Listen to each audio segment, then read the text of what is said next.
Oh,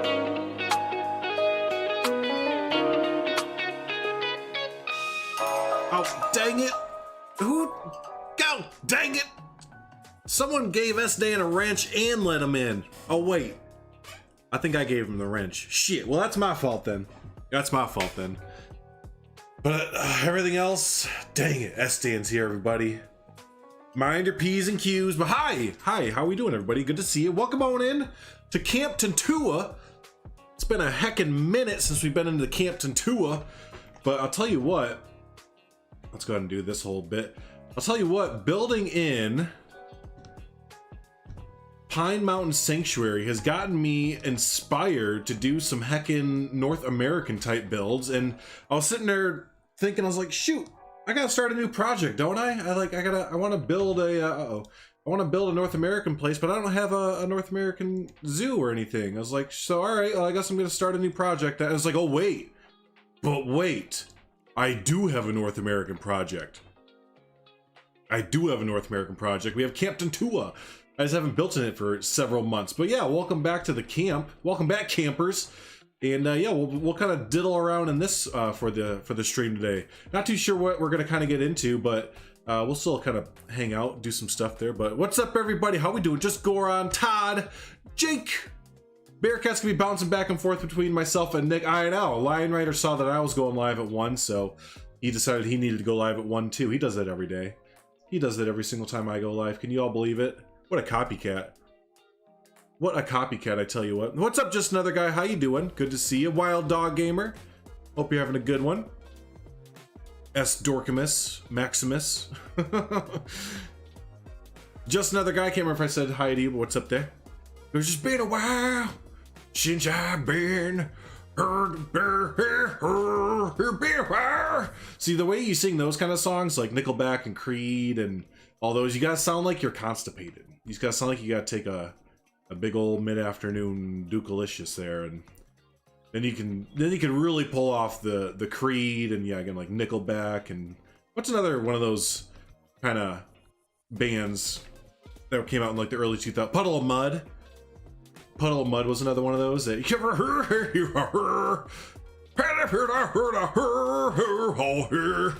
know, they had that kind of Eddie Vedder kind of sound, but like worse. So Drew's camp instructors kind of give me the creeps. Don't worry, the camp instructors may or may not be white-tailed deer, but that's neither here nor there. Here's one of the camp instructors right here. You get on their bad side, they'll spear you. They'll spear you. But yeah, so we have a lot of mods. Oh, that's what we got to do. We have to go through and install a lot of mods. We'll actually be quitting the game here and installing some mods. But here's one of the first mods I put in here. So we have the white-tailed deer. Have a lot of them roaming around our prairie area. Have our bison still hanging out. What other mods did I put in? Oh yeah, I put in some quack quacks. We put in some quackaroonies here. Got the mallards. There we go. Oh, you know what? That's not a mallard, is it? Is that the Oh, you're not supposed to be in. I don't believe that duck's supposed to be in there yet. It's supposed to be mallards, and I think those ducks are gonna go in our eventual zoo. Oh no, it's the magpie goose. Okay, so those are supposed to be in there. So we have the mallards and the hooded merganesser, I guess, ducks in here. I think we could probably do some more. Yeah, look at these. Don't they just add so much, like, ambiance and stuff like that? I want to put an island out in the middle of this lake too, for sure, when we get over here. So that's gonna be a thing to kind of break up this big body of water. And then yeah, also I was kind of working on this just before the stream started. But remember, this is like the last thing that we were working on here. Was this kind of like early 90s, late 80s? I picture it being built. Uh-oh, look at the duck. They kind of float when they're on land. It is what it is. But yeah, this is our like 80s, 90s restaurant that we're building on the side of the lakeside here. I picture this as like someone's retirement, like restaurant, you know. They came over and they're like, all right, I'm retired now. Look at them go. But yeah, then they like built this new restaurant, like again, like the late 80s, early 90s, kind of has that aesthetic to it. But I started building onto the back side of this a little bit to kind of get it more shored up. Built a little parking lot on the side here. Obviously has a lot more detail work to go as well, but yeah. Oh, those deer, aren't they good? Yeah. Yep. No, miss. How we doing there, buddy? Good to see you. If you put the island, make sure the ducks can't get on. Yeah, or else they'll be floating through it, won't they? That'd be awesome. So cool. Let's go ahead. Let's get all of our bisons situated. Wait, where did? Hold on. Did an entire habitat get deleted? Donde está? Oh no, it's fine. It's right there. It just didn't show up for some reason. Oh, he's right on the line too. Look at him. He's right on the line. Get in this habitat. Why isn't there a path to destination? Well, we'll just put you back in there. I think. I don't think I have any staff over here actually. Let me hire a caretaker, and then yeah, we're gonna go install some mods. We're gonna go install some mods. Do do do do do do do do do do do do. A Frank at the bottom of the lake? A Frank in the lake! Now why isn't it moving you? We need to move you over yonder way. There we go! That's the ticket, that's the stuff. Hey, don't you make fun of my little boat out there, okay? He's being a good boat. He's being a good little boat. Alright, let's move these two back into Das Zoo. There we go. And then, yeah, so for our animal list, here's what I have so far, and then I'll bring in the mods as well. How to show you what we're going to do. We're going to do the Canadian geese. We have 2 American wolverines. I think that they're going to be in a habitat, though, because I have this idea for having, like, a campground zoo. So nothing, like, substantial at all. I'm talking, like, more like a barnyard that happens to have some exotic animals in it. You know what I mean? So really low down, low run little pocket of a zoo with maybe a handful of animals. But anyways, I think the wolverine would be cool. We have the red fox. That'll be a wild animal. The magpie goose. I think that could go into the little zoo. I think that could be little geese that roam around the zoo grounds. You know, I feel like you always see the magpie goose like roaming around zoo grounds being buttheads. Llamas, same thing, could probably go in the little zoo. Grizzly bear, I think we'll have a habitat for this, or maybe like a grizzly bear point. Have y'all ever seen the movie The Great Outdoors with John Candy and Dan Aykroyd? I think that's from the 80s or 90s. But in that movie, there's the whole thing with that is they have a grizzly bear point in that movie, and it's basically dumb rich white people go up and feed grizzly bears marshmallows, and then get confused when the grizzly bears attack them. It's essentially that. But I think it'd be funny if we built that, if we did like a little hillside, or something like that, and then I had a little parking spot where there's a dump up there. It's like the dumping grounds for garbage, and all the bears hang out up there, and people go and hang out up there as well. So I think that'd be cool if we did like a grizzly bear run or something like that. Bobcats, I think it'd be cool to get a bobcat habitat going. Probably a habitat more so than a wild bobcat. And then yeah, American wolverines.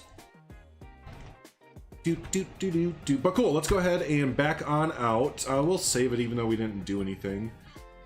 Where is, I'm gonna make it a new save because the save Camp Tantua I had before was called Camp Moose Jaw, which I kind of dig that name. But remember, we changed the name to Camp Tantua because it meant, oh shoot, it's been this long since I've been into this save file. I can't remember what that meant. Camp Tantua meant, I think it meant bison in some Native American language in the area that we were building this in. So, can y'all see what's going on? Oh, you can't, my bad. Let me go ahead and just switch this over to, oh, you can't even see that. Well, heck. Heck. Enjoy the black screen for just a hot second. It only takes 2 seconds to install mods, thankfully. So the mods I'm installing, the first one is going to be the mute swan. I think that could be really cool going in the zoo. So there's the mute swan. We have the raccoon, not our first encounter with the raccoon mod, and the chipmunks. We also have chipmunks, which I have a really fun idea for the chipmunks I'll tell you about in just a second. Excuse me. All right, let's jump back into the game.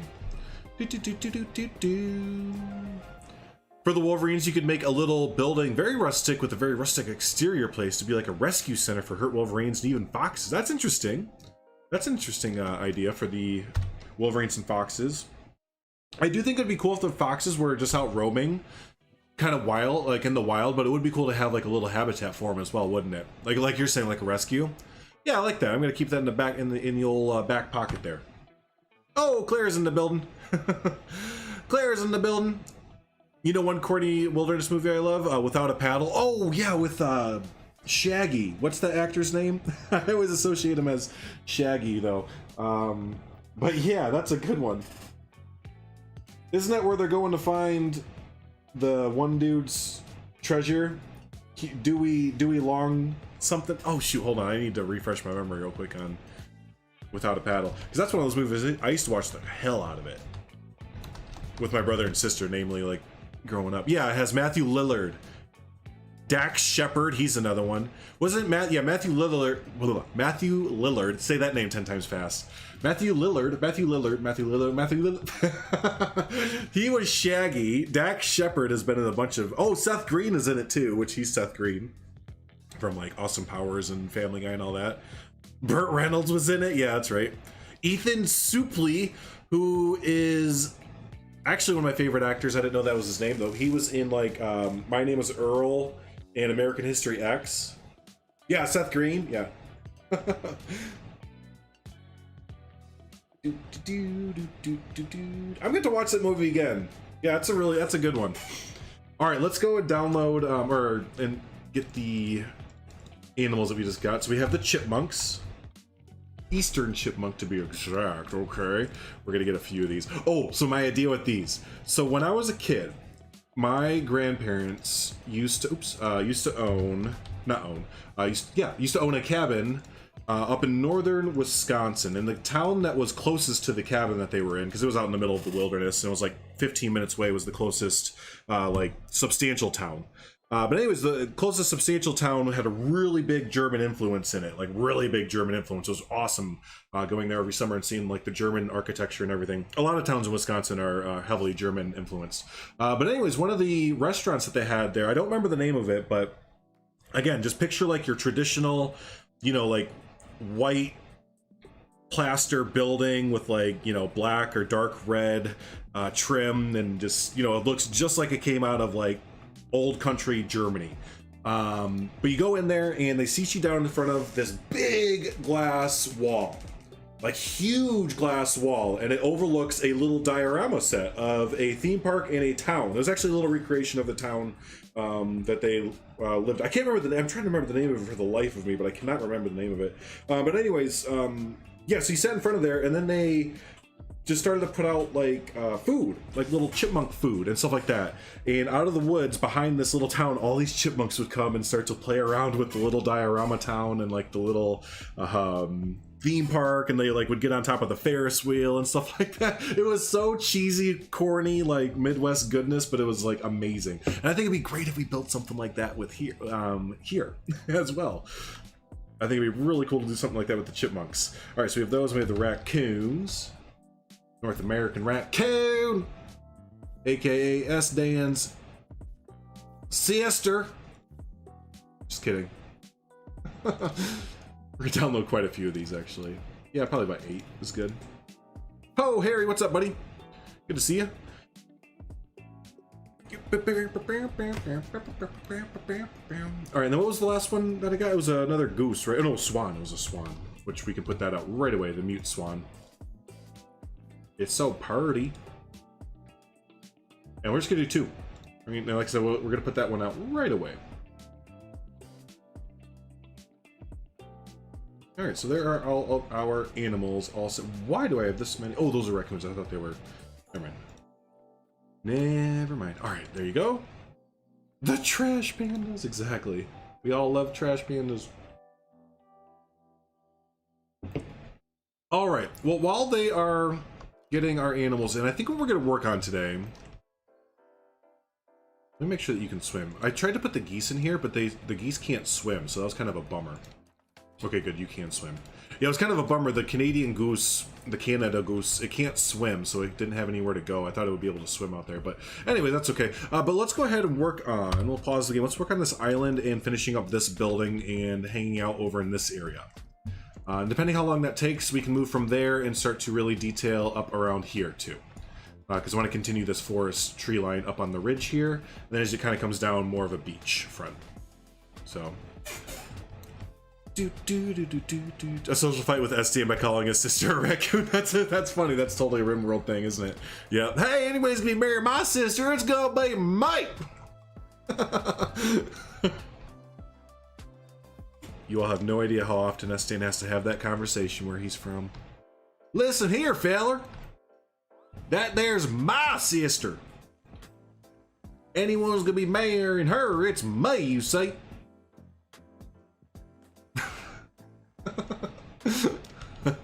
Oh. There's something about listen here, feller, that is just like maybe like the greatest words, like syncopation of words in the English vocabulary, you know? I can't think of any other like words put together that sound as good as listen here, feller. But you gotta do it with that twang though. You have to do it with that twang or else it doesn't quite have the same punch. But yeah, no. Listen here, feller. Because feller is like such an American word, right? You don't have feller in, you don't have a German feller, you don't have like a Spanish feller. Feller's feller. You calling me a feller? I ain't your feller, okay, feller? I'm not your guy, feller. Don't be coming around here talking that feller talk, feller. It'd be cool if Bongo made a swimming version as well. Yeah, it would be. I think he based off the peacock or the peafowl, so that's why when you look at its movements, I think it's based off the peafowl. So maybe there's something there that it can't do the swimming thing. So yeah, now I'm stuck in like a Alabama intensifies. Now I'm stuck in it. I'm stuck in that twang. There we go. Lifted just a little bit above there. North America, hell yeah! I hope that the new DLC, we say fella. See, but you say fella. You gotta put an R at the end of there. I almost called you feller creates. Fauna creates. How you doing, Fauna? Good to see you. But yeah, you gotta put an R at the end of fella. Then you got feller. It's totally different, you see. You certainly don't have feller in your home language. There you go. See. That's about as American as it gets. Oh shoot, you know what? I did that wrong. But yeah, North America pack. I'm pretty on board with North America pack being the next thing. I don't know why. There's literally like, well, there is kind of some evidence, right? Depending on if you're up to date with the Steam database, news and all that fun stuff. Or well, no, what is it? Some of the modders, right? They stumbled upon North America files and stuff in the game. I guess, sorry, spoiler alert if you don't want to know. So yeah, that's why they're thinking that next up is gonna be North America, and I'm totally on board with it. I'm totes my goats on board with it there. There's a painting called The Fairy Feller's Masterstroke that inspired the Queen's song by the same name. Really? Oh, that's fun. This is like some elevator music, but actually, no, it's just straight up elevator music. I was gonna try and justify it as being like cool elevator music, but no, it's just straight up elevator music. But that's cool. I can get down with some elevator music sometimes. What is up with me today and like trying to smush words together? That's like the third or fourth time that I've tried to just take two different words and smush them into one word. Let's not invent a new language today, Drew. Maybe some other time.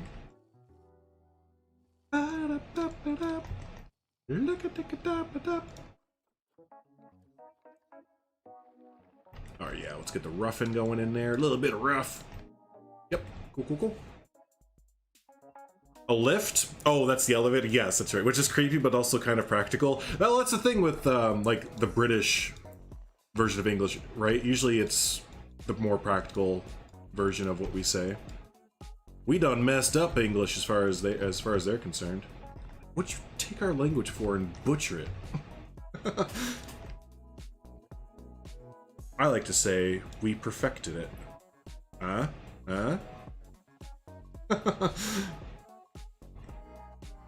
Cougars? Yeah, cougars would be awesome, right? Pumas, cougars, Florida Panthers, all that, yeah. Although I've been having an appreciation lately for Eurasian animals, or European animals, I suppose you'd say. Especially because of the modders lately. They've been putting in a lot of really cool European, like lynx and bear and stuff. But I guess that's the thing, is a lot of the European animals, they're kind of just variations of what we have already. And maybe with North America, we could get like some new type of animals, right? And I think that's what people would like. They don't want like another bear or, like or anything like that. They want to get some new stuff in there. All right, that's pretty good. Let's start to get some rocks going. I wanna rock. Oh, Sophie, how you doing? Hope your day is going swimmingly for a Tuesday, right? For a Tuesday, which I think I've said before is my least favorite day of the week. It's my least favorite day of the week. Usually everyone doesn't like, what, Wednesday or Thursday or something like that. I think Tuesday is just, like, not a good day. It just seems like everyone's always like, ugh. Like, still in between, like, waking up for the week still and kind of getting in the groove of things, so they're, like, kind of becoming buttheads. But it's not, like, full-on, like, butthead level yet. By the time you get to, like, Thursday where everyone's, like, complete butthead. So it's kind of like this limbo day. Where it's like, when you're going back in the week, you're like, oh, remember what you did on Tuesday? No. No one remembers what they did on Tuesday. Because Tuesday doesn't really exist. It's a limbo day. Yeah, beavers would be cool. I think moose has to be, right? If they don't have moose, I think we riot. No, not really. We don't riot. But yeah, the moose just feels like it has to be a thing. Like one of those big, moose animals.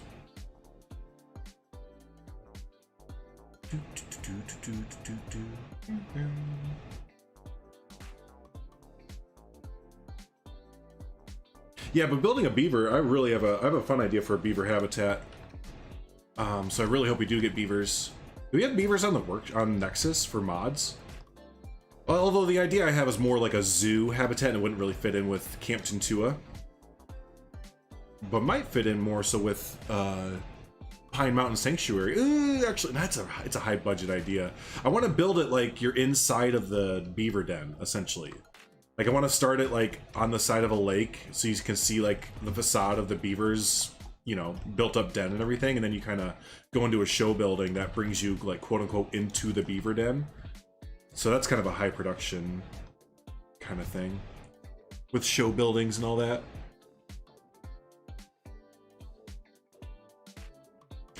Thank you, Claire.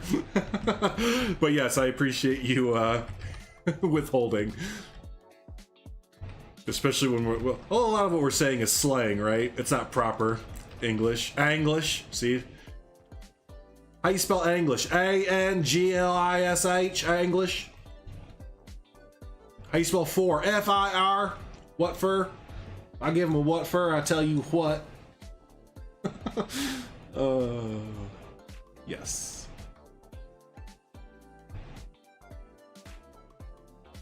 Nice, yeah, the opening to Monty Python's Holy Grail, yeah.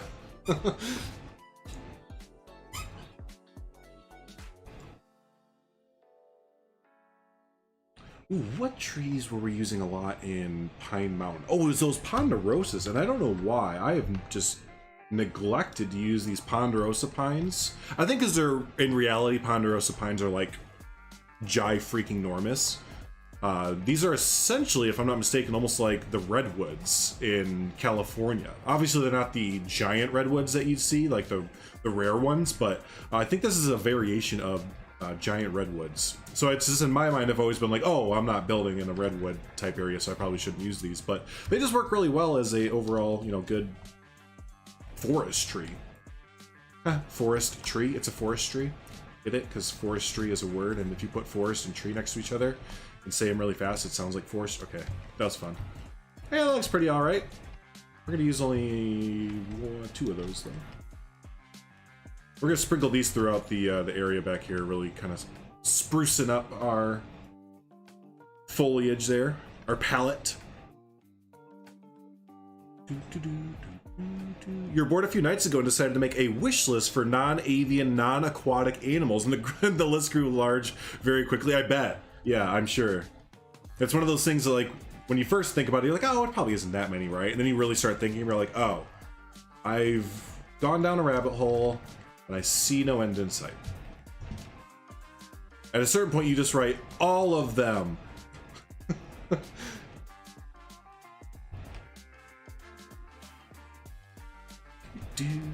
You need a UK pack. It'll include Dave from Surrey, a 6th grader in a puffy jacket, a girl with a cig in her mouth, and too much fake tan on, a posh southerner with a Union Jack, and a farmer from York. One of those references I definitely understood. The rest of them, People from the UK, let me know how we did there with the references.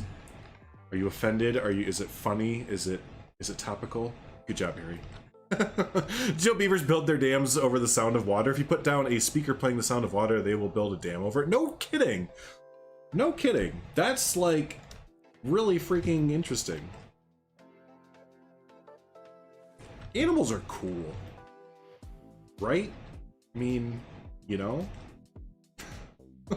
Here's your high thought for the day. You know, man, like animals, they're just cool, bro. And they just do the things that humans wish we could do, man. Actually, that all joking aside, I did just read a article about spiders in the military and how they're using their webs and their movement and a whole bunch of other things, from specifically spiders and I think female ants, because they share a lot of similarities, question mark. But the military, the US military more specifically, is making like a bunch of new like robots and drones and Kevlar material based upon again, like spider silk and silkworms too. And then again, I think it was something with the female ants. I think it was maybe the drones that they were flying around. They're really looking into like how the female ant flies. But yeah, I was like, whoa, look at us learning from nature like we always do. Like always, right? I think it's like always we take inspiration from nature and tweak it. Where is this tree that I'm thinking? Oh, I think it's called the yellow, so it's gonna be at the very bottom. Yep, it's literally the yellow cedar tree. Okay, cool. Hashtag animals are cool. That's right. That's right. Animals are cool. Hashtag. I like turtles. That is just one of those all-time videos, right? Like, what's an all-time YouTube video? I think I Like Turtles is an all-time music. Not music video. YouTube video. I think Hide Your Kids, Hide Your Wife. That's an all-time YouTube video. Is like Chocolate Rain. Is that still considered an all-timer? Did that kind of fall off a little bit? I don't see that too many people talk about Chocolate Rain that much anymore. So maybe that's not really up there with the all-timers list. Charlie Bit My Finger. That's an all-timers list too, right? That has to be up there. Ants are insane. The things they can do and how clever they are is crazy. Yeah, especially looking at their colonies, the way they build those. Have you ever seen the videos of they sound like assholes when you say it out loud, but scientists and other people pouring molten lead down termite and ant colonies and just seeing how ginormous they are? It's ridiculous, like how ginormous ant colonies go. And again, termite mounds too. They just like keep going and going and going. I'm pretty sure they sell them at like art galleries, which is like the most capitalist thing you could ever do. The bidding for this ant colony in molten steel starts at $5 million.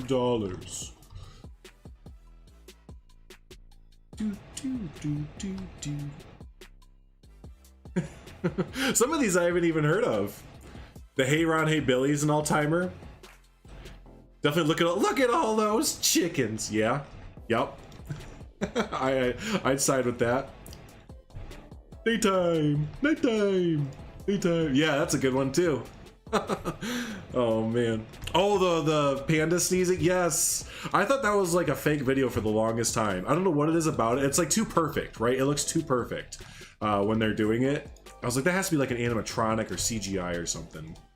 Just the way that the mom bear like looks at her cub like, what the f is that? She's like, you okay? You okay, bro?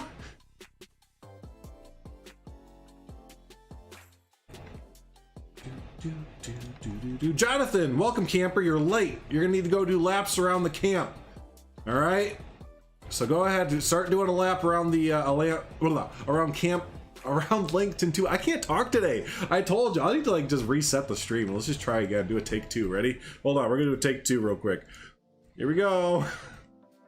All right, there we go. 10 minutes to go, and I'll see you all in 10 minutes as I try and figure out how to English. Burb. All right, I think I figured it out. Let's try this now. Jeez, I'm crow, man. There's an acceptable amount of stuttering and flubbing up the words, and I have exceeded it.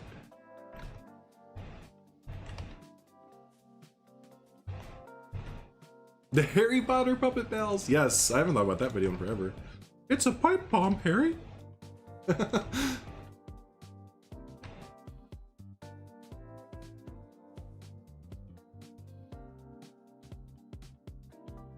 Go. Ooh, these look so much better now that we put those little, what are these called? I always forget about these. The water hyacinth large. Oh, Sam Stay, thank you so much for becoming a builder. I appreciate the heck out of you taking that extra step. Can we all get some hearts and claps and all that fun stuff and chat for them doing that? Again, thank you so much and welcome to the Drew Crew. Speaking of that, I need to update the, I need to update and start adding in the Drew Crew members to yeah, the end of videos, because I have been severely lacking in that. I saw the time and I was like, damn, I'm hella, that's right. So maybe 2 laps, all right? Maybe 2 laps. I'm looking for Drin grass, that's right. The Lord of the Rings airline council is funny too. I don't know if I remember that one. How's it going, Joaquin? Good to see you, buddy. Good to see you. That's another interesting thing to take into consideration, is different areas of the world having different like monoliths of YouTube videos. Like I think there's some that are like, it seems like there's a few that we mentioned that are just like internationally like, yep, definitely. I don't like that one. Definitely know it, but yeah, I wonder if there's more like, you know, the culturally specific ones, what people would say. Let's just do our hydra.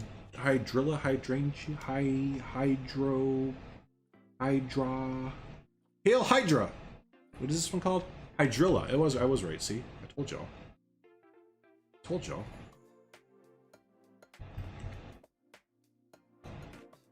That's too big. That's what she said. That's what he said.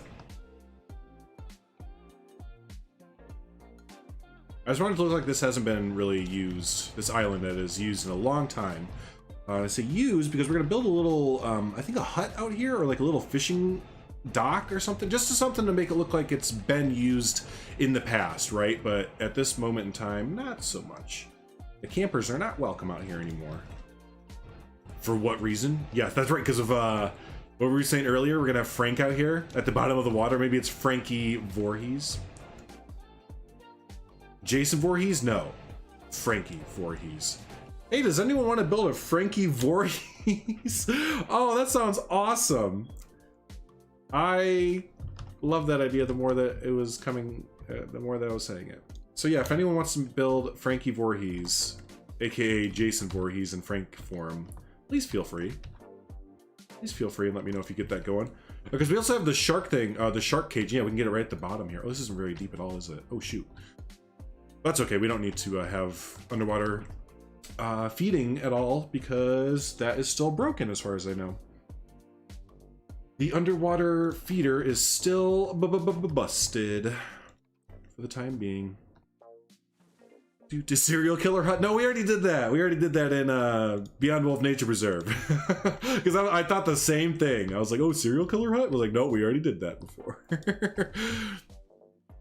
Is this a new zoo, or am I just not paying attention? Okay, so no, you're fine. This I haven't done this project in a hot minute, but this is called Camp Tantua, which I started years ago, decades ago, months ago, whichever. Insert word here. But yeah, it was just a little side project I do every once in a while. That was, again, essentially just a little just typical American campground. Yeah. It's just a typical American campground, I guess you'd say, that I just kind of inspired to build one day. So I'll do a quick tour. Do a quick tour. Kind of enter in through here. Here's your kind of check-in area. Shout out to Just Go Run for his awesome cover there. Yeah, here's your little check-in area. Yeah, you got the little gift shop and, you know, little lounge area. It's just it's a little bit of a collection of a lot of things. Across from there, oh, we have down over this way. We have the official like assignment shop, or if you know you need any extra marshmallows or sleeping bags or anything you forgot at home, you come on down to this shop and go ahead and get it there. Across from there is the awesome playground, the amazing playground, the state-of-the-art, definitely has been updated in the last 30 years playground. Wink, wink, nudge, nudge. No, it's supposed to look pretty rundown, pretty old, pretty whatever. Across from there is our, you can rent these, but here's our cabins, which this area needs to be done up a little bit more. But yeah, here's our official cabins for Camp Tantua. Still need to make a little campground area for it. But yeah, over here we have an entranceway to a big prairie area. This is where a lot of the bison and white-tailed deer are hanging out. Kind of near the, oh, I just realized you can't really see the creek, but once you do see it, it's really real super detailed out. But yeah, so it's a lot of different, just random ideas kind of put forth. Just whatever I was feeling like building in a North American theme that day, just kind of, or that week, just kind of jump into Camp Tantua and build out a little bit. I forgot how much detail we put into this stupid, this creek here. It looks awesome, don't get me wrong, but holy cow, I forgot how much detail was put into this creek. Camp Half-Blood vibes? There you go, yeah. Yeah. Is that a bison just hanging out? Is this paused? Oh, it's paused. That would be why, wouldn't it? But yeah, ever since doing Pine Mountain Sanctuary again, I've just really been in the vibe to do some more North American builds. So yeah, I just want to do, while I don't have Pine Mountain Sanctuary right now, I get it next. Savannah has it currently, but I get it after her. Then I'll be able to build some more. But yeah, in between there, I just figure we can do some North American builds in this little map here I have going. Oh yeah, and then this is the last thing, which is the Old Timers Retirement Restaurant. Which again, I just kind of figured this would, I just picture this as being built in the late 80s, early 90s, as like a recently retired couple's like restaurant that they built on the side of the lake, you know. There's their retirement right there. So, do you see outhouses? I don't think so. We're going to put some outhouses in and stuff. Yeah, nice. Hey, Zebras. How you doing? Good to see you. Yeah, it's always fun to jump back into this one. All right, let's finish out this island here. Yeah, let's go and build that little dock I was just talking about. And we have the perfect jetty pieces. The jetty. There we go. Let's do it right off here.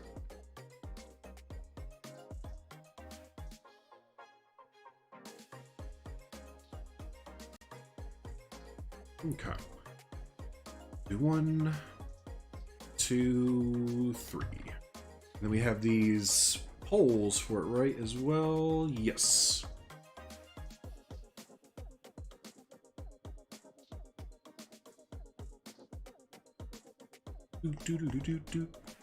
Camper Timmy is my guy. I hope he doesn't die. Well, Camper Timmy will protect Camper Timmy. Oh, Beezy, what's up, buddy?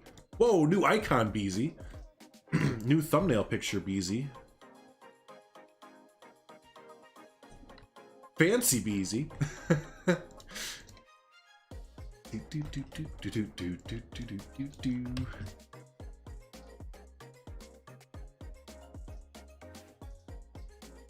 And one more. Nah, actually, that's pretty good. Cool, do that. And yeah, but a lot more foliage probably. Oh man, if only I was using mods. Oh, I maybe can use mods. We put a bird out here. No, I don't really want to use mods. If, at least scenery mods. I know we're using animal mods, but I don't want to use scenery mods if we don't have to. That just makes it a little bit complicated for everybody right now. Cool. All right, that looks pretty good right there. Yeah, let's do some more foliage. Reminds me of this bison farm that's in Denmark where you can rent summer homes / cabins that are only a few meters from this bison enclosure field. Really? That sounds awesome. That sounds really cool.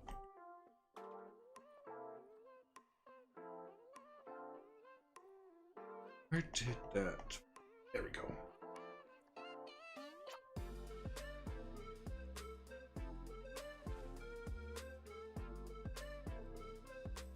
And then, oh yeah, that's right, I want to make it look run down. So we're going to actually take that dock and tilt it a little bit. Really give it that broken down feel, right?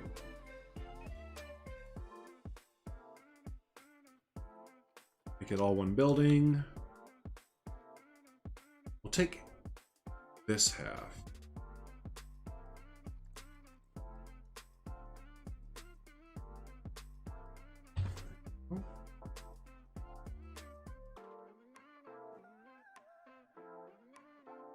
There we go. So it's really falling into the water, right? There we go. And to actually give it a little bit more of a jinky look, we'll make these not all on the same plane. Yep, just like that.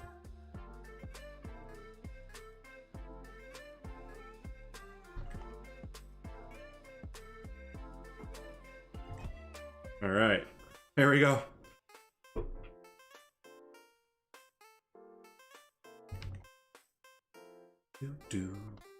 All right, so I think that's pretty good with the island there, question mark? No, we need some color over there. Let's get some flowers, some like wildflowers and stuff like that growing. It really just needs some more like, yeah, here we go, let's get some arrowhead bushes, just some more ground cover overall. Just to fill in those blank areas.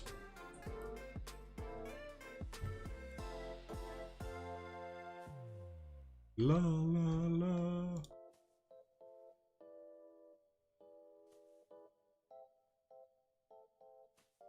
Cool, and then yeah, for Pine Mountain, I was using a combination of the Alpine Sea Holly flowers, kind of sunken down, and also the white flowers that look similar to this. What are they called?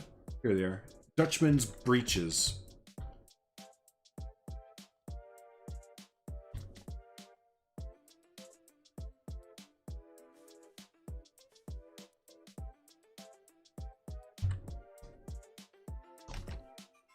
But I'm trying to do this more often, is add more flowers and just a little bit of color wherever I can, because oftentimes I'll have very green and brown builds. You know, a lot of leaves, a lot of bark and stuff like that, but I need to get in the habit of getting some more color throughout it.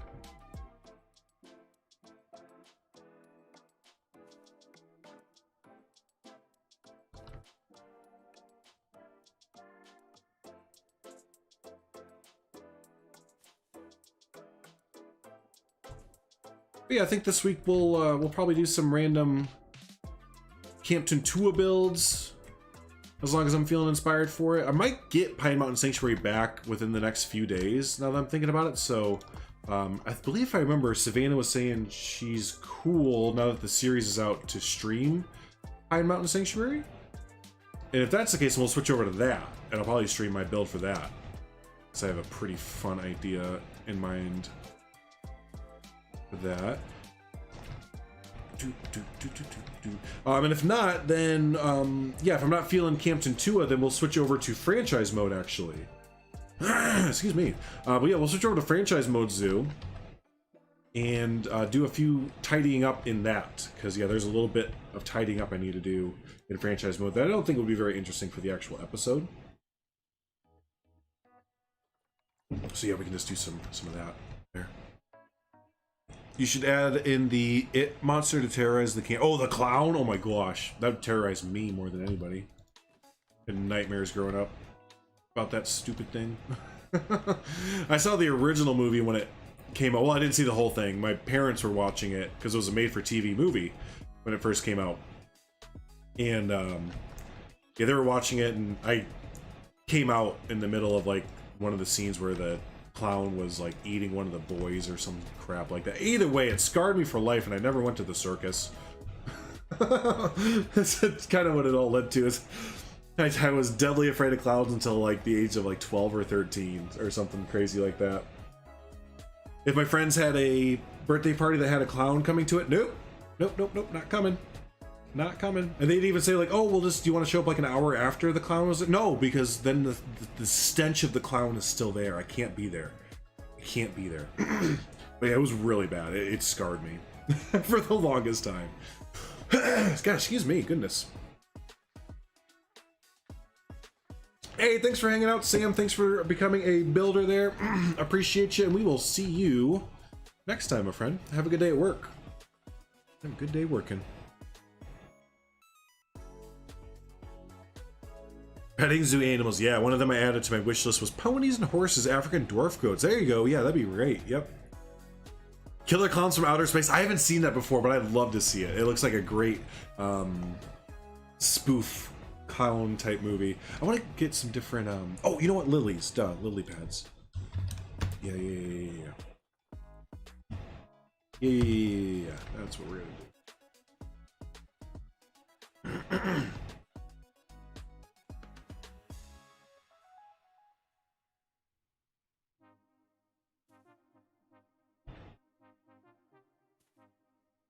There we go. Speaking of color, there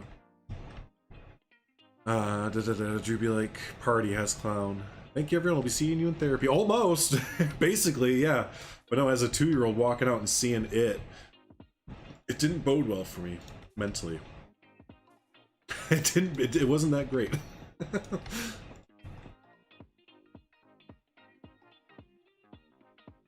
Pennywise, yeah, that's his name. That's his name.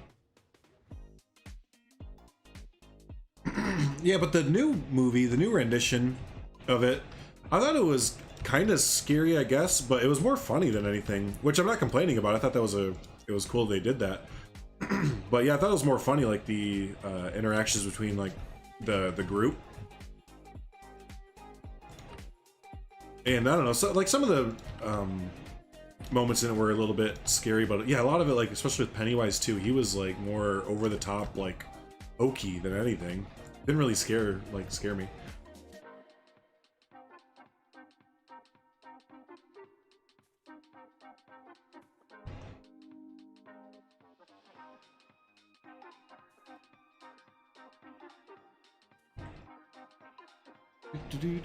Maybe add some moss to the broken beer. That's a good idea. Yeah, that's a good idea. We can add some of that caribou moss, actually. Caribou moss is a great moss to add to it.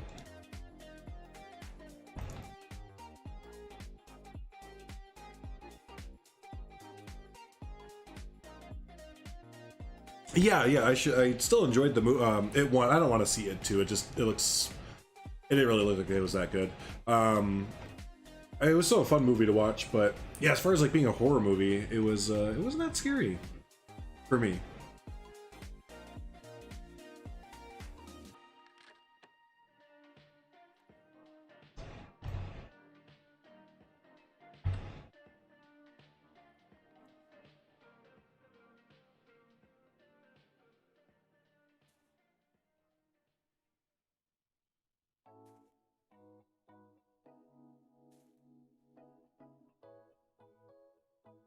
Yeah, that looks really decrepit.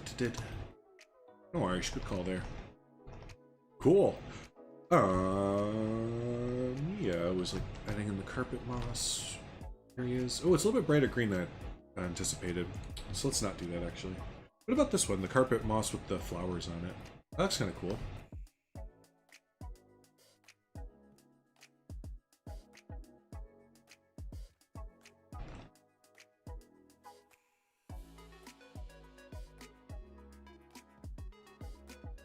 I don't ever use this.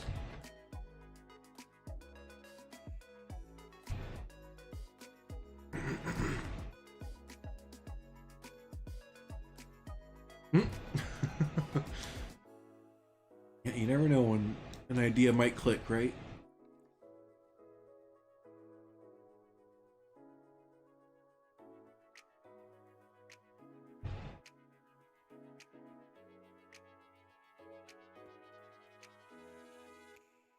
Okay, that looks good.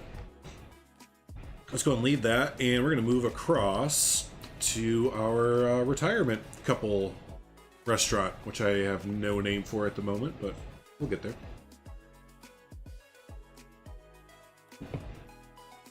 All right, so like I was saying, I kind of added on this parking lot, the backside of this building, this little patio area here. I'm not working off any reference photos, so this could turn out really bland, because most of my inspiration usually comes from an inspiration photo of some sort.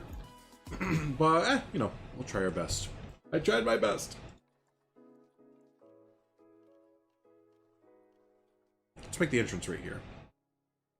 Sandy's Lakeside Lodge. The lodging. I kind of like Sandy's Lakeside Lodge. That just seems perfect for a typical lakeside restaurant.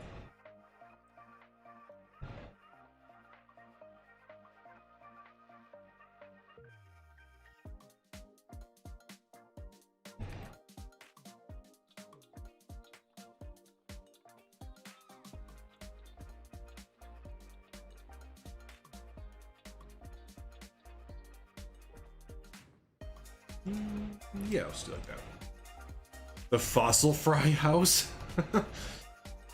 This isn't a prehistoric build or anything. No fossils to fry here. Unless it's like gas.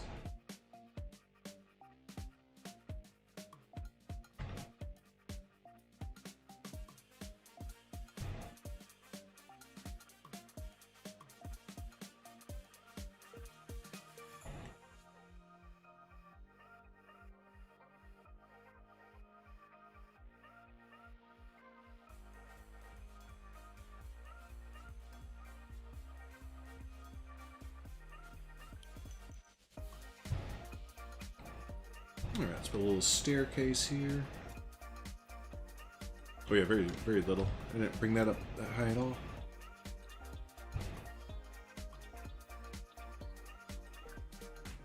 Sandy's Lakeside Lodge, now with locally picked cherry pies. That's right, we go out every morning and pick fresh cherry pies off the tree. That's actually worked out perfect.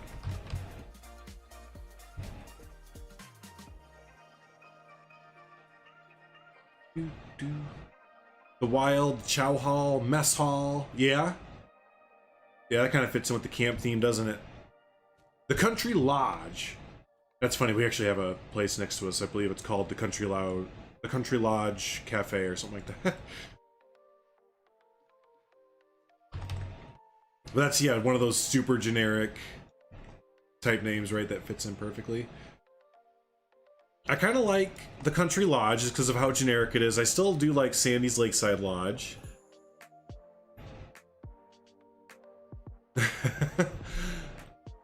The Chow Hall and Mess Hall is kind of appeasing as well because it fits into the camp theme.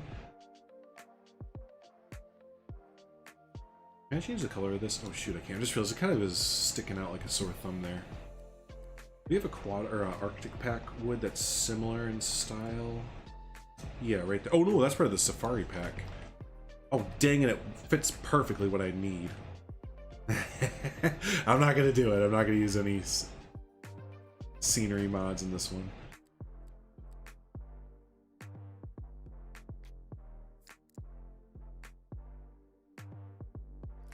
That's alright, we'll leave it. It's good, it's good, it's good. Yeah, going for 2 for 2. Yeah, he gets it, right? He understands where I'm coming from with this this build here. Max Lodge and Bingo Hall. That's no way. That's actually an interesting idea because it does look big enough to be like its own another like thing there. You know what?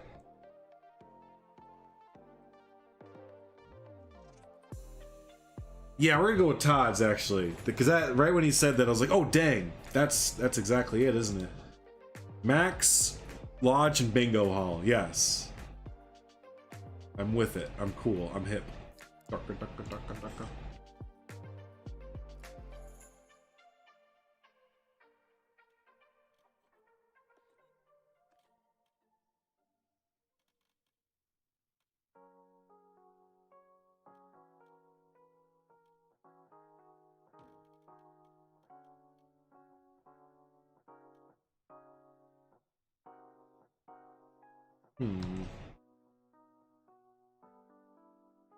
You know what? I don't really like it lifted off the ground like that. So we're gonna not do that.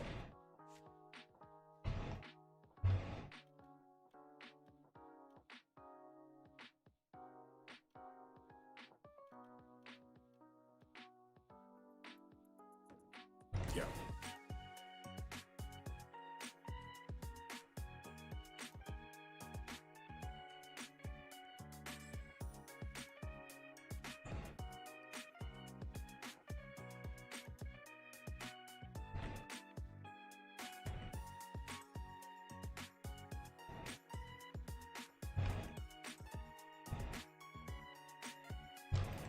Oh, nuts. I missed half the thing.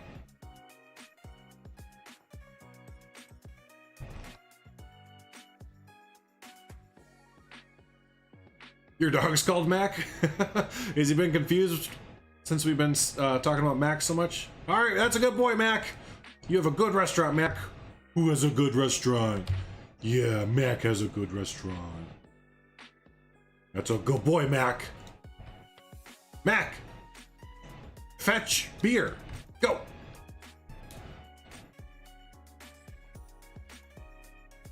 Heck, irrigated middle walls, quintessential small Midwest town place. Perfect. Yeah, sounds perfect.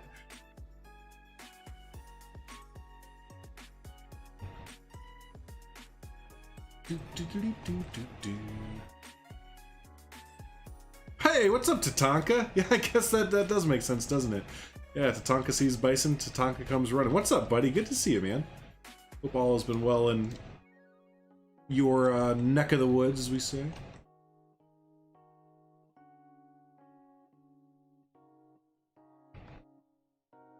Get rid of all of it. Yeah, no.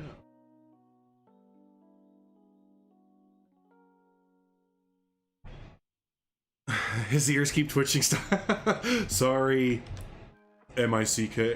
M-I-C-K. M-A-C-K. I was starting to spell Mickey Mouse.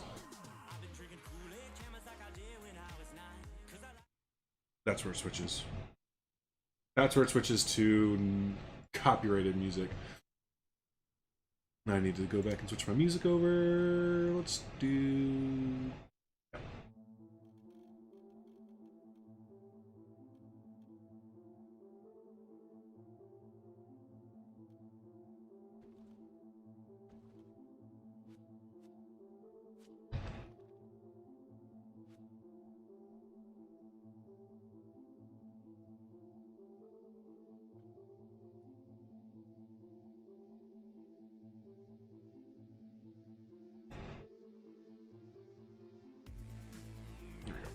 okay, so we'll do that, we'll do that. I guess we do need one more row. No, actually, this one will put the name of the... Oh, you know, I was going to do that right here. I guess it would make sense if we put the name of it right here. Or over here. We'll do right here. We'll do right there.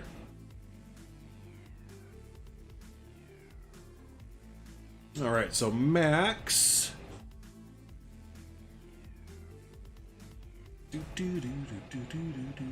Max Lodge and Bingo Hall, yeah.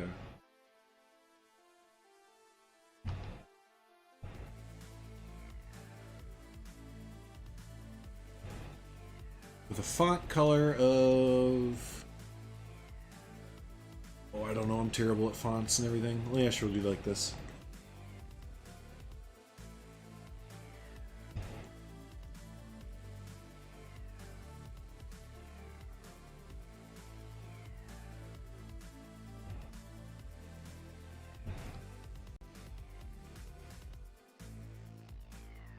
Ooh, whoops, what's that? Oh, full stop, okay.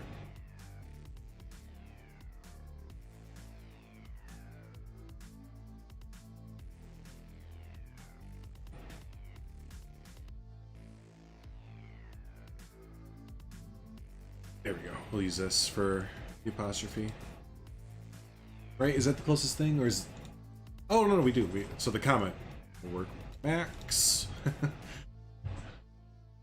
Do-do-do-do-do-do-do. Gotta have one of those wooden sandwich boards up front with the upcoming events. Right, and half the events took place, like, you know, 5 years ago, essentially. But they still haven't updated it? Yeah, yep. Hey, what's up, Eben? How you doing, buddy? Good to see you. Max Lodge. I can already tell I'm really not gonna like this sign. I'll probably be redoing it later on, but that's okay. Placeholders be placeholders, am I right?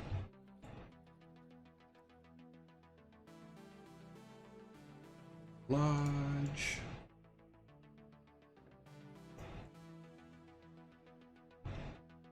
Do we have an and sign? We do have an and sign. And bingo.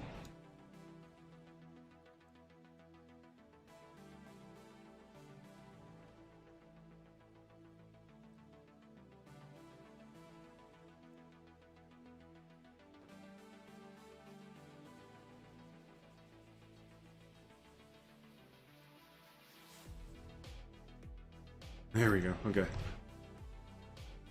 Let's make this a separate building so it's easier on ourselves later on. Especially for when I probably get rid of it. I don't know. It just looks eh.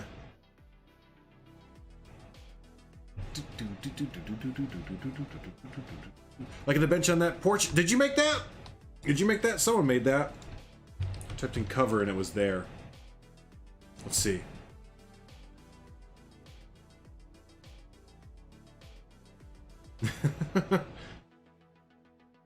Oh, just Goran made that. Yeah, I don't even remember when I I downloaded that, but I typed in cover and it showed up. I was like, oh dang, that's great. And yeah, just Goran made it, so of course it's great.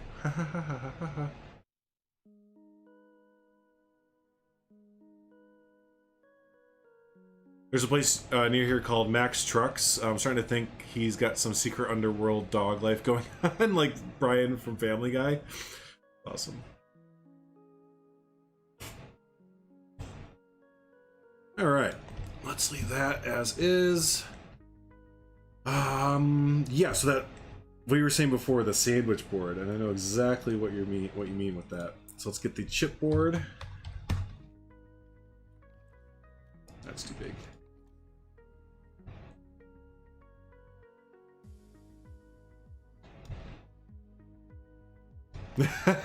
Yes, exactly that, Todd. Or yeah, the elk members or the moose lodge members would meet or something like that. Oh, that's right, just Goran. Yeah, that's right. I totally forgot about that. Well, I'm glad I did, or I'm glad you submitted it, because it's great. It's great.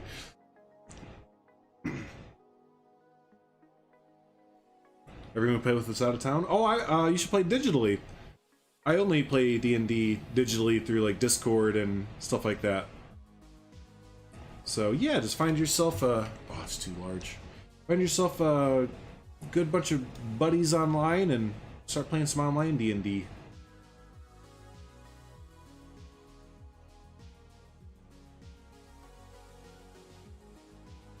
Oh, here it is.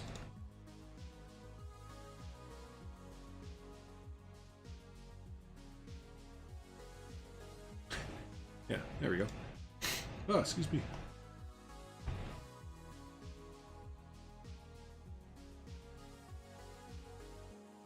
Just kind of frame this in a little bit.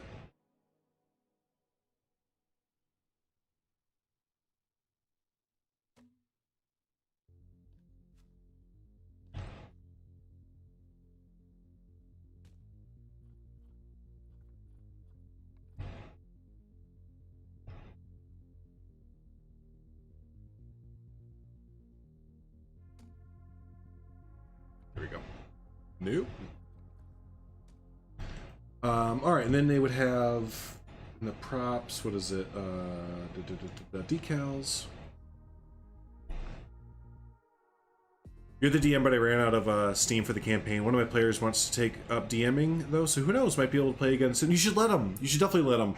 That happened in our campaign where the main guy, Mass Bandit, he was kind of losing steam for DMing. So then Jonty had an idea for a session and everything, so he's gonna go ahead and, you know what, wait, we have really small font. Hold on, I might be able to actually take this to the next level. But yeah, so then Jonty picked it up, and then once he's gonna get tired of it, hopefully John's ready, or if not, then Devin can take over from him. So it's always nice when you have multiple people who oh my gosh, it is small enough. It's always nice when you have multiple people who can DM or have ideas for like multiple instances and stuff. Okay, quick. We need to think of a band that was relevant like 20 to 30 years ago that would have been playing this bingo and like lounge hall. Because I think it'd be funny if we like wrote on here like, this weekend come see Hoobaskank. You know, like, yeah, exactly, like Nickelback, right? I think they still play shows though. That's like, they're the easy target. It's always like, oh yeah, Nickelback, but I think they're still like relevant enough to still be playing shows and stuff. Nirvana, well, that no, because Nirvana broke up because their lead singer killed himself. That's the, you can't use that one. I'm talking like, I should explain it better. So yeah, just these bands that are still around today that had like one big hit in like the late 90s or early 2000s. And now they play like, you know, one show a month at like some local bar. The Monkees, Earth, Wind, and Fire. Hey Emma, good to see ya. You need a bootleg Nickelback, so like Dimeback or like Quarterback. What if we just call him Quarterback?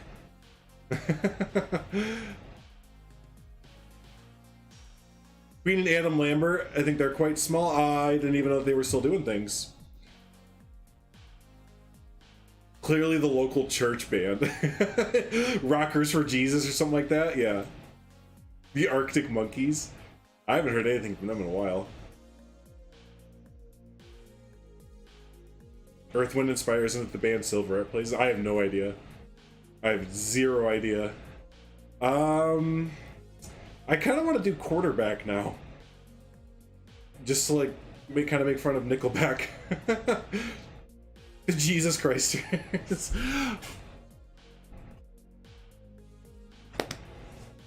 Gorillaz? Oh yeah, the last like two things that Gorillaz put out were kind of bogus.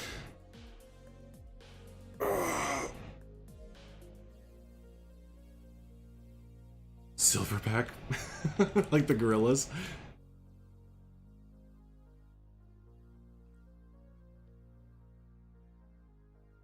That was a pun. Oh, well. Way to be subtle. Plus, like, I'm supposed to remember Silverette. Like, when's the last time Silver put out any videos about spires? 4 years ago? I love the guy, but come on. Relevancy is relevant. Dimeback. I was thinking Dimeback or Quarterback. I'm going to do Quarterback. Let's do Quarterback. Now the fun part. Clicking on each letter separately.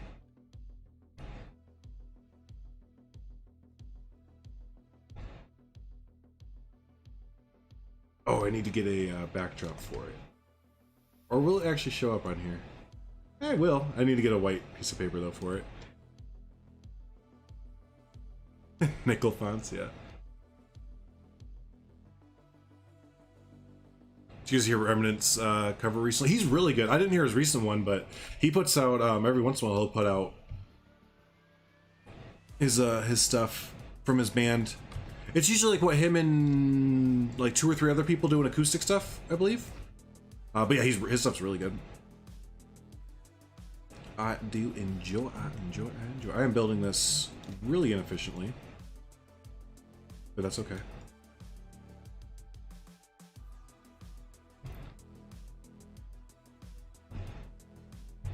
Now, why is this one all dorky? Okay.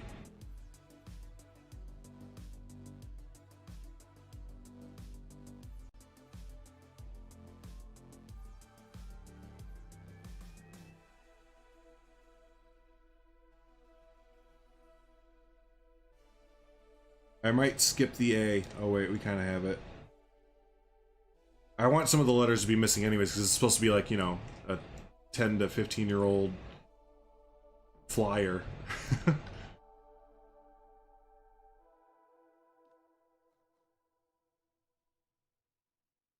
The Banana Splits from Cartoon Network? Oh, I don't remember that one.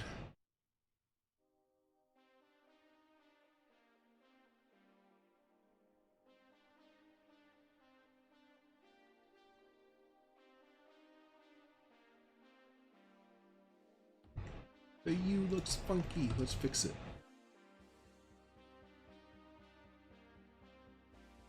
Better?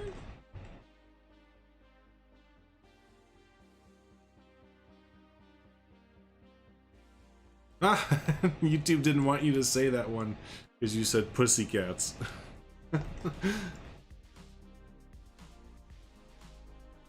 YouTube's like, you can't say the word pussycats. How dare you? You cannot say typical language, normal phrases. We banned it. Someone might get the wrong idea, which is more on them than you, but it's okay. We're gonna ban it still.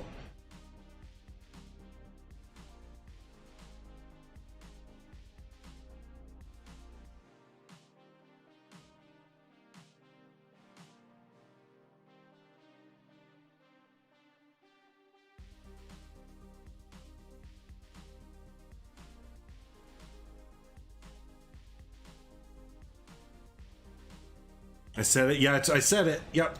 But it's okay. We're over an hour in the stream probably, right? Yep, just over an hour. So YouTube doesn't listen anymore.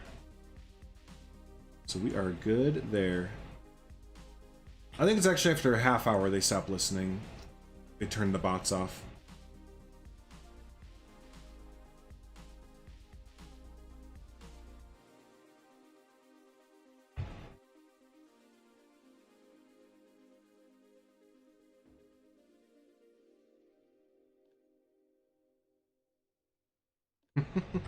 Won't anyone think of the cats? Jonty and the Puppy Dogs. That's a nice name.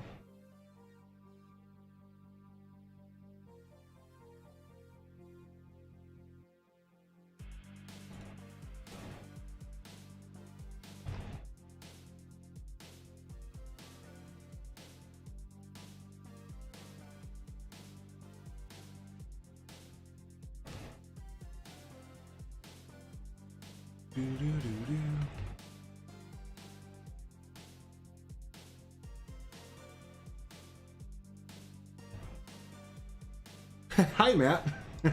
Glad that talking about old washed up bands got you chatting along.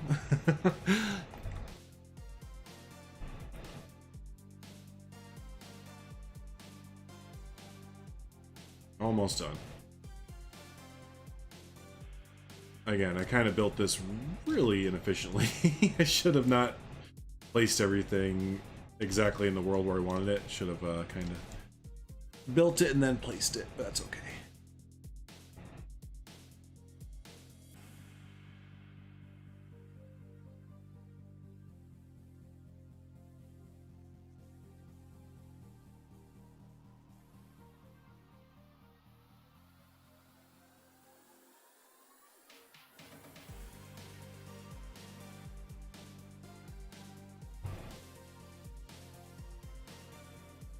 It just fit too. Hell, you gotta love 80s music, right? We've been on a big 80s kick. Actually, YouTube recommended a fun video the other week that I've been listening to a lot, which was it driving an 80s car while listening to 80s music? And it was like 2 hours long. I was like, okay, that's a good length, right? Like that's good enough length to kind of listen to for a while. And it was good. It was really good. Started with like the Top Gun theme and had like the Ghostbusters theme in it and stuff like that. And then of course like typical 80s like pop music and stuff too. But I thought it was cool that it had more than just, you know, like pop music in it. I think I have it all here. Alright, let's see. Move it. Yes, we do. Let's edit and let's get a... Well, we need to move everything forward just a little bit. There we go. And put a piece of paper, quote unquote, behind it. Ah, darn. I don't know if this is going to work. I need a flat plane. Oh, which I can just use the font pieces if so, if need be. Maybe a little bit faded and like yellowish kind of paper because this guy has been here for a while, right? So.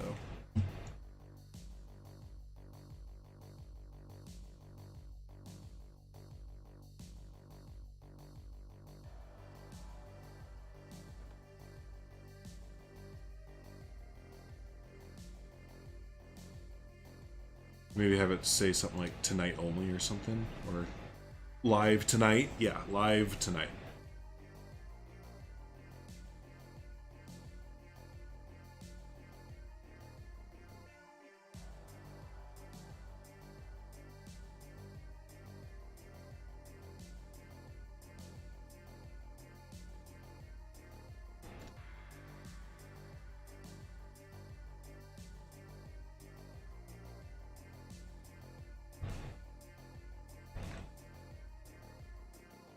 No kidding, right? Can you believe that?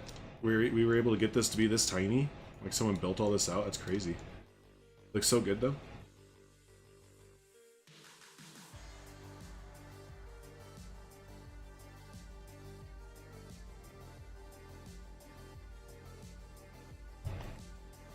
I wish the 3D gizmo was a little bit not as borked, but yeah, you know.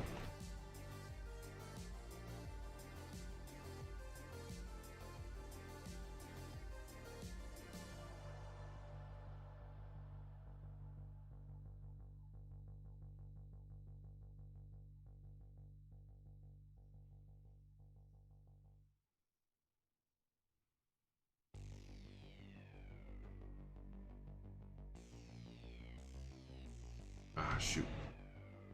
I'm not gonna be able to get that. I need a new blueprint thing. Yeah, that's right. No date. That's right. No date with it. The rest of the nights they're just playing the recording. Right, yeah. Currently working on the 80s movie binge. Just finished Ghostbusters 1 and 2 and Gremlins, and working my way through all the John Hughes movies, starting with The Breakfast Club and St. Elmo's Fire. Nice! That sounds awesome. That sounds really fun. One of my friends was doing something a little similar to that. Not exactly that, but they were doing a high school movie watch through. Like all the best high school movies. And of course, you know, Breakfast Club and all them were on it. And but yeah, that's fun to do every once in a while.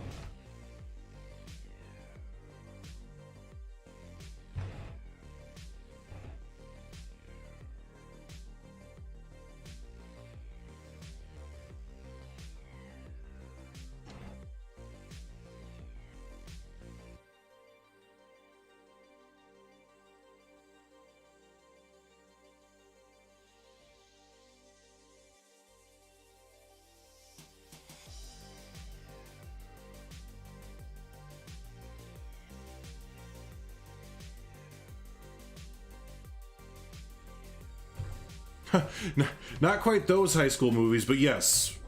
I guess High School Musical would count as a high school movie as well, wouldn't it? I don't know if they watched that. That's a good point. I don't know if they actually watched that at the High School Musical movies for the high school movie binge.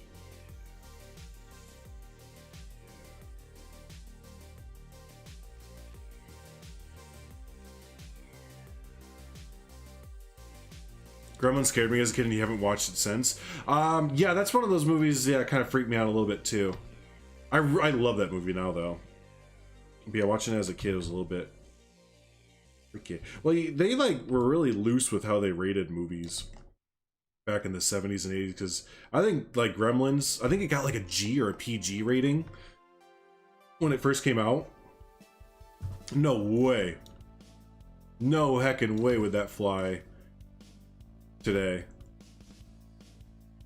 Parents are, my kid got scared, it needs to be rated X. That's kind of how I felt about what was the other movie I was Army Men or Small Soldiers. Remember the movie Small Soldiers?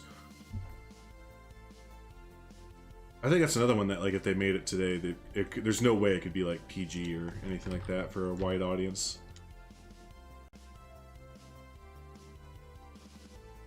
Hey, Plastic Swan, so good to see you. Hope you're having a good one.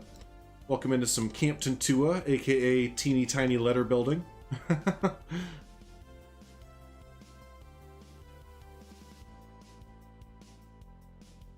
I just saw that you, Miss Plastic Swans, are getting into The Sims, which is exciting and expensive.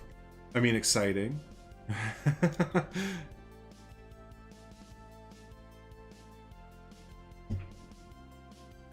But no, it's good.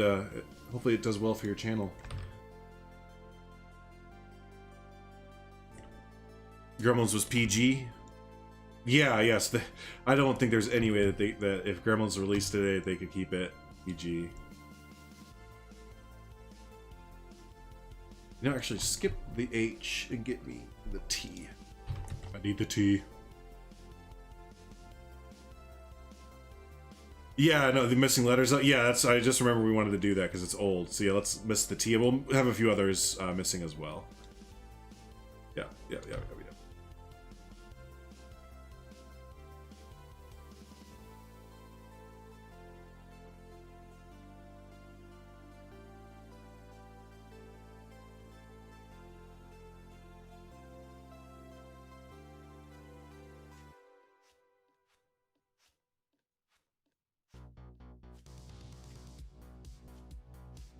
Ooh, kind of fun.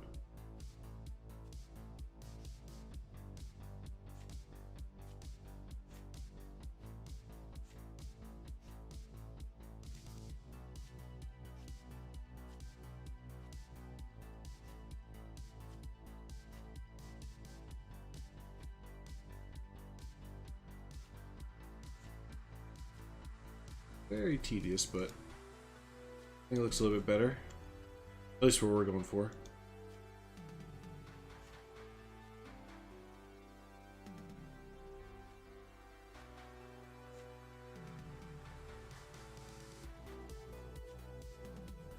Nice. Have a good day there, just another guy. We'll see you later. You bought a lot of the DLCs in the last Steam sale, so it was quite expensive, but not too bad. Yeah, right. I got you. It's a pet project, to be honest. Views aren't going to go anywhere, but I enjoy it. Yeah, as long as you're having fun with it, then the people who are going to be watching are going to see how much fun you're having with it, and that's all that matters. It was given a 15, or at least in the UK. What's the UK's rating system? Is it just by ages? Huh. Granted, there are a few fewer ratings than G, PG, R, and X. When in the 80s, yes, it was kind of in that weird area. Well, I watched a really interesting documentary about PG-13. Wasn't it a Steven Spielberg movie? Was it Jaws? Was it Jaws that made them switch over to have to give like a PG-13 rating? Or I know it was some relatively, you know, famous movie that they're like, maybe we should have something a little above PG. Nice, yeah, Jonathan. The quarterbacks love to what? Yeah. Quarterbacks love... Yep. I remember the film K9 was rated 15 when it was released over here. That'd be a 12A these days. So it goes U, PG, 12, 12A, 15, and 18. What's 12A? Like 12 with a Guardian? Jaws was the one that switched it over? Okay. Yeah, it's 12A, like... Watch it. It's like it has a little bit of bad stuff, so maybe bring in a guardian with you, or a parent or whatever. Because yeah, ours is G, PG, PG-13, R, and X. 12 with an adult. Okay. What's U? Like universal? Like everyone? Doesn't really matter. U is G for us, so I guess yeah, general audience. Because that's what R stands for. G is general audience, P is parental guidance, PG-13 is parental guidance with, you know, more heavy themes, and then R is restrictive or whatever. Yeah, restricted. And then X is X-rated, like, there's boobies. And dingalangs. And they say the F word a whole lot, and they might say the C word. Cats. They might say cats. Oh, NC-17, that's right. Is that after or before X?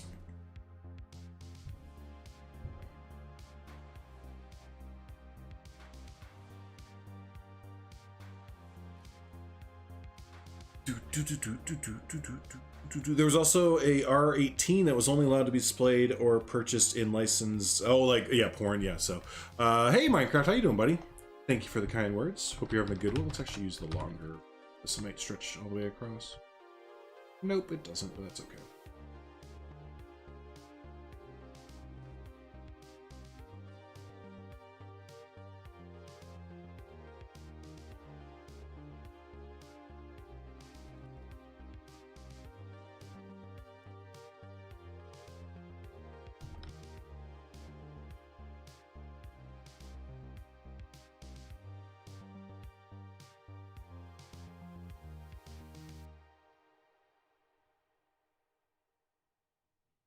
Okay, so these are the dead trees to tell the cars to stop, basically. These are the curbs.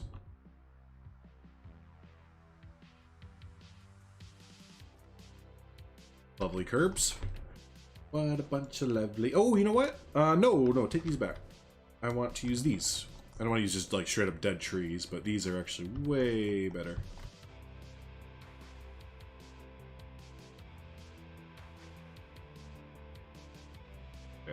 Yeah, that's way better. Okay, cool.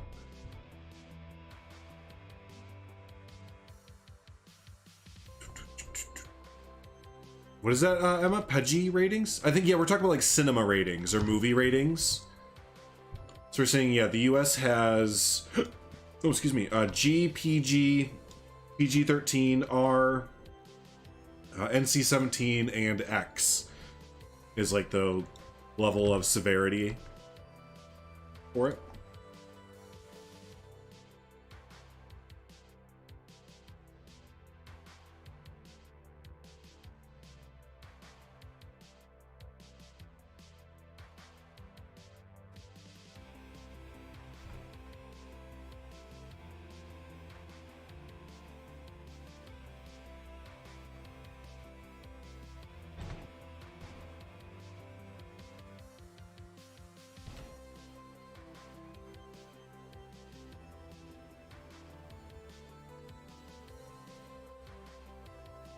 Okay. That'd be a U in the UK. I know, right? And Australia too. But here in the US, whoo! You say that, you may as well be the devil reincarnated himself. Holy guacamole. Mainly in the Midwest. The coasts, like LA, New York, stuff like that, they don't really care. They're more hip.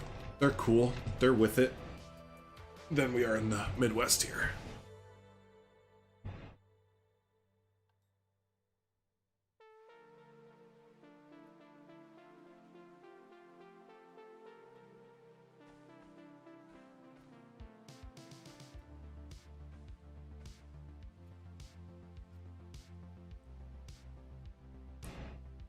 And X is for the hardcore? I don't know. Yeah, sure, because NC-17 is like 17 and older can go see it, so I would imagine that they can't go see...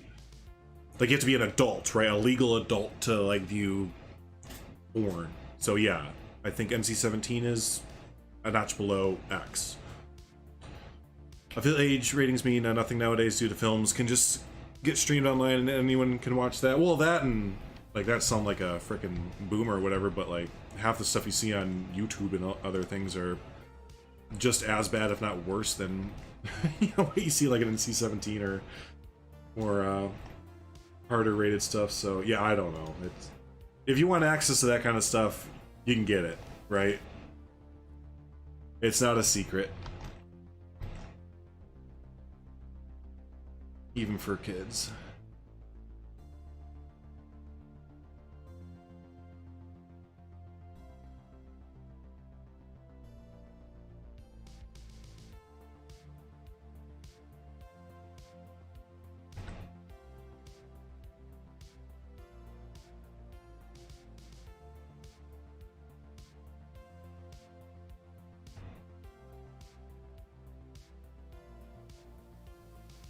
Oh, yeah, excuse me. Oh, man, big excuse me there.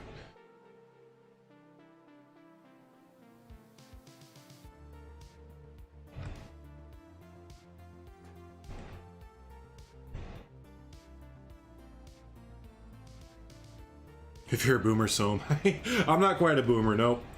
I'm not quite a boomer. I'm an older millennial, though. No, I'm a mid-aged millennial. I'm a mid-aged millennial. With boomer tendencies. I guess, I don't know. Oh, that's right, I want to have this connect up over here. So let's get the terrain. There we go.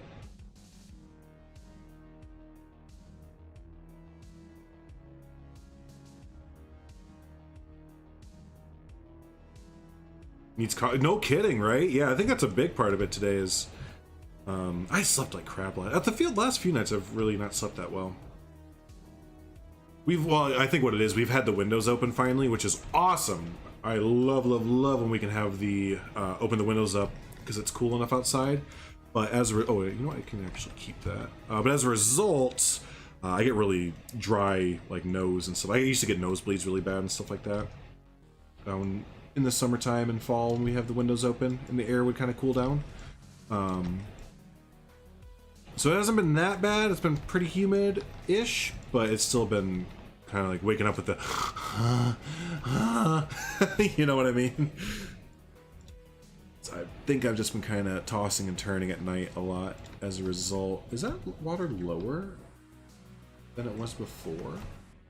No, okay, cool.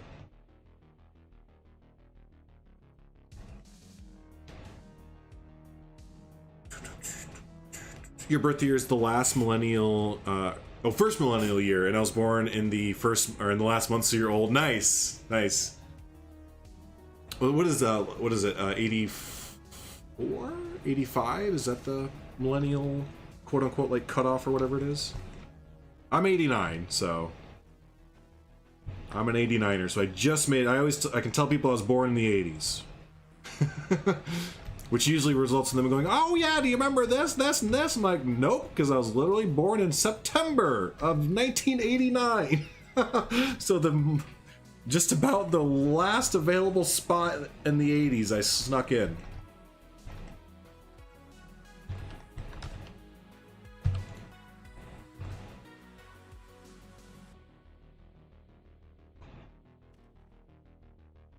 Do I remember a lot of stuff about the 80s? Oh yeah, let me tell you all about Reagan and tearing down that wall. Oh yeah, I was a grand total of a few hours old when that happened, I think.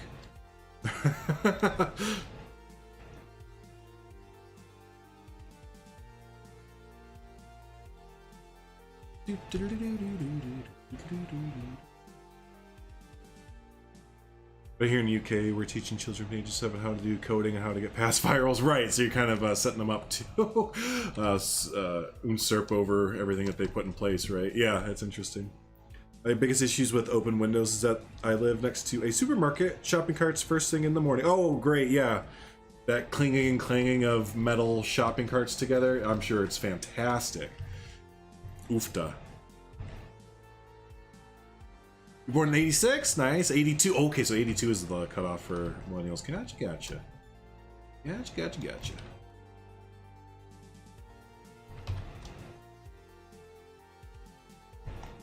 All right, so I don't know, we're gonna do something over there.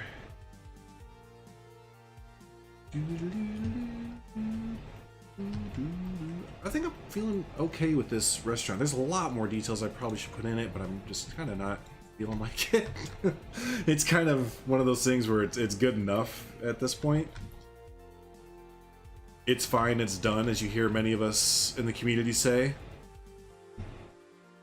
Which I guess backstory for those of you that don't know where that came from. That's from the bros from Bro Nation, or Mike and John when they were doing their big theme park that took like 2 years to build. Excuse me, sorry. They was getting down to like the last gritty details, and like someone was like, hey, you didn't add in like curbs to this area, to which they responded, it's fine, it's done. And so you'll see a lot of us when we're doing big projects, and someone might mention like, oh hey, you forgot to put in the... No, I didn't forget. It's to the point where I'm done. Like, the project might not be done, but I'm done physically, mentally. So it's fine, we're done. That's definitely a Planet Coaster type reference there. 9 to 5. Feeling alive and 9 to 5.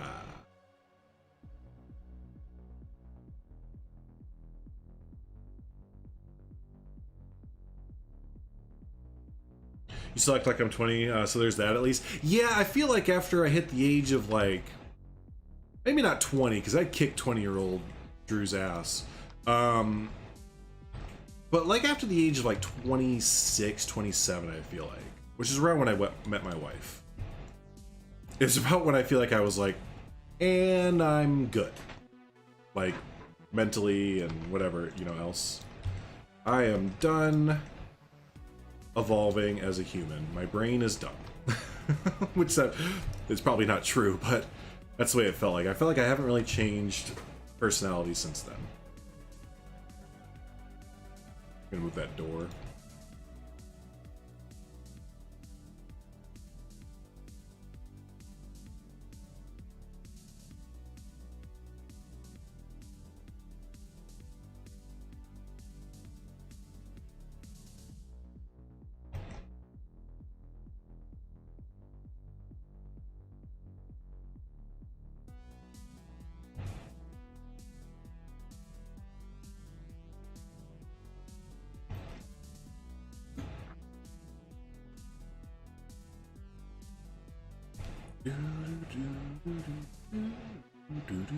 Me too, Matt. Yeah, I mean, I'm, what, 31, about to be 32, and actually, if I have a beard, I do not. I definitely don't get carded if I have a beard. If I don't, then people think I'm like 23 years old. Which is a compliment, sure, but it's also like, well, yeah, I've earned these 32 years, man, or these 30, however old I am. How old am I? 31. I've earned these 31 years. Let me get not get carded, all right? Come on, man. Let's get a fence going around here. Oh, Troy, what's up, buddy? Good to see you. Hope you're having a good one. You know, I have the perfect map fence pack for it too, from my co-collaborator Savannah. She has made an awesome North America fence pack. I don't know what it's called though. Type in North America, it should come up, right? Let me just type in fence set. I think she labels hers fence sets. Ooh, no, there's... Oh, you know what? Maybe... No, I am downloaded too, because I just showed it off. I just showed it off. So, it's here somewhere. Hey, speaking of showing off and everything, I just uploaded today. If you didn't catch it, I put it in a collection and everything as well on the workshop. A lot of the Beyond Wolf Nature Reserve buildings. So if you need or want some of the Beyond Wolf Nature Reserve buildings in your builds, you know, a lot of swamp builds, industry type builds and stuff, definitely check out my workshop and check out the collection I just made for that there.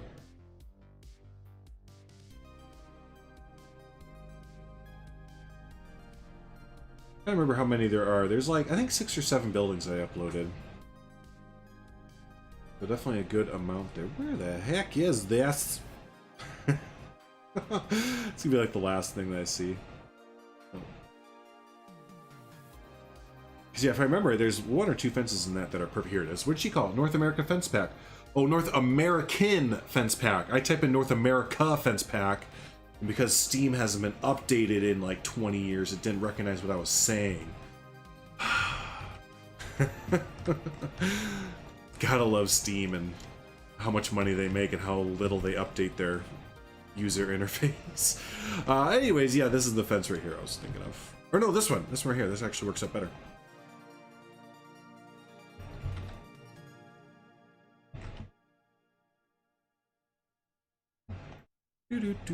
Hey, welcome back, just another guy.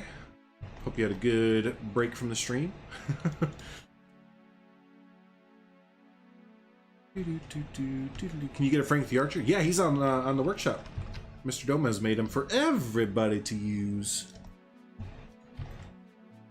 So yeah, just type in, I think if you type in Frank the Archer, or Frank, he'll probably come up.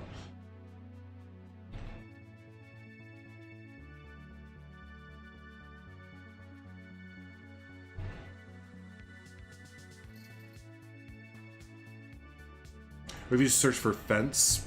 I thought I did that. Did I not do that? Because I'm curious now to, like, what brings it up. Yeah, if we did fence, you're right. It would have came up.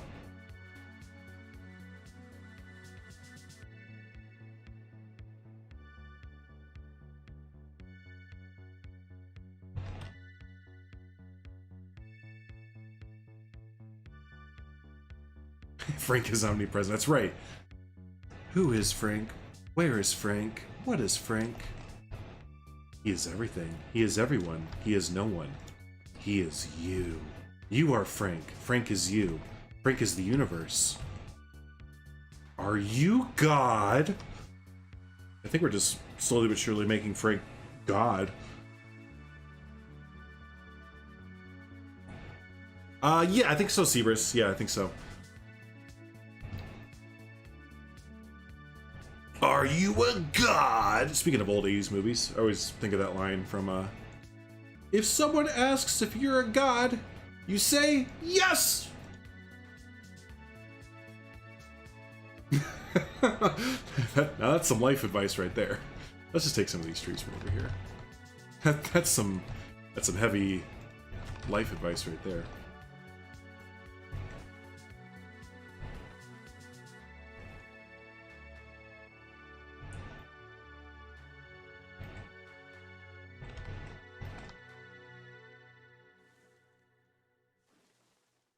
I was going to say, no, I was just trying to start a cult, but it didn't seem like y'all were interested, so I just put a pin in the cult talk for a little bit. I'll try and make the cult of Frank a thing some other time when y'all seem more receptive to my truthful ideas. All hail Frank!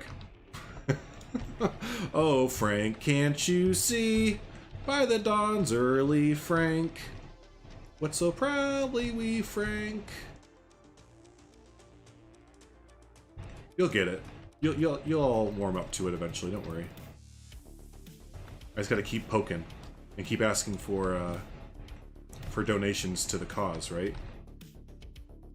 I'm gonna try and make a Scientology type religion cult out of Frank. So.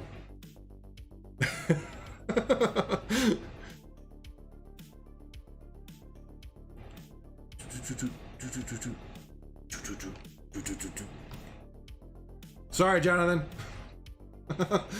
Oh, that's true, Matt. Yeah, all the North American insiders are gonna come out. See, I knew that we were getting a North American pack. This is the voice of a 4chan North American pack insider. I knew that we were getting a North American pack like, I don't know, 6 years ago, right?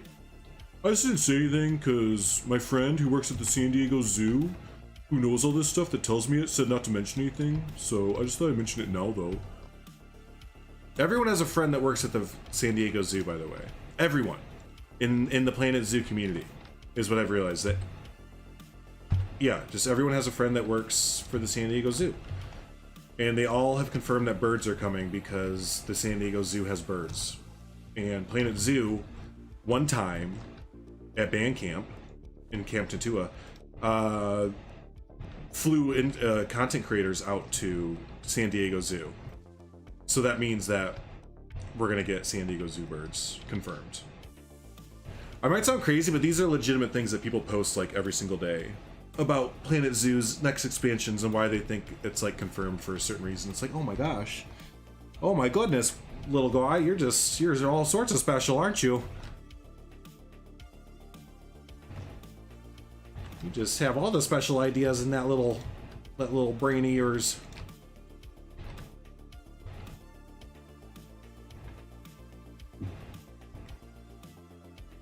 See, they're I do believe you, plastic swans, but it is it's always funny though, because the 4chan ones, they're always like, yeah, so my friend at the San Diego Zoo said, and it's like, oh my god, how does everyone know someone that works at the San Diego Zoo?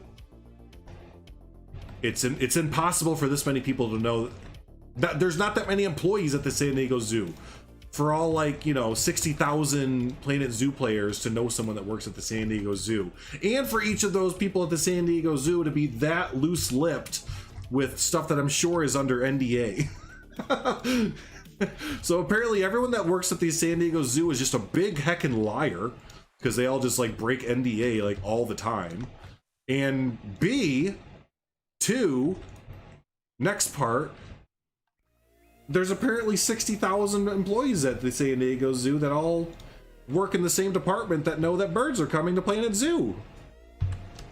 It's amazing. It's just absolutely amazing. I've never seen it happen before in a game, but there's a first for everything, I suppose. Flu, birds, that's right. See, you can do it.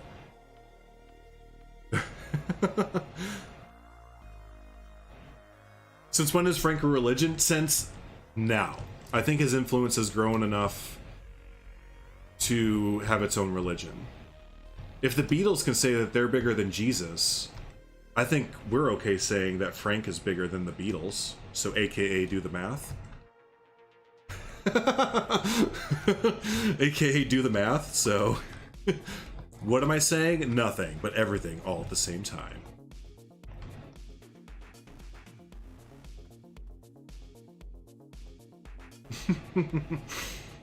Hey, what's up, Sawdust? Good to see you, buddy.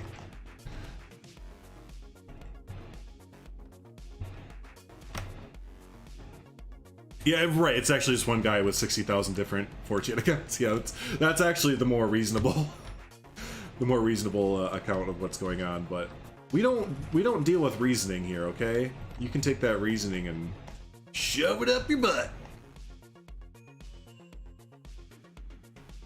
We're only looking for extreme stuff here, controversial opinions, things to get the crowd moving.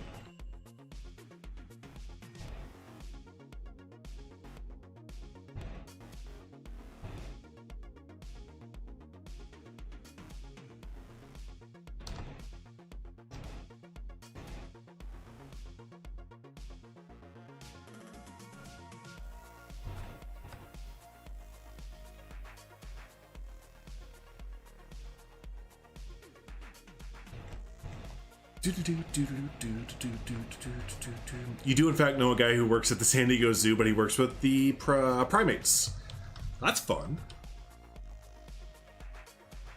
Did you used to work with them here in the States or something? Or not in the States, sorry, but at a different zoo?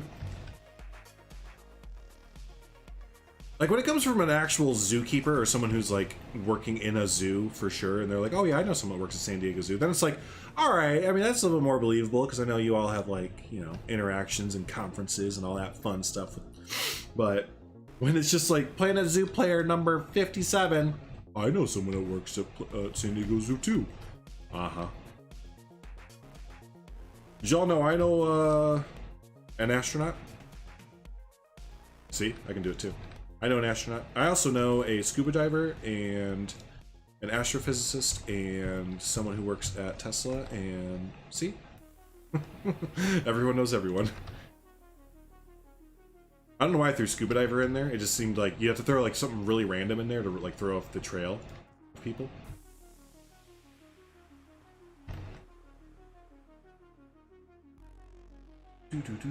Are we creating a Frank multiverse? Ooh, start it. I love it. I love it. Dropped 350 plus friends on Facebook and not a single request to be added back. Guess I really didn't need that many after all. Yeah, man, that's what I was talking about the other day, right? You kind of realize just the older you get, your friend group gets smaller, but they get more quality. I think when you're in like high school and stuff, it's all about the quantity of friends that you have, and then as you get a little bit older, you start to realize that the quantity isn't what's important, it's more like the quality.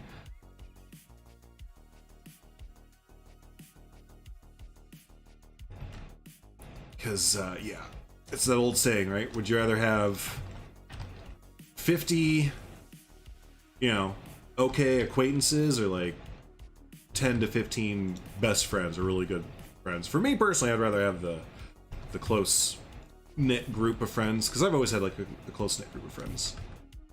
It's like a second family kind of thing. So I'll always kind of lean that way.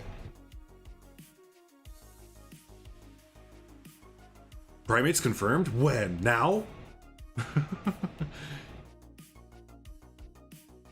Oh, you did the same zoology course? That's cool. That's cool. Yeah, quality over quantity. Yep, I've always believed that in most aspects of life.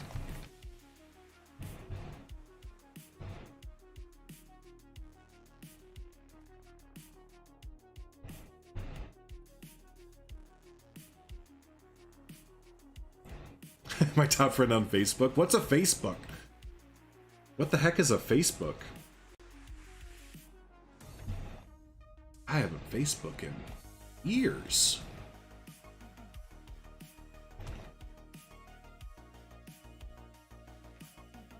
Right around the time the adults got a hold of Facebook, I was kind of like, oh man, why y'all gotta come in and break everything? Now it's gonna be boring, and then what did become boring. So I noped out of that.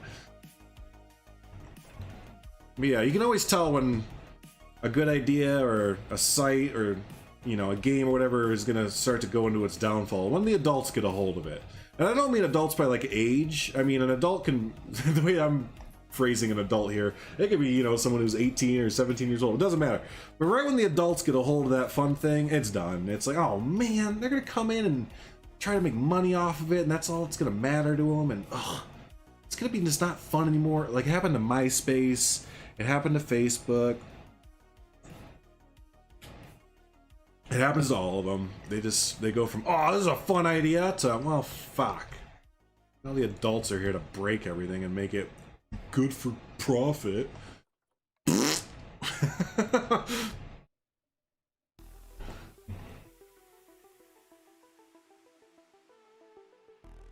When you're such a boomer, you don't know what Facebook is. Oh man, I don't even, if you don't know what Facebook is, that's not even a boomer thing at this point. That's just you're choosing to be out of touch. Like, yeah, that's a you chose to be that far off the grid. That's like saying you don't know what Amazon is. You know, and yeah, I think you'd have to be off the grid to not know what any of those things are at this point.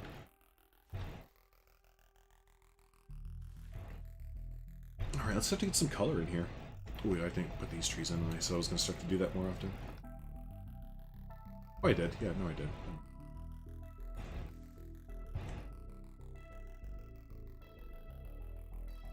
When the mother-in-law started commenting on the stuff, I knew Facebook was over. Yeah, that's when my mom sent me a friend request on Facebook. I was like, oh, okay, see ya. I'm like, thanks. I mentioned before, the only thing I have with Facebook is Messenger, because I talk to people worldwide, and it's the easiest way for us all to communicate. Because a lot of, I try and get them to get on Discord, but one of them, not South Africa, no, I think our Chinese friends, who we can only talk to every once in a while, they can't get Discord, I think it is. It's been actually a few months since we've talked. The pandemic, we haven't talked. I haven't talked to my Facebook international buddies in a little bit because of the pandemic, oddly enough. I thought it'd been the other way around, but yeah, if I remember, I think it's my Chinese buddies that they cannot talk in our group chat on Discord because they can't download it.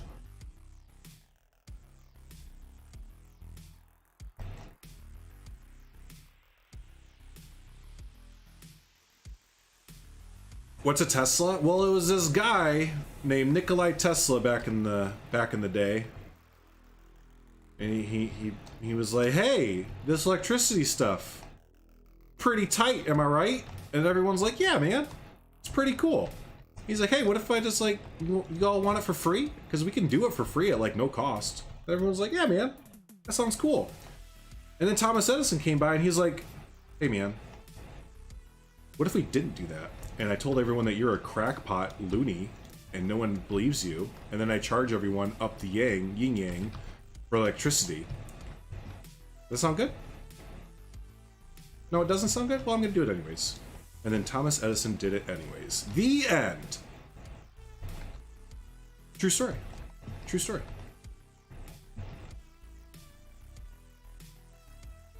Alright, I like how that looks back there. Let's get some more benches and stuff.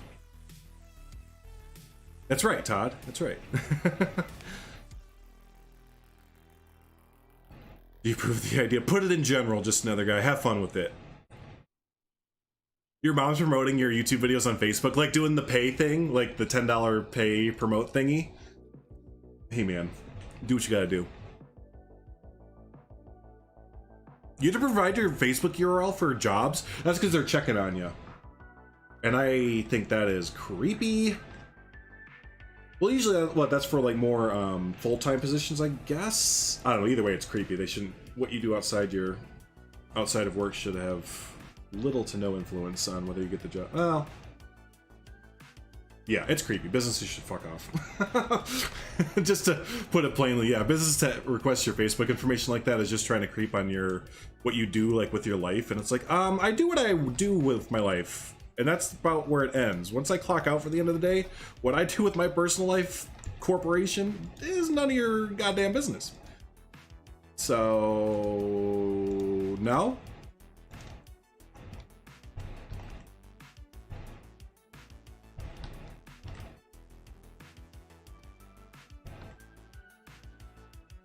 Yeah, so no. I mean,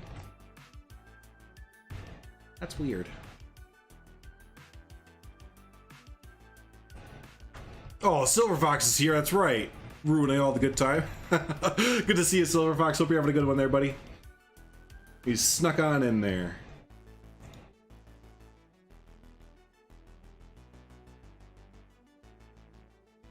Yeah, Silver Fox snuck on in there. Oh, just sharing them, I gotcha. We've done the, what was it, a year or two ago? We were doing a little side business and using Facebook to promote things, and we did the pay for the Facebook promotion thingy or whatever, and it worked out pretty well for business side of things, but I know it's only like $10 or something like that, so it worked out pretty well. I can see the aspect of it, or, you know, the allure. Your brother actually works for Facebook? Oh, does he really? That's interesting. That's interesting. What does he do? If you don't mind letting us know.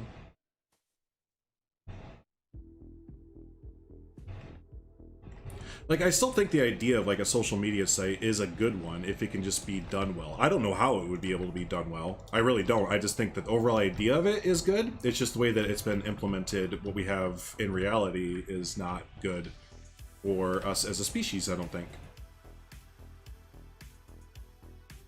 And maybe that's why I like Discord a little bit more, because it's a little bit more controlled. Like, you're not just like bombarded with, I mean, comparing Discord social media to Facebook social media is like apples and oranges. A little bit, but I think it just have more control of what you are, what's shoved in your face on Facebook and Instagram and stuff. The fact that like promoters and advertisers and, you know, the marketing machine can just shove whatever it wants to like in front of you to like influence your day and everything is just kind of bogus.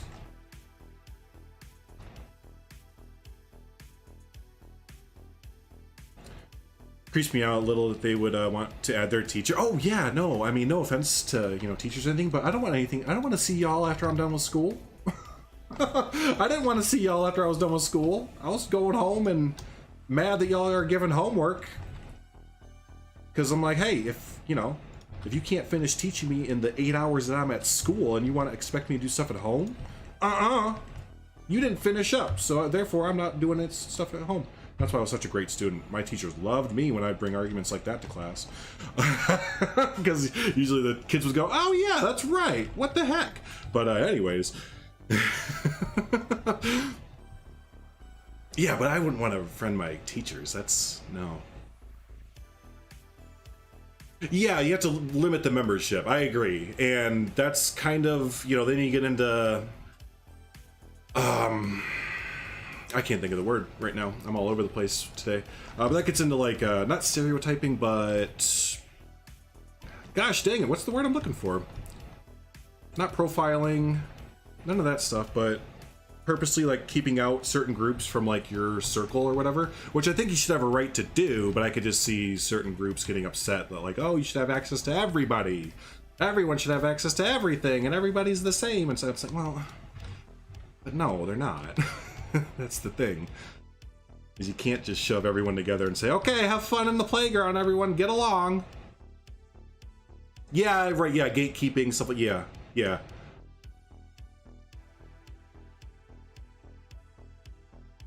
Most of my teachers had a I'll add you when you graduate policy if you wanted to, if you wanted to add them at least. I did add 2 teachers when I graduated, because we were really, really close.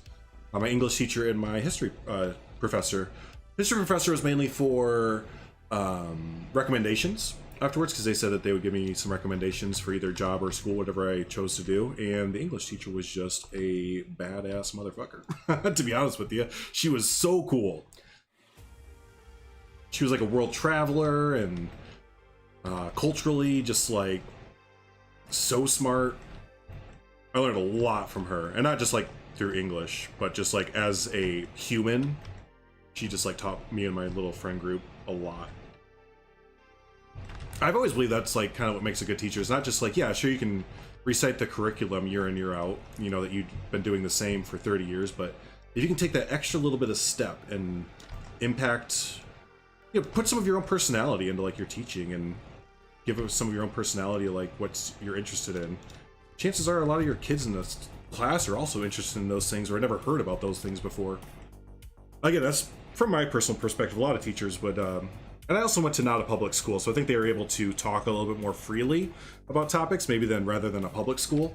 But yeah, we had a lot of like really almost controversial cultural type topics when I was in high school that made me respect my teachers a lot more. I'm paid to speak to you in school, not in my personal time. That's fair, right? Much more personalized it is, and you can kind of gatekeep a little bit who and what you see more. And I think that's a big thing with Discord. That's what I was saying earlier, is that it's not corrupted yet by advertisers bombarding you. Like, oh, hey, you clicked on this political, link. Well, hey, guess what? We're gonna link you with a bunch of political stuff now, whether you want it or not. Yeah, at least you can kind of freely talk in Discord about whatever you're talking about and not get corporate bullshit flung at you like all day after that. Because that started to be the thing. Like, I know how Facebook and all that stuff works, like algorithms. Like, I know how they work. So it's be like, ugh, if I click on this news article, Facebook is gonna think that all I want to read about is like the election. It's like, no, I just want to like get a quick update, about like the recent election that happened or the recent news story. I don't want to get bombarded after this with like 50,000, email or messages and notifications and updates about things that are pertaining to it. And yeah, that's my biggest thing is like, ugh, now I know if I click on this, I'm gonna have to deal with these kind of updates for the next 3 months until Facebook gets it through its thick skull that I'm not interested in it anymore. It's like the robots that they have, the bots that they have running are some of the smartest technology ever, but it's also some of the dumbest technology ever. Because it's all just based on, zeros and ones. So they can't, well, yeah, it's probably best for the marketers and stuff like that, but for the consumer, it's absolutely terrible to frequent these sites. There's no redeeming quality for it, except to get you pissed or hooked on it. Yeah, then your homepage is messed up for a month. Right, I do that with YouTube too, because I know that there's like a video that's outside of my normal viewing or whatever. I'm like, oh, it's gonna bring up all these like, which one that it did? Prank. I accidentally clicked on one of the fake prank videos. Like, it's just a prank, bro. And it was a total accident. And then like, yeah, the next month or two was all like fake prank videos. It's like, oh, fuck me. I don't want to be on this side of YouTube. This is a gross side of YouTube right now. Why'd that come out? It's like, oh man, I don't want to be on this side of the tracks or something like that, right? I'm on the wrong side of town. Yeah, right. The servers are all custom. It's kind of how MySpace felt when MySpace was like kicking really good, where you can do your custom backdrops, your custom top 8, and custom soundtracks and stuff like that. We were talking about that too with like, that's how we got talking about Facebook the other day. But yeah, this Facebook took out all the personality that like MySpace and kind of to an extent like Friendster and them had, and it's turned it into this sleek gray, silver, white, modernist design. I was talking to some people this morning about how sick and tired of sleek, modern design we are, like, and it was all like a bunch of like millennials and zoomers, and that's supposed to be like our architecture, like our generation's architecture or whatever, like, just this soulless, lifeless, black, gray, silver, sleek metal alloy with like some little bit of wood put in, like architecture. We were just all like collectively like, I'm so sick of that architecture. It's so boring and lifeless. We're just like, can we combine like the 50s Batman, like kapow, with like the 80s, 90s cheese and just put those together for the next like architecture revolution? Because whatever this modernist thing is so boring and like soulless. Like everywhere you look, it's just like, ugh. Oh, we were talking about the Avengers campus, the new Disneyland Adventures campus that just opened up, and how like we were just like, yeah, it looks really bad. Like there's just like not many redeeming qualities about it because it's that like typical military, modern, sleek look. Like, okay, so boring is what you're saying. It's boring. There's not much imagination that really goes into that.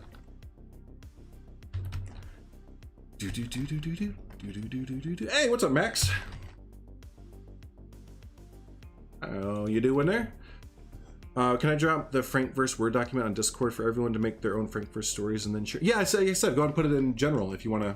If you guys want to do that fun little thing, go for it. Put it in general. That's not used that much at all. So yeah, you all can definitely hit up general and have some fun there. Removed almost all the colors in the most recent Yes, yeah, that kind of got me thinking about that too. Twitter just became even more soulless than it already was by making all the buttons black and white.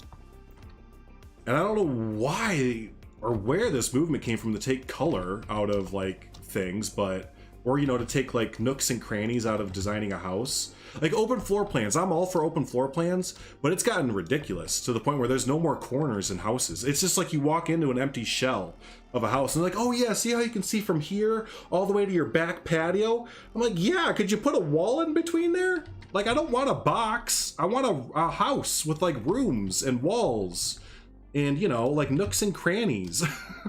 I don't need an empty box that I'm paying exorbitant amount of prices for. And that's all part of that like modernist, like sleek movement that I just like, ugh, I think it just looks so ugly. Hey, Squiddy.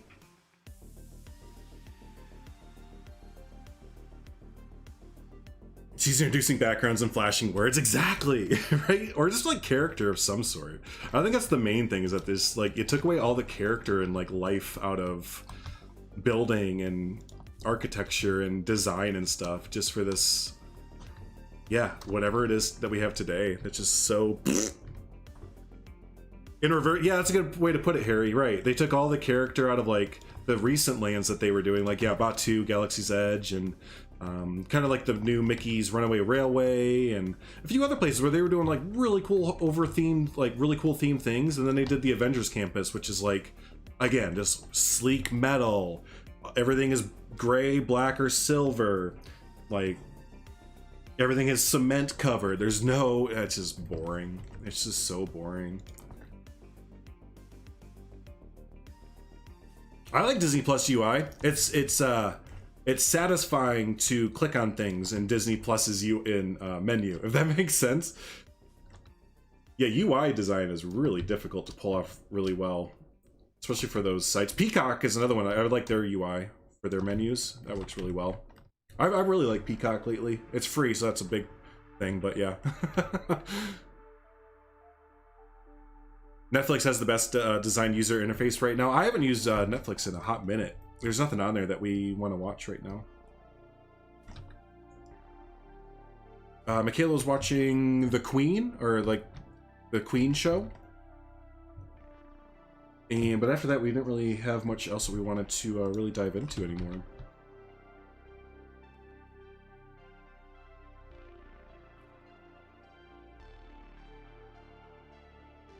It's kind of fun walking out and seeing her watch the Queen show, because it just it takes little snippets from history, and I'm always trying to guess where she's at. I'm like, she looks about that also World War II? And she's like, yeah.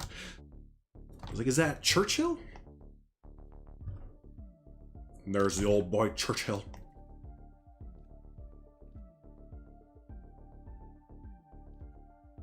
Yeah, I know it's not literally called The Queen Show, but yeah, it follows, I think it's Queen Elizabeth, her like reign. Hold on, let me look it up.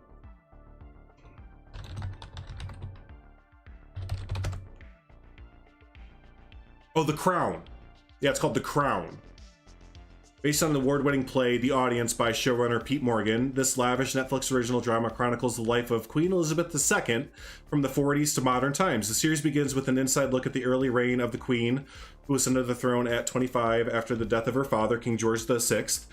As the decades pass, personal intrigues, romances, and political rivalries are revealed that played a big role in the events that shaped the later years of the 20th century. Yeah, so I love historical shows. And obviously the British Empire was ginormous in the second half of the 20th, or always, but yeah, I've always been interested in the Queen's life a little bit there, so when she started watching that, I just kind of pop in every once in a while and see what it's all about. Yeah, The Crown, yep.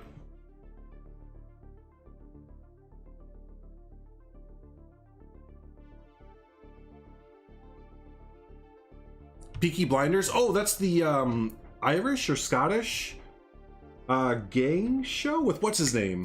I like the main actor in it. He's in a lot of Christopher Nolan's movies.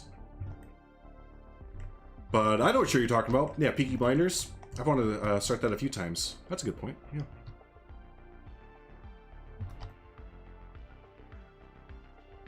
Okay.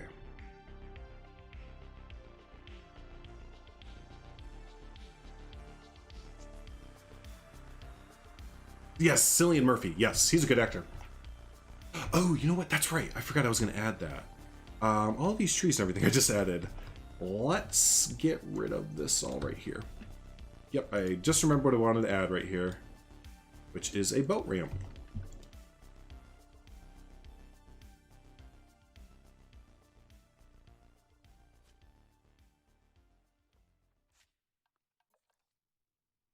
Yeah, I think we can add like a boat launch right here.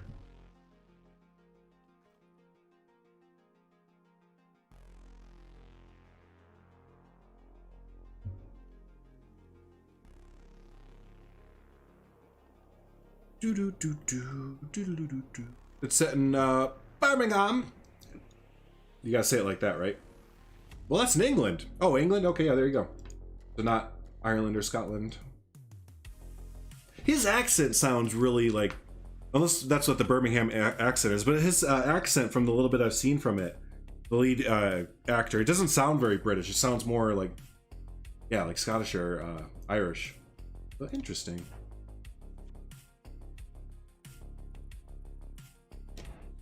There's Irish people in it. Okay, so maybe I just heard them talking when I was watching it. Who knows? But either way, good to know, good to know, good to know.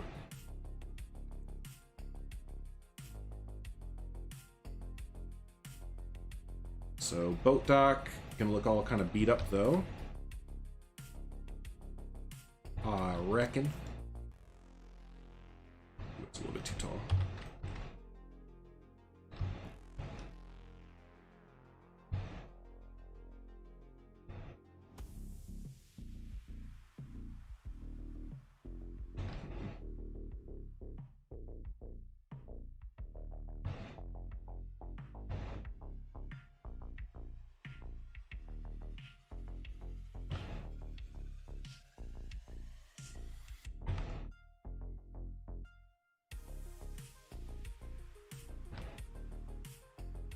Oh man, it's going way too tall.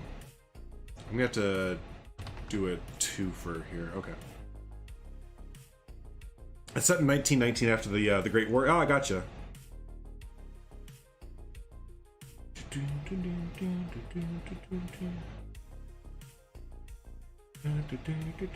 It is true, Cole Coke. I am an American. I'm glad that you are now realizing that I am an American. I've been keeping it a secret for this long, but me not being super familiar with English geography has finally given me away. I thought I was doing a really good job up until then, but y'all found me out. Now, if we bring up any American... never mind, I won't do that. But yeah, good job. I am from the United States.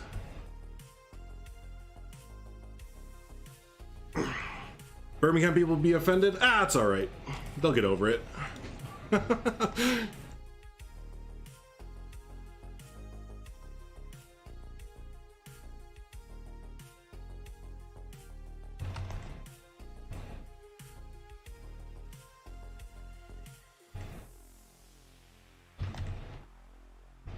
I think we're going to angle it down like this.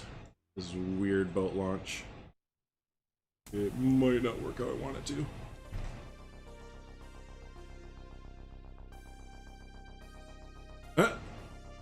Colco throwing shade to Birmingham people. Dang.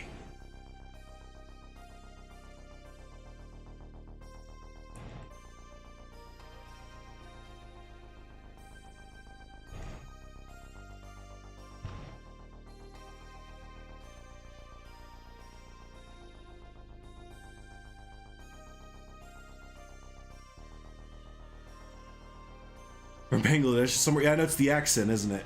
It's the accent. I have a very Bangladeshian accent.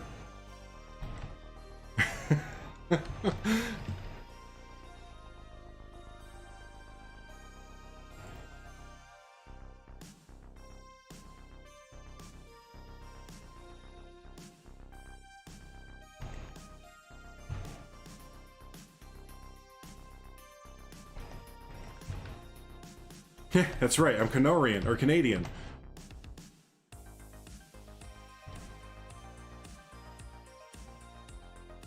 Sometimes feel closer to being a Canadian some days, with how far up north we are.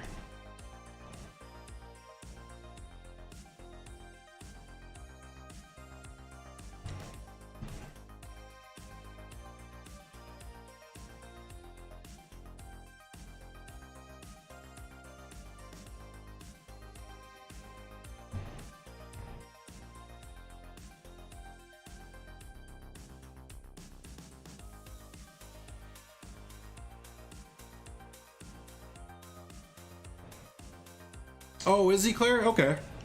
A Brummie accent, gotcha. I'll remember that. What's what he was talking about, speaking of D&D and English accents, he was saying like, oh, goblins. He was saying that whenever he does a goblin, he wants to try and not make it, oh, Cockney, right? Isn't it Cockney accent? That is like always, like whenever you hear a goblin in famous like movies like Lord of the Rings or anything, it's always like a Cockney accent. So he was saying for our D&D session, he's like, I want to try and make the goblins not have a Cockney accent if it's possible.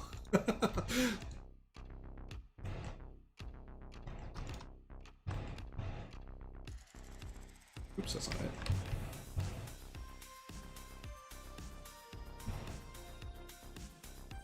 The East London accent? Yeah, he's saying that, like, you know, they're always like imitated that way as sounding like goblins. He's like, I'd feel like crap if my language or my accent was always the goblin language or whatever. So yeah, he's been trying to do different goblin dialects and stuff. How's that Canadian ham? Oh, I love me some bacon. I love some bacon there.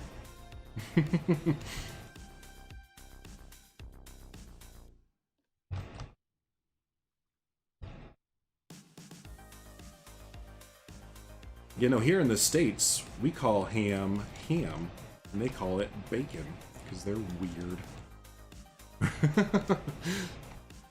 You mean Canadian bacon? There's no such thing as Canadian ham, except for the fact that our pigs are just simply delicious, and they're well-tempered, too. They say sorry all the time. Like, whenever a pig farts in Canada, it says, oh, sorry, mate. I let out a little toot.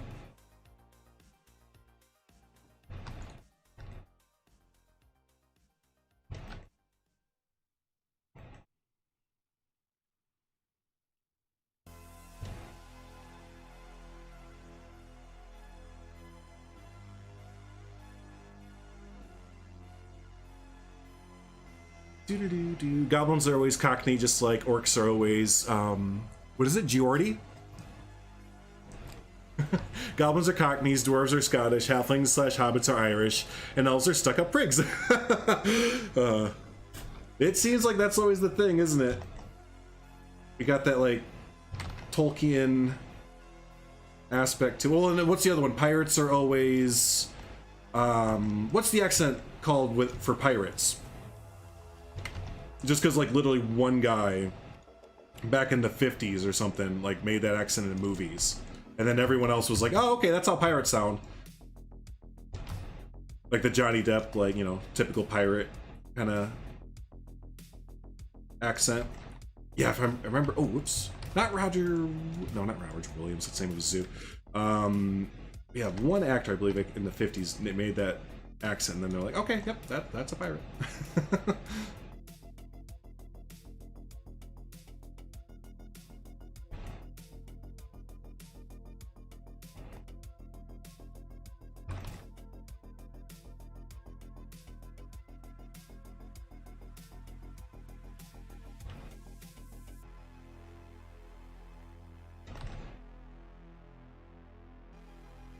Okay. Who wants a boat dock named after him? Or a boat launch named after him? Pirates are always Nantucket. Nantucket.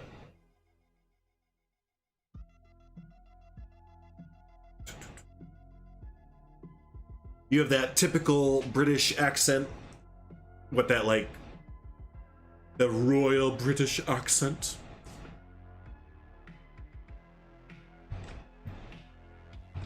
Yeah, what accent is it? Like, when you think of an American's take on the British accent, what accent is that? Because there is, you're right, there, whenever Americans do the British accent, it's always, you know, cup of tea, I'll have a spot of tea, right? That's like the typical American go-to. Is that just like a London accent? Robert Newton in Treasure Island. Yeah, so that is the actor. Yep, you're right. Yeah, that's what everyone always refers to as the pirate accent. Again, I think even Johnny Depp like references him, or just yeah, straight up takes that accent because he's like, yeah, that's the pirate accent.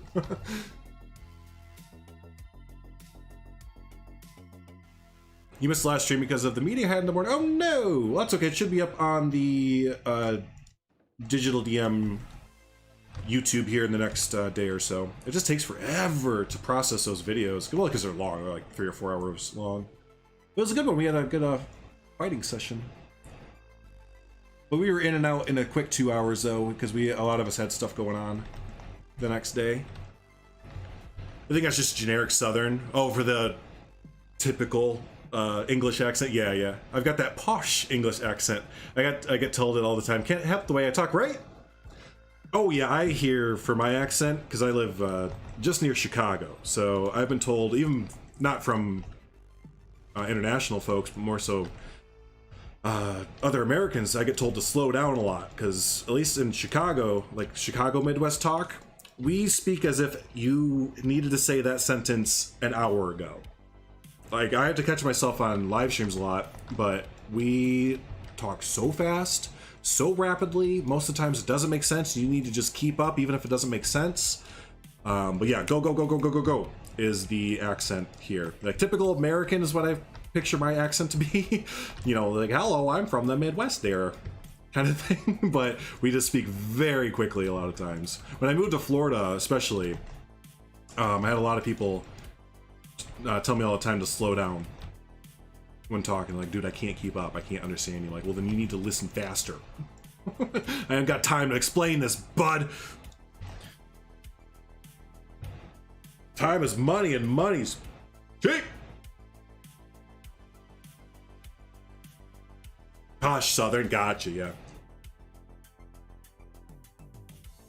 It kind of varies because you say things like war and Tuesday and British, which is a non-posh Londoner, but also posh like the Queen. Do you think it became posh because of the Queen, but before that it was kind of like a slang? Yeah, because you'd say like Tuesday or British, like that's a slang way to say it, is what I'm guessing. So yeah, did it become posh because the Queen happened to speak like that, and because, you know, she's the Queen, so interesting. I think Americans typically do a really terrible Cockney adjacent thing or mid-Atlantic approximation of received pronunciation. That's probably fair, yeah. I'm terrible at accents. I'm pretty terrible at accents because I got a very Midwest, Mid-America thing. Yeah, Estain has an accent. I don't have an accent. I agree with that. I think my accent is American. Like, I don't know if that sounds cocky or whatever it sounds, but I believe that, like, I have an American accent. Kind of like Californians. They kind of have that a little bit. Not like you're like Hollywood Californian, but like I think California has like the typical American accent, or like the Midwest where I'm from has like the typical American accent kind of thing. Except again, we just happen to speak very, very quickly, very quickly. But yeah, Estan definitely has. You gotta kind of pinch your nose, talk a little bit higher pitched. He's got kind of that Southern Belle, higher pitched accent, you know? The Office, the US Office did a real good job explaining it. It's like you got molasses kind of caught up in the back of your throat there, but you also gotta like blow your nose, so it's all, you're talking over top of your nasal passage when you do it. So you're not really doing a full talk, you're kind of air talking over your nasal cavity. I have a good generic American accent. I do, yeah, that's a good way to put it, right? Very generic American accent, yep. Yep. Soft northern Midwestern. Yeah. I can see that. Excuse me. Yeah, the Valley Girls. That's so fetch. Those are a real thing too. Like, Valley Girls are still very much a real thing in the States.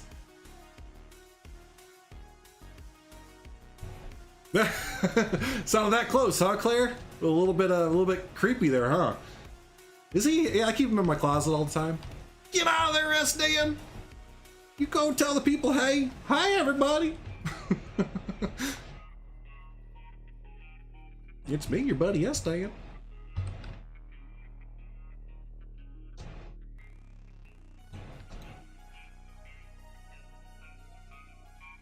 I like how in the middle there, I just caught this conversation going on, but Claire and Silver Fox are talking about omelets apparently, and I missed this whole conversation in the middle there. I totally missed the omelet conversation, but I'm glad that there's like multiple things being talked about right now. Sorry, Jonathan. Oh boy. Don't talk about California like that. Hey, man. Hey, dude. I love me some California. Actually, I feel like I'm one of the only Americans left that actually has like an appreciation for California. Everywhere I turn, it's like, oh, California. It's like, what's wrong with California, dude? Like, if we didn't have California, we'd be like a poor country, man. I don't think a lot of Americans realize like how important California is, like, to the greater good of the country. Like, you can sure disagree with some of the stuff that goes on in like certain parts of the state, but like, god damn, you hear about people are like, we should get rid of California. Like, are you crazy? And just blast away like 11% of our GDP because you don't like what a dude said? Bro, shut up.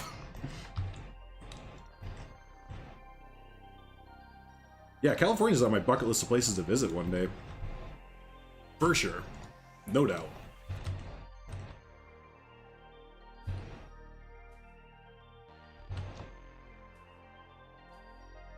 The only thing you hate is traffic. Oh, sure. Well, there's a whole bunch of people that live there, right? Well, actually, not so much anymore. That was a interesting thing I saw about California. I was looking it up because Illinois, where I live, is losing a lot of people. Like every year we lose lots of people that are moving to like Texas and other places that are more like business friendly, and more tax friendly too.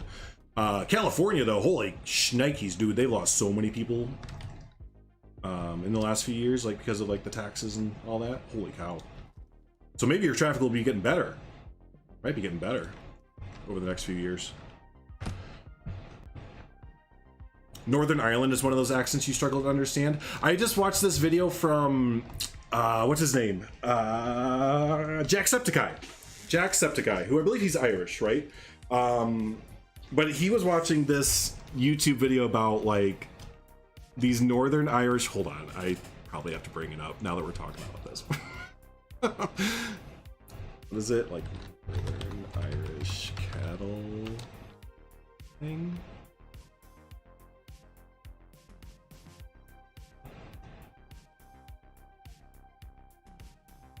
Oh man, here it is. Here. So yeah, Jacksepticeye, who again I believe is Irish himself, was looking through like the Pride of Ireland or just do like an Irish video, like looking at different Irish things or whatever. And yeah, it's the farmer who lost his sheep, and he's like, I can't even understand what this guy said. Here, let me bring it over. Here we go. So yeah, he brings up this video and he's like, I can't even understand what this dude's saying. So anyone that's Irish or thinks they have a good understanding of Irish like language or dialect and stuff. Fine Merton, that's riding, viewing them in, and you want to see it, fine Merton. Last Saturday, Mikey Joe O'Shea brought his flock of Scotch sheep down from the mountain commonage ahead of lambing. He discovered over 50 were missing. Allowing for a number of deaths and strays, Mikey is convinced over 45 sheep have been stolen. 45? It was about night, there'd be a full moon there about night, and it should be bright out, and there could anyone go up in the mountains about night, sure. What? Well, there was 45 sheep missing, like, in the lambs and everything, the sheep, just count out the nice bit of money, like. Okay, so there were 45 sheep missing in the mountains? And what are you gonna do? One more time. There was 45 sheep missing, Mike. Yeah, right there, 45 sheep missing. Up in the mountains by night, sure. Well, there was 45 sheep missing, Mike. When there was 45 sheep missing? In the lambs and everything, the sheep just count out a nice bit of money, like. Nope. Nope. You done about it, nothing. What? Mikey's next door neighbour says some of his sheep Like have also been stolen. Thick. Come back. Hey, UK. About 10 ewes. It's not all that difficult. All you got to do is have a good dog.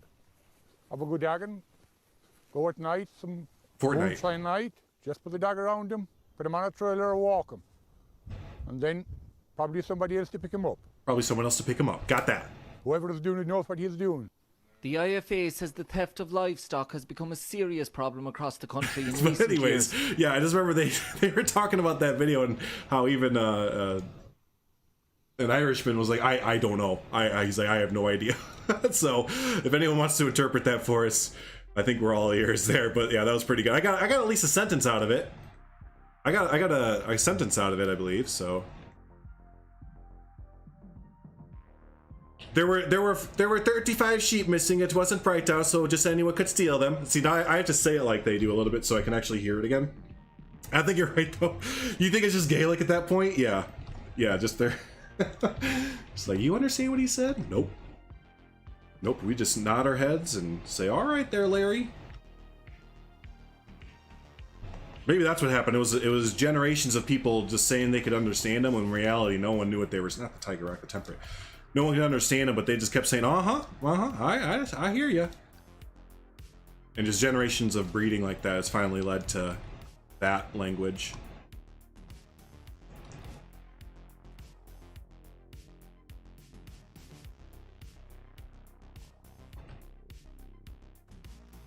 Oh, so there are aliens now. Dang, so aliens. Oh, hey, let's not have a rock wall right here, because this is... And actually, that can stay. Just take these off right here. We need to put a wall, like a cement wall up. Nah, fuck that. It's good enough. Let's add in some more of these things. Foliage worked today like crazy, I guess. Yeah, basically UK, right? Drew trying to understand Irish sounds. Irish sounds, like I was saying that they're just sounds now. Irish gurgles.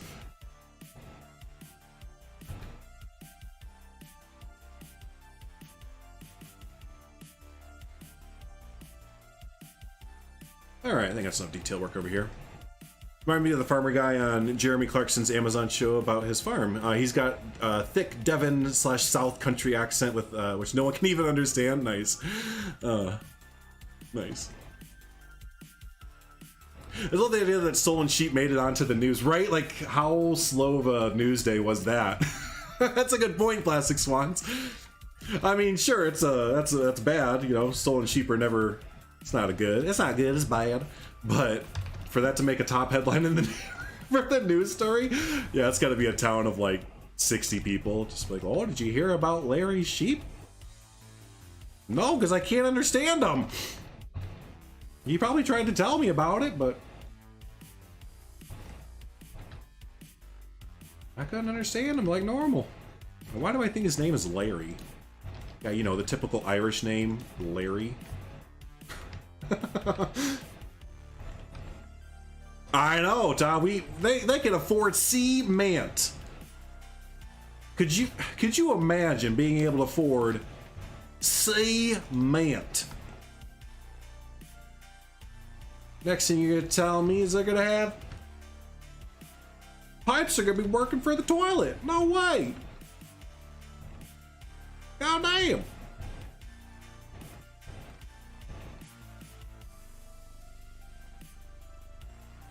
One 1-800 color me shocked.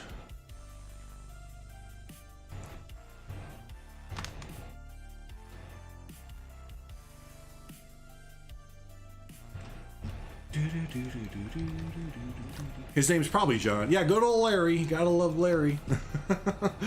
Irish schoolboy warns of frostbite. Frostbite? Show it on stream. All right, yeah, let's do it. I'm kind of into watching videos mood today. We're not going to only do that though. I can already see the snowball effect happening with that.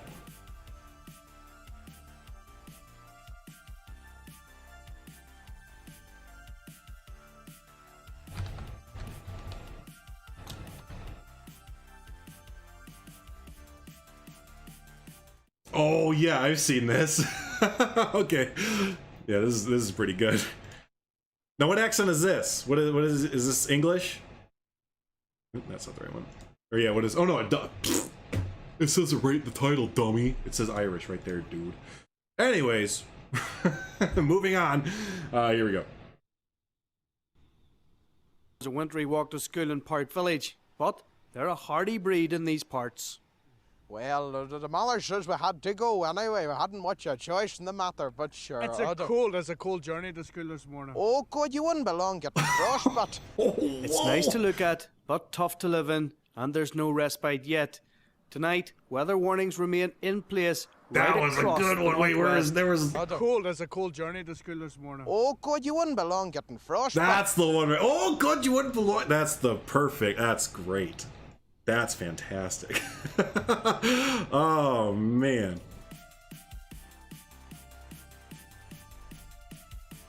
Just the way you got so excited. Oh, you would. Oh, that's great. That's definitely Northern Ireland. Yeah.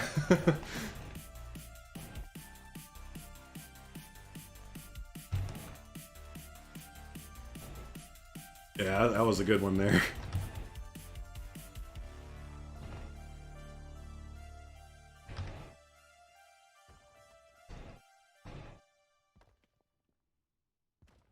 Oh, excuse me. Oh, what time do we have?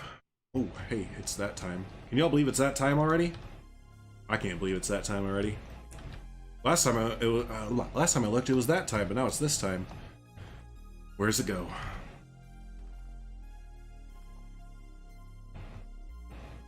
That's thick, yeah.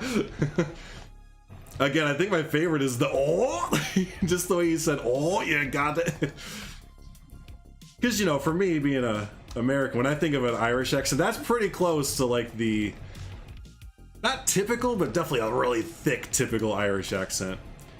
Like, not to be stereotypical, but I think of Lucky Charms, you know. They're magically delicious. Definitely, fortunately, unfortunately, that's where my American brain goes to, is the Lucky Charms accent. So that sounds just a bit like that, but way thicker. I know, right, Todd? Yeah, well, what, we can thank the Norwegians and the... Who else occupied England for for all the centuries and everything? Yeah, so you got Norwegians, what, you had some Danes hanging out there for a while, Swedish invaded, right? I'm actually learning a lot about English history right now playing CK3, Crusader Kings 3. Like, I didn't know about, what is it, in 1077?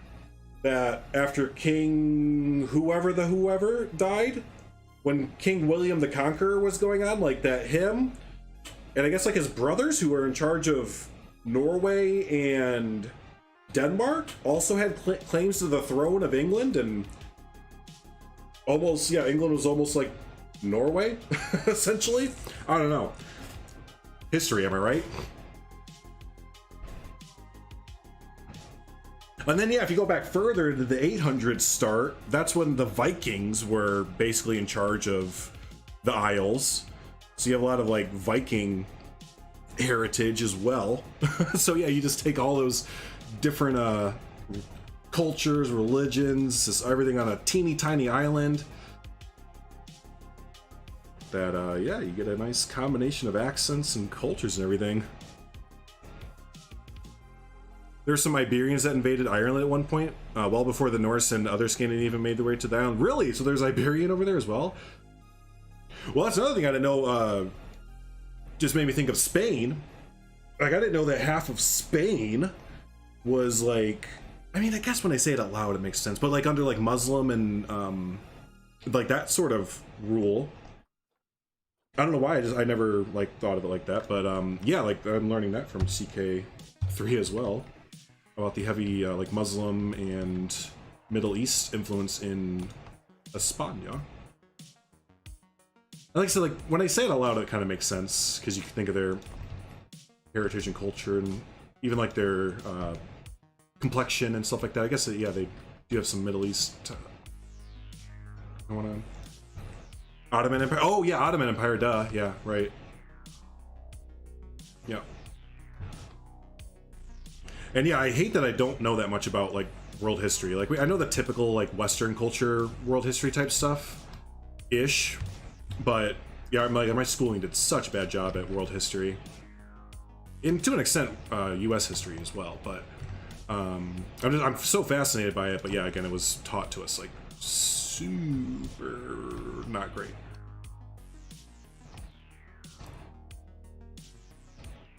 I learned more about culture, history, and stuff like that from y'all doing this than I did in my schooling. You get to listen to it.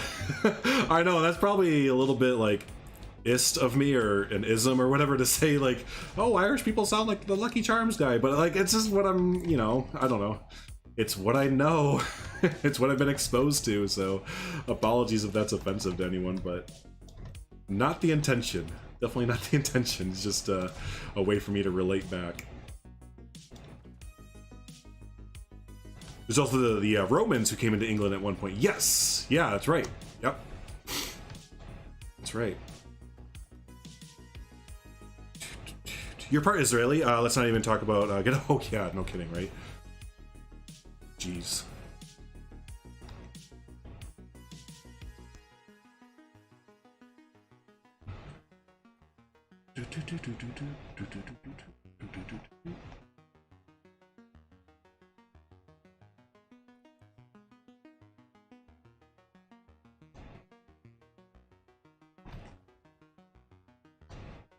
And we finish up with these dynamic rocks. I love these dynamic rocks. They can turn a pretty meh looking rock formation and kind of make it a lot better, I think.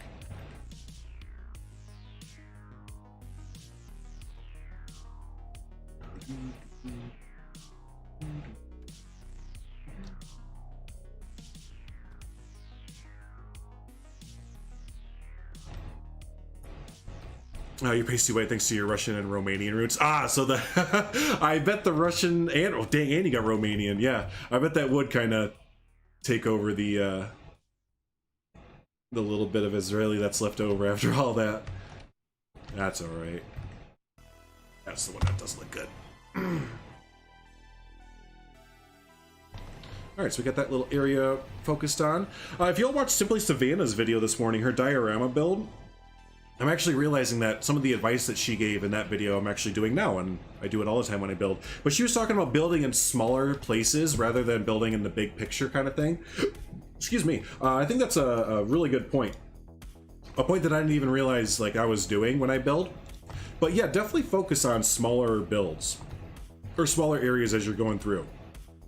So like for this build, what do? We focused on the island, right? And then from the island we did the dock, and you know, so we focused on the island as our main objective, and then from there we moved over to the building, and this is, you know, pretty much all the way done, but there's some other little things. But anyways, you know, the main thing is, okay, we focused on the building here.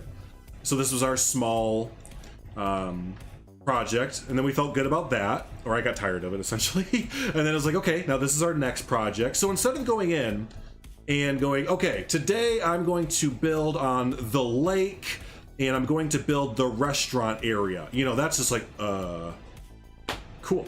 Now what? But yeah, instead of going in and be like, okay, I'm gonna build an island, a restaurant, a boat dock, you know, or in this instance, we're doing the rock outcroppings on this shoreline here. So keep it small.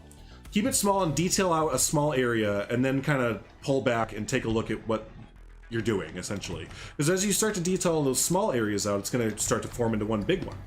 And I also think it's a good idea to not space out your builds too far away from each other. So if like your entrance is here, don't build a habitat out here and then build to it. I mean, some people build well that way, but I don't personally. I would, instead of building a habitat out here, I would have the idea that like, okay, I know I want to have like a polar bear habitat out here, but let's build to that instead of just having habitat green open area in between and fill in the gaps. I think mentally that's a lot more challenging to fill in the green gaps rather than progressing slowly through the green gaps, if that makes sense. If I think too big about my builds, my creative process just locks if I stop building. Smaller is better. Yeah, I think so, especially for these games. Again, where you're just kind of going into a big blank map. It's so hard to just look at the big blank empty map and go, okay, go, build, right? It's almost damn near impossible. So yeah, typically like starting a map or starting a new build, there we go. Actually, you know, I'm gonna put rocks out here too. So let's put this out where the rocks are gonna go to. Yeah, we'll typically have, you know, reference photos. Like Savannah, she had, I believe, a nice reference photo ready to go for Pine Mountain Sanctuary.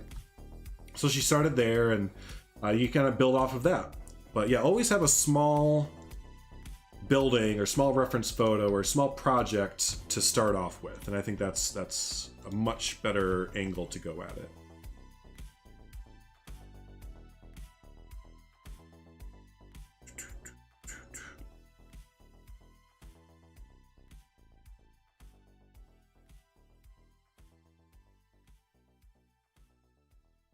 Logging back into Planet Zoo. Heck yeah. Heck oh yeah. That's fine. Let's just take these and send them out here. Where's a big one? I don't have a big one. All right, well. Okay.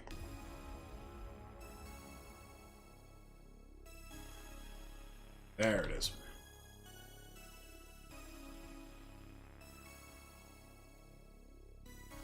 In history, Japan was the kid who copied someone's homework but made it slightly different. Like they came into China and took the alphabet and religion and took some of the cuisine when they went into Korea. That's kind of true, yeah.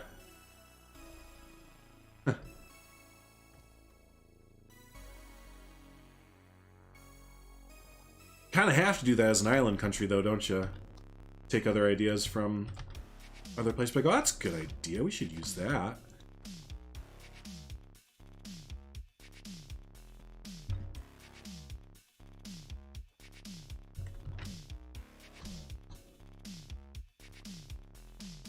Let me some, what is that? Teppanyaki grill?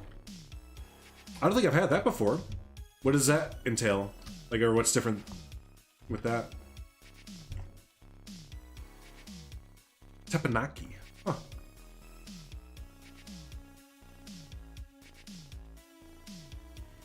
Hey, thanks everyone for the likes on Twitter. That always does help out beating the YouTube algorithm, as it were.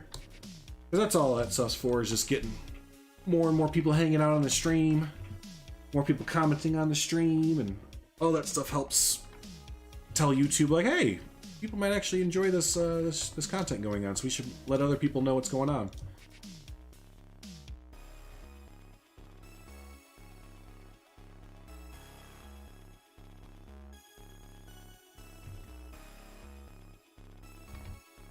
That's the biggest hurdle for YouTube these days. The current YouTube is getting YouTube excited about your content enough, which means that you guys are excited about the content, to push it in front of new people's eyes. I've been doing a okay job, actually, the last few videos with that. The engagement rate and click-through rate has been higher. I think it's because I did some clickbaiting titles. Shh, don't tell anybody. Started doing a little bit of clickbaity stuff, like for my franchise zoo yesterday. I think I labeled it like biggest crocodile in Planet Zoo, and yeah, that's a clickbait as hell video. But at least I did have a giant crocodile in the video, and it may have been like the biggest crocodile. I don't know, but but anyways, yeah, all that stuff's just to make YouTube like us more. Yeah, that's right, clickbaiting. In other words, saying, look at me! Look at my video! I know that I'm making the same kind of content that all the other people are, but mine's a little bit different! Look at me! That's kind of what you're doing when you're clickbaiting a little bit. But I don't like to do the clickbaiting and lie. Like, there's a lot of people who do the clickbait and lie in their videos, like, I have access to the next Planet Zoo DLC, or confirm next Planet Zoo DLC, kind of thing. I was like, no, that sucks. But you know, There's good clickbait. The biggest crocodile. That's right. The biggest. There are some legends in northern Japan that likely stem from Russian peoples coming into Japan way back, typically cast as demons. Interesting. But isn't that the thing with stories overall and like legends, is that there's only like, oh, what was it? There's only like six to 10 like original stories in the entire world. Just they've all been told countless different ways and through different cultures and stuff like that. But yeah, if you like look at it, like the main aspect of all the stories, there's only like 6 or 7 or something like that actual storylines out there that just get tweaked.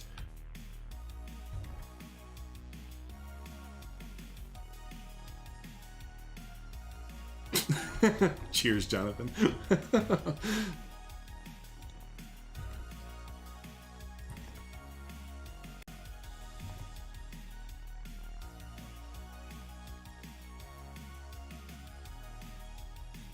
Oh, I missed what, yeah, the teppanyaki was. Teppanyaki. It's like Benihana, I think, with the show on the griddle. Oh, yeah, like the onion train and rice tart. I don't know what that one is. Oh, yeah. Yes, I know what you're talking about. We have something here called Shogun, where they do that. Shogun and JMK Nippons. They both do the shows. And they have like the volcano. It's volcano time, everybody. Oh my God. I haven't done the show part of that restaurant in forever. Like maybe since I was in high school for like my prom kind of thing. Now whenever we go to the sake bar. They have a sake bar there. And oh, when I used to go, because this was back probably 3 or 4 years ago when I went with a lot of friends a lot. We had a main, oh no, what was his, the title that he had? Isn't it a special title that like Japanese chefs have? Like head chefs. But anyways, he like really liked us whenever we came in, and he would always serve us, and he'd always have like a specialty sake or like a specialty roll or something for us to try, and he'd just sit there and talk to us all night. He'd like drink stuff like that with us too. Like he was really cool. I think he was the owner's son as well, so that's why he was kind of like more relaxed and able to hang out.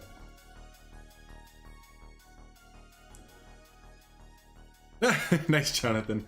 You did it twice. You did it twice, right? So winner. I feel like something should like be jutting out like right here. What if we put, I don't know about a tower, but doesn't it feel like this little jut right here should have something? I mean, you could just do like a really long outcrop, a rock cropping that kind of dwindles down, like you'd see on like the East Coast. Kind of goes over here. No. You could build a dam.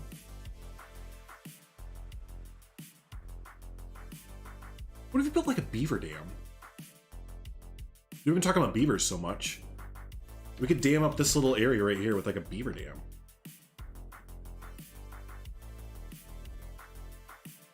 There was one Japanese restaurant that I loved, run by this older Japanese couple, but it closed a couple years ago. Oh, that always stinks when your favorite restaurant kind of closes. Need a good name for a South American restaurant in my zoo. El Pollo Loco. That's more Mexican than South American, but I believe. But yeah, El Pollo Loco. I always think of that. So, Beaver Dam. The Jag approves. Nice. Yeah, I know it's Mexican, but that's what I think of. What the title for this one? Alligator eats campers? See, that's what I wouldn't do unless we had alligators. But maybe we could do like wild ducks, you know, terrorizing campground, or Canadian geese terrorize campground. If I ever do make this into a speed build. All right, let's dam it up, everybody. Damn.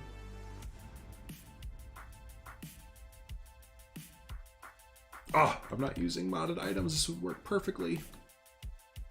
Oh, I'm so close to using modded scenery items. I'm so close to using them. But no, I'm not going to. I said I'm not going to. I'm not going to. We can use these anyways. These are perfect for what we want to build. And this will probably be the last thing that we tackle for the day. Just so everyone is aware of the timeline. We had a good 3 or 4 hour stream today. Appreciate everyone hanging out. Also, we're probably not wrapping up like anytime soon. This is gonna take a little bit of time. But yeah, no, just overall, appreciate everyone hanging out, having fun with our conversations throughout the day. Appreciate the new member. Forgot about that almost. Sam became a new member today, which is awesome. Always appreciate when people take the extra step if they enjoy the content that much.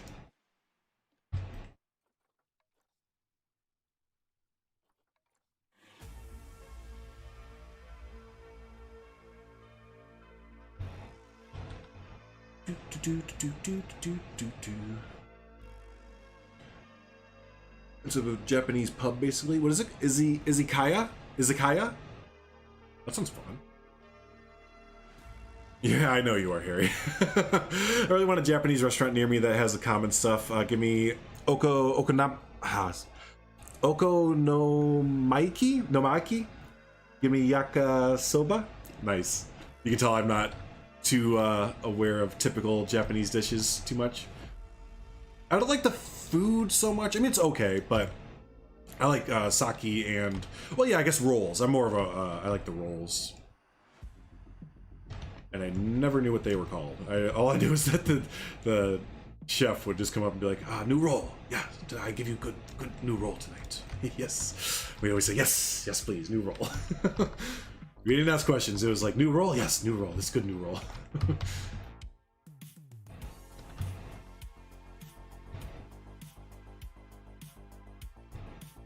I wonder what it is like for like, I feel like every Japanese person I met always has that really airy, like really cool stoic kind of when they speak English. I wonder if it's like the way that their dialect is for speaking like Japanese and stuff like that. That it just sounds naturally kind of like, again, like airy and stoic, and just sounds like you're always being told like a legend. It just sounds epic whenever you hear him talk. Hey, what's up, leopards? Good to see you.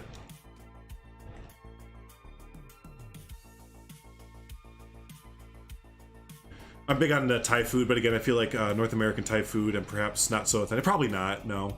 We have a Thai area of town, a really high population of Thai people. So, and there's a few restaurants down there, so I might try some of that, because I bet that's authentic. Because it's like known for being, having a high population of Thai people. Yeah, whenever you drive by there too, you could smell the spices coming out of like, not even just restaurants, but just like homes and everything like that. It smells awesome when you go by there. They're in our Hispanic area. I think I mentioned this a few times, but our Hispanic part of town, which is really big too, always just smells amazing. I definitely have been to restaurants over in the Hispanic part of town. Those are absolutely authentic. Absolutely authentic. But again, we have a ginormous Hispanic population. So a lot of the things in my town have kind of moved into like a Hispanic like influenced like food and culture and stuff like that, which is awesome. It's kind of livened up the town a little bit, to be honest with you. It's not so white bread anymore.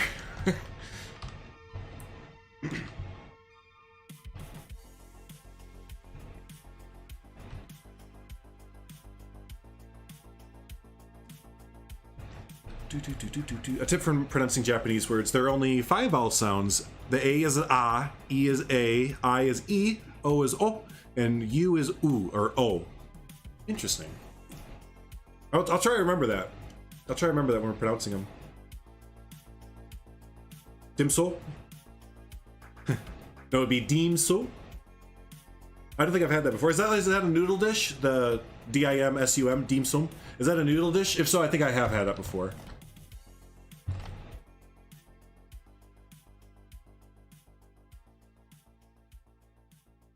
We also have a really good Vietnamese restaurant here, and they serve pho. Excuse me. They serve amazing pho. And I don't know if anyone's familiar with that, but it's basically a big old noodle dish that you get served, and they give you a bunch of sides, like I think like basil leaves and different sauces to squirt inside of it. Like you kind of build it yourself a little bit, but yeah, pho is so good. And yeah, like I said, this place is super duper authentic Vietnamese, and it's just like, oh, It is so good. I usually get that with a small thing of fried rice, because I don't know what it is, but the way they make their fried rice, there must be like the, I don't know, oils or something, but it's just so good. It's dumplings. Oh, okay. Dumplings, gotcha.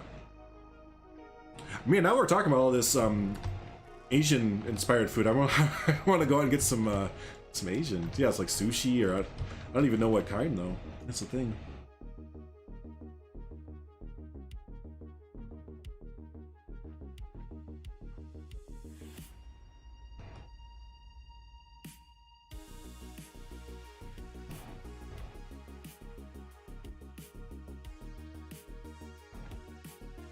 You get the beef pho? Yeah, I get a steak one. My dad gets beef. I usually get like a steak one. And yeah, they're really good. And then I don't know what the hot sauce is that they bring with it, but it's like a sweet, spicy chili type sauce. Like, it's so good. Where you get those bamboo baskets with flour-based dishes, usually dumplings. I think I know what you're talking about. Yeah, I think I've seen them for served before. I've never had it though. Something to put on the palette there on the menu. All my multilingual people, I know English, Spanish, Russian, Japanese, Gaelic. Didn't mean to brag. If it came across that way. No, not at all. Because I don't know jack about shit when it comes to speaking different languages. I mean, Espanol. Asi. No, that's a different language. I combined two different languages. I can't even say I speak a little Espanol. For Espanol, I can say "Donde está el baño, señor?" And I used to be able to ask where to get a beer, which I think if you're going to learn any two things for a language, you need to know where the bathroom is and where to get a beer. Other than that, figure it out. Cervezas, yeah, donde está más cervezas, right? Which usually the cervezas and the bathroom line up together. Oh, hey, Basic Bill, I didn't see you sneak in there. What's up, buddy? So you say you know English, Spanish, Russian, wow, Japanese, wow, and Gaelic. What's Gaelic? I'm not familiar with Gaelic as a language. Relating to the what? Irish. Oh, Irish, sometimes controversially known as Irish Gaelic, is a Go-Gaelic language as insular Celtic branch of the Celtic language family, which is part of the Indo-European language family. Irish originated on the island. Interesting. Okay, so it's just like hardcore Irish, I guess. So like, yeah.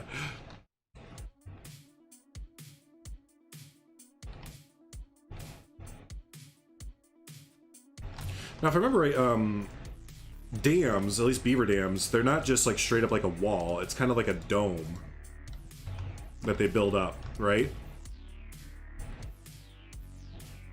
So that's what I'm kind of trying to go for here a little bit. Honestly, I'm trying to remember from the reference I'm thinking of. I don't have it pulled up, but the reference I'm thinking of is Narnia. Remember Narnia when they go inside the beaver den? I think that looked like a really good representation of like what a cool beaver den would kind of look like, I guess. I don't know. So that's what my influence is right now. Let's spin this around. But I also want it to look messy.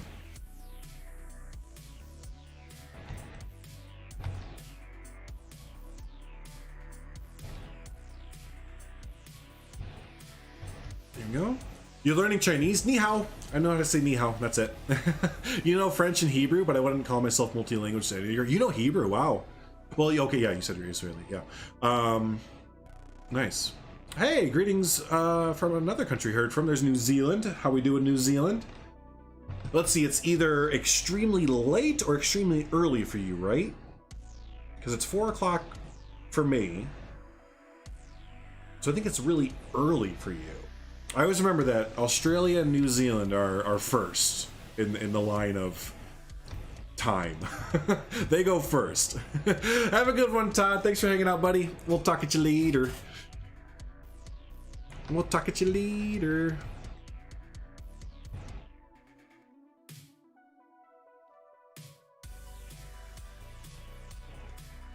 9:05 in the morning. Well, hey, happy morning. Hope your work day or off day, whatever you're doing on this Wednesday. I had to correct myself there. It's still Tuesday here. We're still in the past. I'm sure you love hearing that joke all the time. If I was like from Australia or New Zealand, I feel like I would hear like, how's the future going all the time. Maybe at least only once a year, right? During New Year's is when they hear it the most. Can you tell us how the future is so I know if I want to go? Right? That's the typical New Zealand, Australia joke.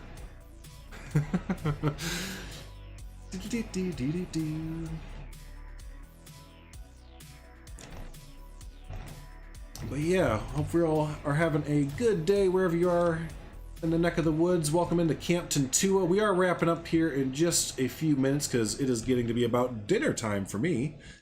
It's just past 4 p.m. So I have to go start thinking about food for the night. But we should be live tomorrow around 1 p.m. Central Standard Time. That's 2 p.m. Eastern. We'll probably jump in with more Camp Tantua here. We might jump back into some franchise mode. Oh, we got a bunch of stuff we can kind of jump back into, so. We just entered a snap lockdown, so working from home today. Oh, really? Well, it's better safe than sorry, right?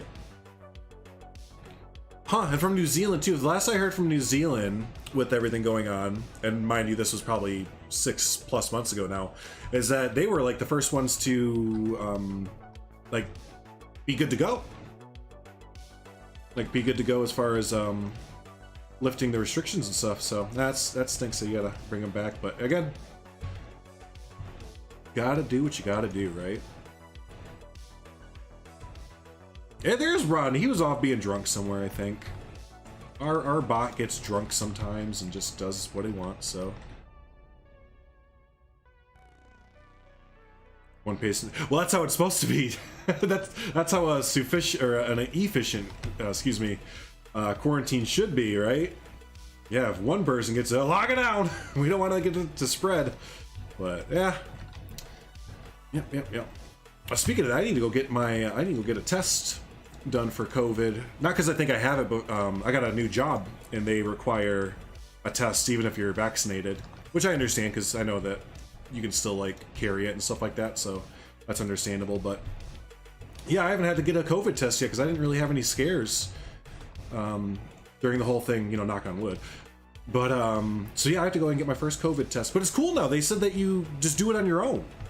Like at least where I'm from, the Walgreens or local whatever store, which is Walgreens for me, you just go in, they give you the packet.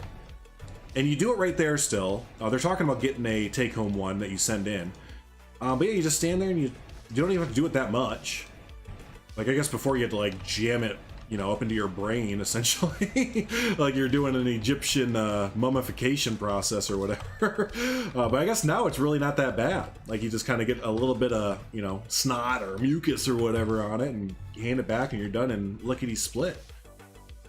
Because yeah, I was like, oh man, all this time I was doing really good with not having to get a COVID test. And now I'm got to get a car ramrod jammed up my nose. This is gonna suck. But no, I guess it's not that bad. This is not that bad. Hey John, how you doing, buddy? You got one test, it was uncomfortable that it made my eyes water. Thankfully it was negative. That was almost a year ago. Yeah, that's what I've heard. Like if you got it like a year ago compared to what they have now, it's undistinguishable. So yeah. You have the COVID test at home in the UK? That's good. That's good. Nice. You had 3 people present with the Delta strain, so Auntie just seemed said to stay at home. There you go. Nice. That's right, yeah, the Prime Minister of New Zealand, yeah. Have a good one, leopards.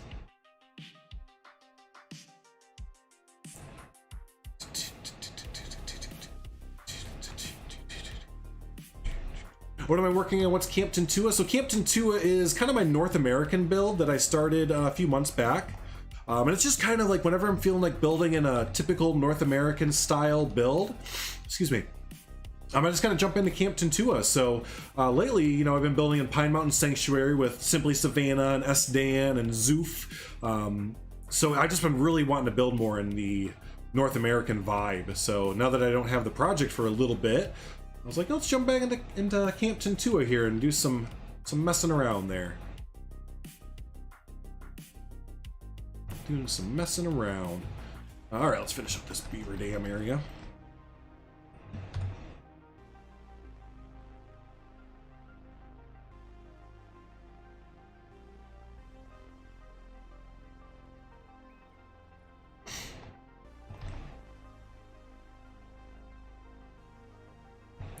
And maybe we have a trail that comes down here. Yeah. That's what we'll do. We'll have a little trail that meanders down here. Not an official, like, park sanctioned trail, but rather a, just kind of a guest-made trail. You know what I mean? Like, guests just kind of happen to stumble upon this beaver dam down here and like, oh shit, look, it's a beaver dam. So they just kind of take it upon themselves to kind of walk down here and take a look at it, even though they really probably shouldn't get this close and probably shouldn't mess with them at all. But we're humans and, you know, we do things like this all the time. Your job requires a test every Thursday and Saturday since we're working with close proximity with animals that can catch it, and also all different levels of people in danger if they catch it. Yeah, wow. So twice a week, huh? You've had to test every 3 days. Better safe than sorry, to be honest. Yeah, and again, if it's not that bad anymore, like it sounds like they've really gotten a handle on, you know, the testing, and it's not as uncomfortable anymore. I guess, like you're saying, may as well be safer than sorry, or kind of thing. Yeah, I can see that. I can see that. It's gonna be a little bit. I have to go back to wearing. I mean, we still wear the masks here and there, but we have to go back. I have to go back for my work to wearing a mask the whole time too. I have no problem with doing that whatsoever. It's just gonna be different because the job I was just at, they didn't really enforce the mask mandate that much. We were also working outside most of the time, which, as far as I can tell with my knowledge of it, if you're outside working with people, it's not really that necessary. Let's get some of this grass out of here. But yeah, now I'm, the job I've got now, it's a delivery job, and there's gonna be someone in the truck with me at all times. It's a two-person delivery job type thing, so we're gonna be in close quarters with each other all the time. So that would suck, you know, even if I didn't know I had it because I had the vaccine or whatever, and then pass it on to someone else unknowingly, that would suck. I wouldn't want to do that. So, not a big deal to put a mask on for a few hours a day.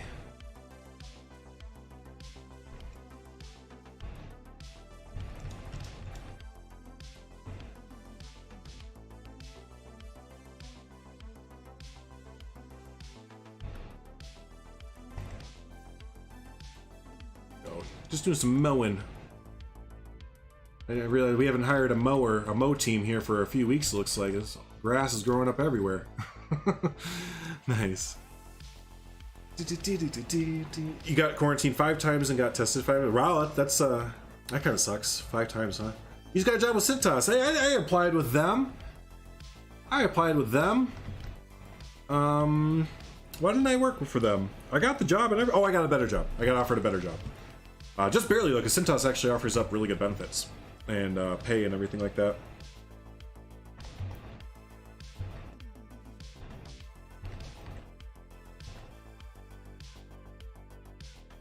Oh, wait, it's an unofficial trail, so actually we won't have any, like, fences or markings or anything.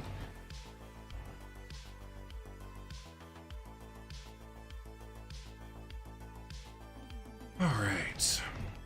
So in that case, we will just foliage it up, really. Yeah, cool. Something I haven't used a lot of for foliage over here. Oh, actually, I'm gonna use more cattails and stuff like that. At Chester, they've put a mask design that's part of a uniform. Luckily, it's optional since it's the ugliest thing you've ever seen. Nice. Hey, Bearcat, what's up? I'm making a random scenery pack of niche biomes right now. Someone give me one to do. I added the Pacific Northwest set, made a Sonoran desert set, and a Houston Zoo Galapagos Island set. Probably don't want to do the pentanol though, since you just made a habitat for that. There you go. If anyone has any suggestions, shoot them out. Let them know.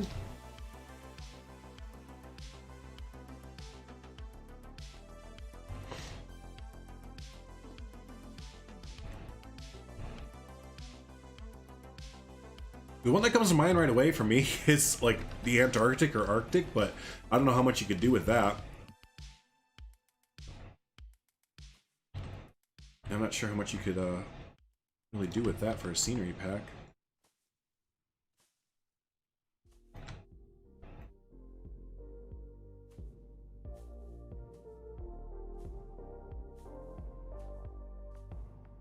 Use all the bramble. I love the bramble bush. It's like one of my favorite bushes to use for like these type of settings. And even if you think you're placing like way too much of it, it usually ends up working out pretty well. As in, it doesn't look like there's too much. I'm leaving open spaces for where we're gonna put trees. We're probably gonna put trees. I probably should put the trees first. I usually do that too. I usually start with trees and then work backwards. Let's do rocks first. Rocks, then trees, and then it should be brush, but yeah.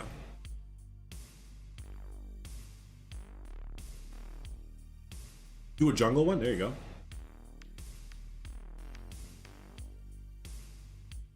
European steppe? Australian? Okay. You got another job and took the Cintas job because it was better. So we flipped roles, so that's, that's nice. I'm remembering now, I took a sales position for a locally owned, like, they were like a Best Buy, essentially, but they were a little family-owned place. But they worked heavily off commissions as well as paying hourly, and I was like, oh, word, son?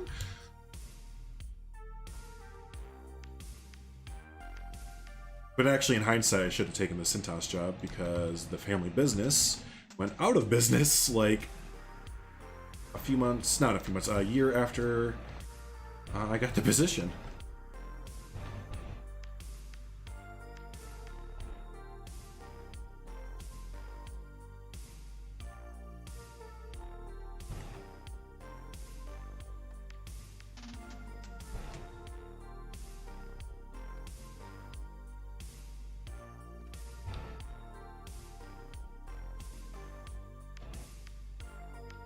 There's like a sneaky little, you can almost not see it unless you saw the trail, but like a sneaky little cliff opening here.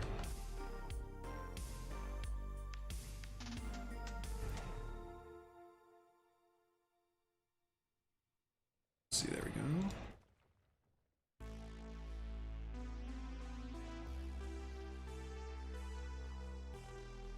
Yeah, that is crazy, man. I know, yeah, we know a lot about it, but we also don't know anything about it.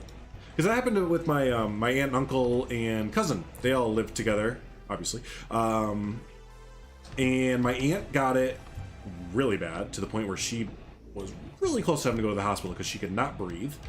My uncle got like a cold from it, essentially. My cousin didn't get anything, but he didn't get tested either because he's a butthead. But I think that he had it, he just didn't get tested, and he had the, what is it called? Asymptomatic. I think he was asymptomatic, but he never went and got tested, so we'll never know. He might even have the antibodies and all that kind of fun stuff they're talking about too, but we won't know because he won't get tested. He's part of that special crew that thinks it's just the flu. So I don't bring it up to him a lot.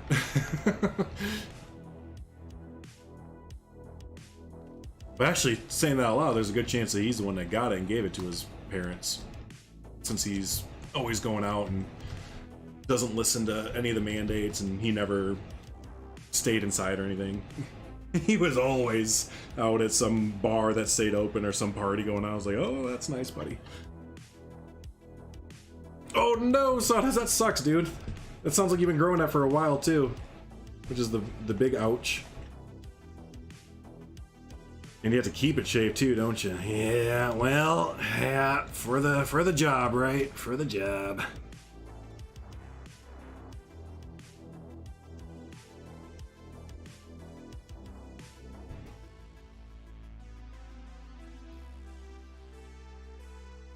no skinny tree trunks or branches. If you look in construction tab under props, we have these that a lot of people combine to make custom like trees and stuff, the African branches.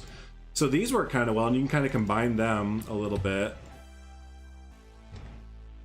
you know, to make kind of custom trees or branches and stuff like that. So yeah, try those. The first 4 are not colored either. This one does have coloring on it, but you can kind of get the match the coloring up enough to make it disappear like that. So yeah.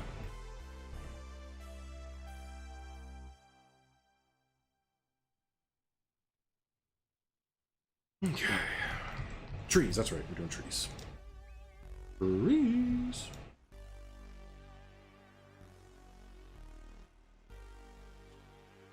And yeah, we're just using the trees that are around here, so don't really need to go into our palette. Just pull from what we have already. Our palette is set, right? Our tree palette is essentially set. We just need to keep pulling from it now.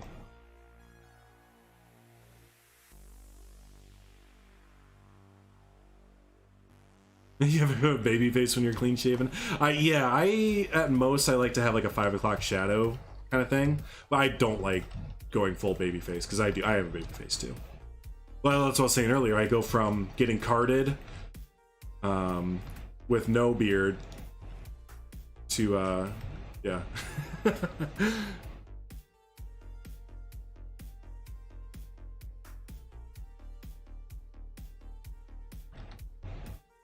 Huh, so they don't care about the tattoo. That's kind of the Disney standards, actually. Disney has very similar standards for their employees, where you can have a mustache. Oh, no, you can have a beard now at Disney. Never mind, I forgot. Wow, so Cintas is like having a more hardcore experience for their employees than Disney does, which most companies base their like employee stuff off of how Disney does their stuff. All right.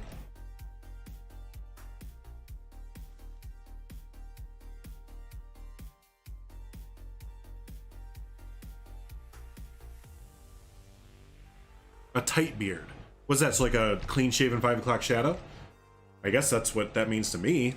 That sounds very open to interpretation. A tight shaven. Like, I don't know, this feels pretty tight to me there, boss.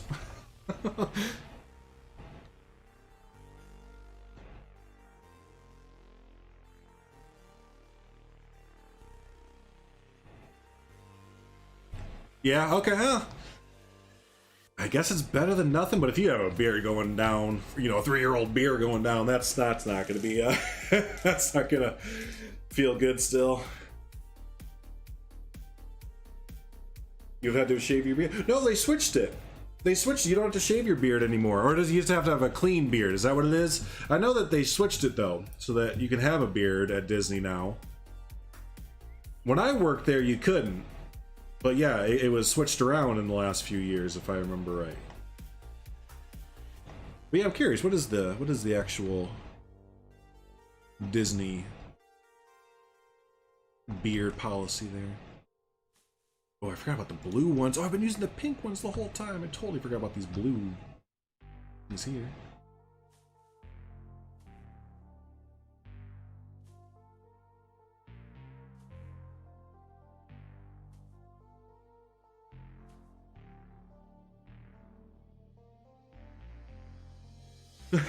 Now his goatee's down to his neck. Yeah, well.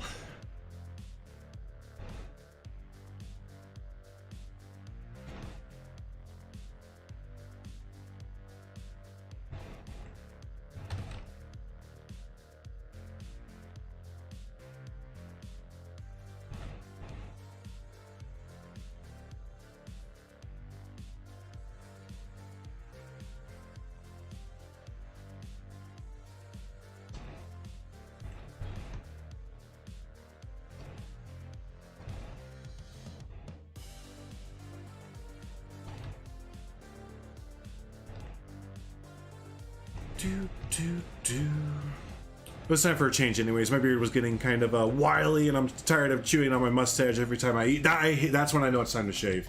That is so gross to me. Because yeah, your beard collects everything. So yeah, when I start to like eat something in my beard or my mustache or something kind of gets in with it, I'm like, ugh. Nope, I'm done. Haven't Disney changed things as part of their new inclusivity key? Yeah, I believe so. Again, I could be wrong on it, but yeah, as far as I remember seeing that they you can have beards now. Because yeah, when I was there, I had to shave. I had to shave all the way. I was also like 19 or 20 when I worked at Disney, so it didn't really matter too much. Wasn't a big make or break for me. That's right, I want to put him in the reads more. Mentioned that earlier, never did it.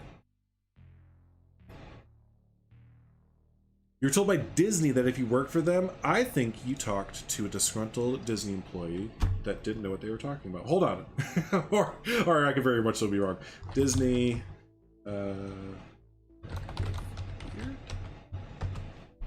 let's see. Disneyland cast members were first permitted to wear mustaches in 2000 and very short beards in 2012. Cast member beard and goatee lengths were permitted to increase from 1/4 inch to 1 inch under 2000. So that's Disneyland. What about Disney World? Disney Look. Oh yeah, let's see. Do they have the official Disney Look up on there? Oh, it's just a... There you go. Cast members now allow necklaces and longer beards with updated Disney Look appearance standards at parks and resorts. Yeah, it's everywhere. Yeah, you talk to a nincompoop, Matt. You talk to someone who was having a bad day at Disney. Because you can definitely have a beard now, my friend.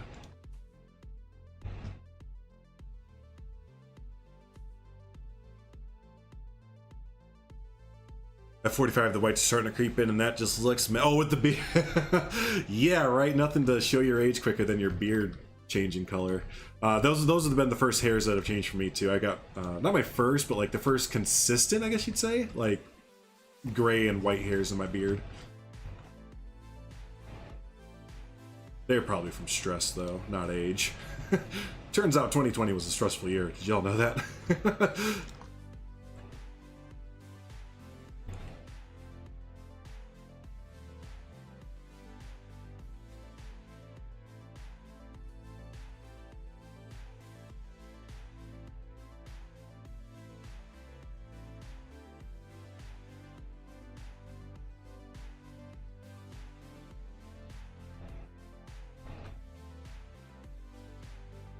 See, that's kind of the nice thing about Disney, Silver Fox, at least from a Disney standpoint. Disney is the law.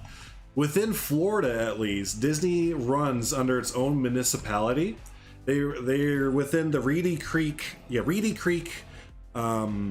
municipality, I think it's called, or Reedy Creek establishment or something. So they literally made up their own town and own rules and stuff to get their own fire department and own like police department and stuff like that. But I believe it also means that they can like do their own set of rules within Florida. Like they can just kind of say like, yeah, these are our laws. Sure, we live in or we work within Florida, but we have a special agreement with Florida that we can kind of do whatever the fuck we want. Yeah, they do. It is crazy, and they did it so that they could have, because Walt Disney World, again, the one that we're talking about now, is in Florida, the big property in Florida. It's bigger than than Manhattan, right? It's huge. So Disney didn't want to rely on Orlando's fire services and police department and water and electricity and like a lot of that stuff. So yeah, they signed away, or Orlando signed away the rights to the land. For Disney to create their own municipality called Reedy Creek. Because I'm assuming Shanghai Disney has different policies than that of Disney World, for example. You're probably right, because they're under like Chinese law and everything like that, so their standards are much different. Right, so I wonder if that, I should have read that article a little bit more, but I wonder if it's only for US Disney parks. It probably is. It probably is. If we read it a little bit more, it probably says stateside Disney parks are implementing that. So yeah, that's a good point. Yep. You're offered a job working as a children's entertainer on their cruises. Oh, cruise line, nice. Yeah, cruise line's a lot different than the parks. Cruise line is definitely a lot different than the parks. You could definitely have a lot different situations going on there. Cool. Yeah, basically, Harry, if they want to, it's up to them. Yep, it's totally up to them what they do with that land. Because, yeah, they are full owners of it. Florida doesn't have really any say in the fact of the matter, I'm pretty sure. It was a bit of a strong arm by Disney, too, because I think they told them, like, you either do this or we're going to, like, not build here. And Orlando was like, oh, well, You should build here because we're nobody without you guys. That's always kind of interesting to think about, like, I guess in specific matter of Disney. If Disney didn't set up in Orlando, like how like little Orlando would be these days. I mean, maybe it was in a perfect spot. That's why Disney built there originally. It's in a perfect spot for tourism because of the highways that intersect. What do you have, I-9 and, or not? Yeah, I-4. Is it I-9 or I-4? But it's like the perfect spot for it. But yeah, it's always interesting to think like if Orlando or Disney didn't set up shop there. That's like when I worked for Disney, like they treated us cast members like royalty. There were so many times like I would come in and to a certain area, like a restaurant or something, you can get free food just because you're a cast member. And they like Orlando overall knows that like if they didn't have Disney, like there would be no Orlando. So yeah, we got a little punch card, or not a punch card, just like an overall information card. It was like, okay, on Thursday nights go to Buffalo Wild Wings and you get like 2 free beers and a free thing of wings just because you're a cast member. Like crazy stuff like that, you know? Or go to the Pizza Ranch on Wednesday nights and get like 3 free slices of pizza just because you're a cast member. Hey, Mandy's Gaming Garden. Hope you're all having a good one. Appreciate that. Yeah, it's a fun one, right? It's fun. Kind of do something a little bit outside the norm there. So yeah, welcome on in. Let's make another little trail that goes down to the beach side here.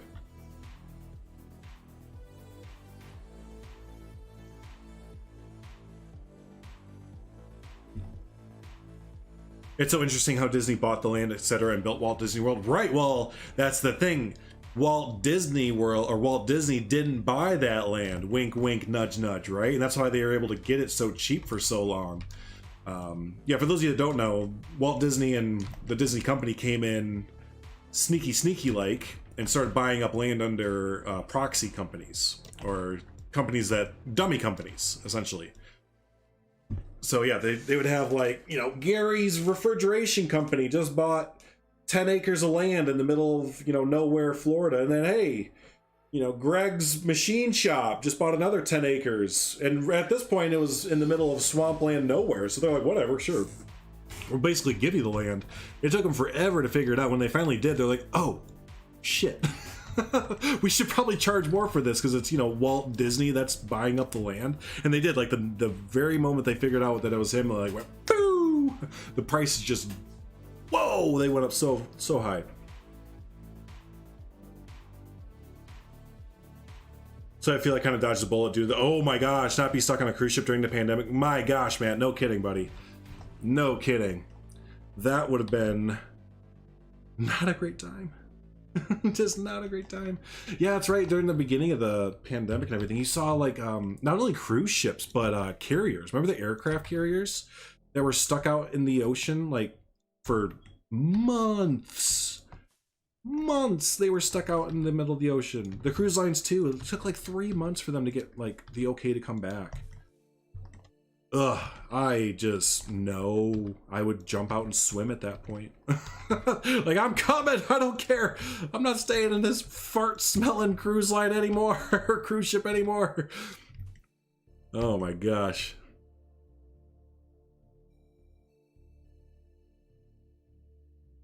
They did it so people wouldn't put the prices up sky high if they knew it was. Yes, exactly, Claire. Yep, it was ingenious. It was ingenious. So correct me if I'm wrong, but there must be some unique / different employment rules between Disney World and Disneyland then to, right? I believe so, because kind of what you're talking about between Florida and California state laws as far as employment rights go. So maybe? Because Disneyland doesn't have that same land access, I can't think of another word, that Disney World does. So that's why they did that for Disney World, because the whole thing with Disneyland that pissed off Walt was that tourist traps started getting built up around Disneyland to the point where you lost the illusion of it. So he wanted to, the next park he did, we wanted it to be a huge thing where businesses couldn't build up around it. So that's why the whole thing with him like building or buying up the land and stuff and making their own thing was. So yeah, they probably act a lot different because California, Disneyland, has to operate within California's judiciary a lot more than, say, Disney World, who has Reedy Creek, their own government, essentially. They have to answer to themselves. Have a good one, Sawdust. Thanks for hanging out, buddy. Always do appreciate it.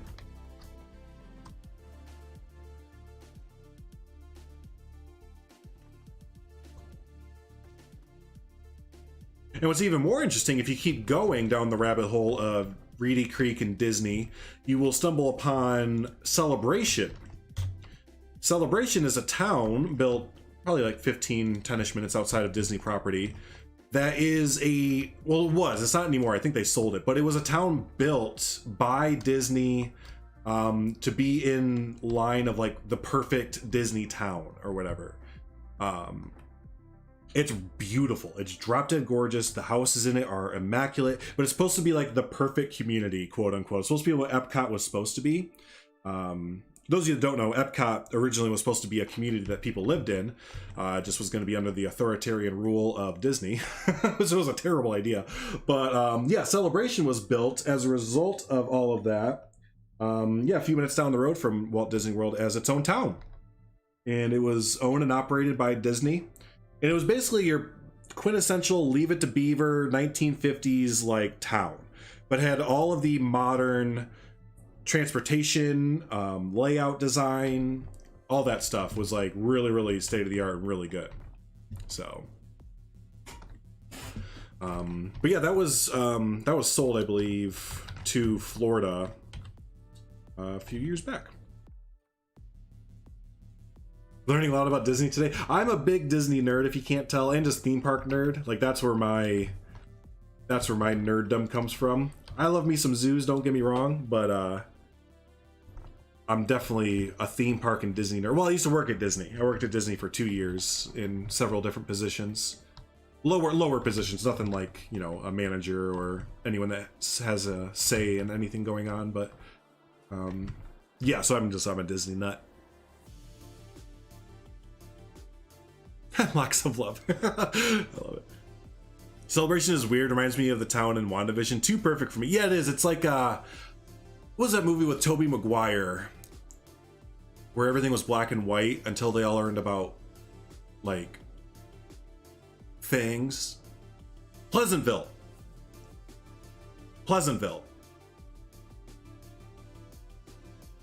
Yeah, it was a bit like Pleasantville essentially. Or is. You can still go and live there if you'd like to.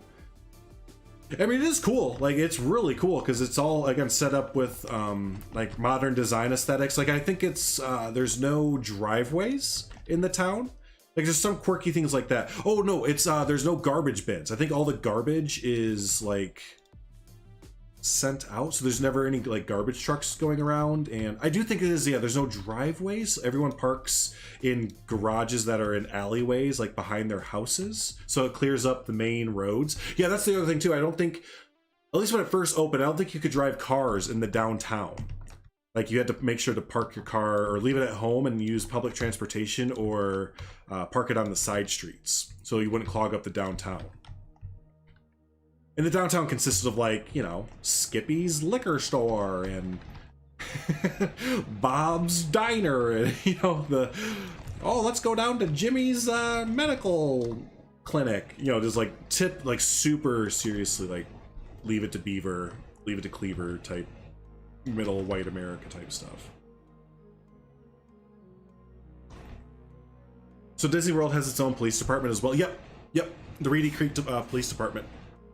Yeah, Silverfax, if this is the first time you're hearing about this and you get some extra time, especially, you know, obviously you like legal stuff, you should definitely look into Reedy Creek. It would probably kind of blow your mind, all the strings that the state of Florida pulled for Disney to set up shop there, because they pulled strings, like, legally.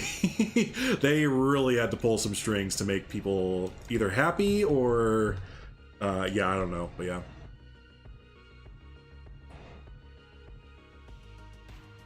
Oh my gosh, Jonathan, no. In the most polite way ever, no, I cannot. That would take forever, dude. It would take so long. I mean, maybe with Planet Coaster 2. I'll say it's a possibility with Planet Coaster 2, okay? But oh my goodness gracious, that just sounds like an endeavor. There's no bins, but that's similar to Magic Kingdom where they take all the underneath and the utilidors. Yep. I like me some utilidors. They're really cool, like when you go in them. Has anyone ever been in the utilidors? Like taken the tour or has worked at Disney before and like can relate to what I'm about to talk about? Because I know there's a tour there that you can take that brings you underneath there. But yep, that's where I used to go to get my hair cut, find my work schedule. Shoot. Go get a bite to eat. All that fun stuff. I felt like there must be lawyers out there that are purely Disney lawyers, not ones that work for the company, but those that litigate against them exclusively. Oh, you'd have to, with how big they are. Right. You have to know Disney law, which at this point is basically media law. Just don't know all of media, since Disney is the giant media conglomerate. Where's the Rapids? There it is. Cool. I really need to visit Disney again. It's been so long since last time. I need to start saving up. Yeah, we're doing that right now. We have I guess a Disney fund going. Michaela's never been, and you know, as obviously by the way I'm talking, I've been a few times. You know, working there, you get your chances to go visit the parks. But yeah, Michaela's never been, and it turns out that when you don't work there and you can't get into Disney for free, did you all know that Disney's expensive? Like, what the hell? I never knew. I always used to make that joke when I got back from Disney. But I mean, it's true though. Like, I didn't have to pay for Disney for like 2 years straight. So like, no, actually longer than that. Because when I came back, I knew people that worked there still. So everyone that works at Disney gets 10 passes that have 3 park hoppers per each pass. If that makes sense. If that makes sense. So 10 passes altogether. Each pass has 3 separate park hopper passes within it. So yeah, I had friends that basically still worked there, and I could visit them, and they'd be like, "I'm like, hey, can I use one of your passes for the weekend?" I'm like, yeah, sure. I got 9 more, and they would accrue too. So like, if you didn't use them all like 1 year, you could like accrue them. So like there was one, my manager Anita, she was so funny.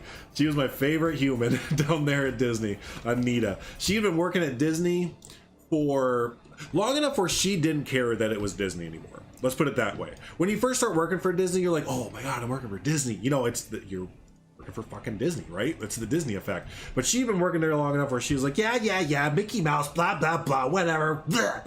She literally would act like that. She's like, whatever, it's just a job. Everyone shut up and listen. She was the funniest like teacher, and just would tell you like how it was. Ah, man, I miss her. This middle-aged older Hispanic woman who just didn't give a flying F. Blah, blah, blah, Disney, whatever.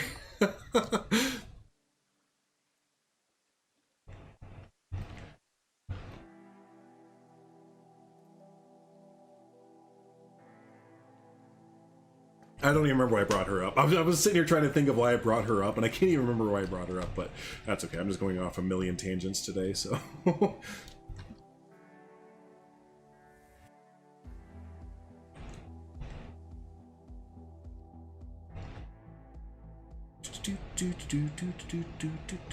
Yep, a really small town, Matt. Really small town. Like I said, the town downtown, or like the town square or whatever, is just that. Oh, you know what it is? Think of Back to the Future, Hill Valley.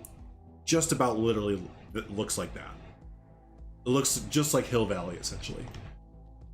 From oh, excuse me, Back to the Future. I'm getting hungry. I'm getting the hungry hiccups.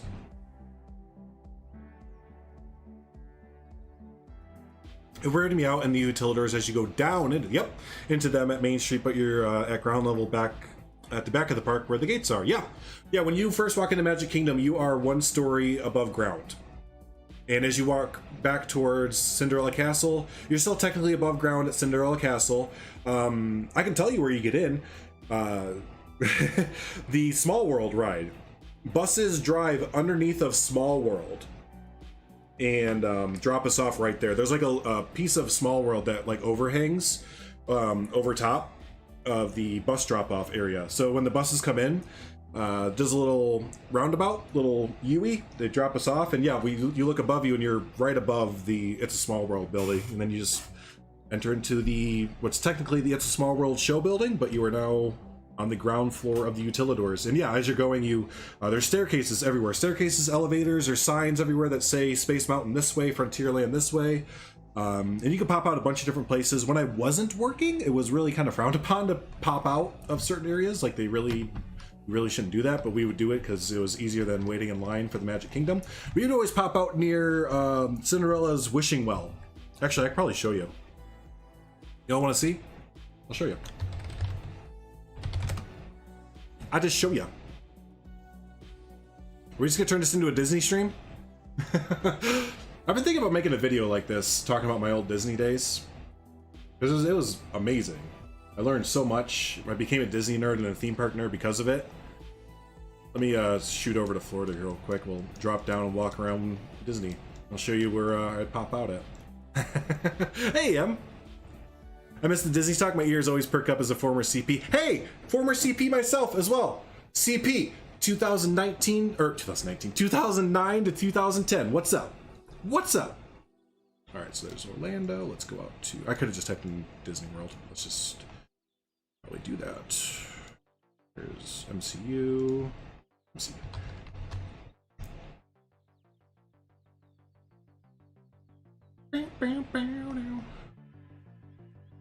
All right, so there we are. Magic Kingdom. That's Epcot. That's Studios. So MK is up here. Hidden Mickey. Oh, look, the Hidden Mickey got grown in a little bit. Ooh, it has pond scum all over it. Gross. I don't need to clean that. This used to be the what was it? Dale Earnhardt? No, not Scottie Pippen. What was the Richard Petty? This is the Richard Petty drive course. I think they tore it down, actually, if I'm remembering right. But it has the world's biggest, largest Hidden Mickey inside of it. Yeah, I think they tore it down. You used to drive stock cars around this, though. But anyways, here's the parking lot to the to MK. Here's my old work. I used to work at Disney's Wilderness Lodge. I worked at Roaring Forks, which was, yep, right there. Whenever I'd go to work, actually you can't really see it because it's backstage, but whenever I would go to work, my bus would come down here, drop me off right back here, and actually get back down in there, and that's where all the garbage is. Oh my gosh, can we really go back in there? Oh, that's my old work. I would stand out here all day waiting for inventory to come in, because this is where the shipments would come. Yeah, you can see a shipment just came in of food, because food was always coming into these places. But yeah, I would stand out here. Little Drew from 10 years ago would be standing right there with probably 2 or 3 other people. You can't see the map! Shit! How about this? Sorry everyone, I should look at chat some more often. Here we go. Here we go. Let's start over. Let's start over. Let's go back. We'll start the conversation over about the giant Mickey head. So anyways, here's what I was talking about before.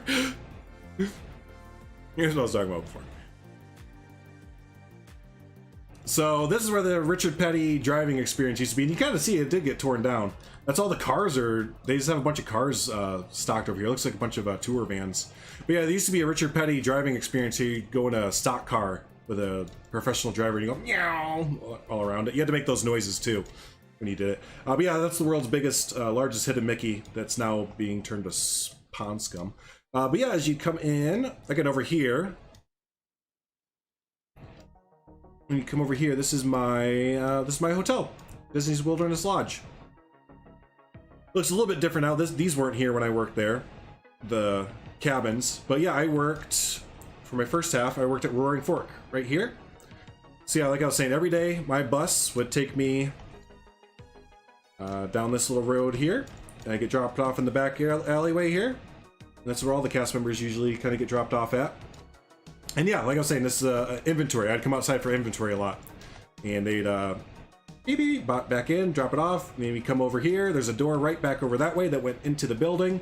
And then you're in the backstage of Roaring Fork restaurant, essentially. I love Wilderness Lodge. It's based off of a lot of the national parks inside the US. Really, really cool theming to it. Actually, one of the cool things is that this waterfall right here, this whole waterfall system here, it flows out into the pool to about right there, and it actually starts inside the hotel. Let's see if you can see it.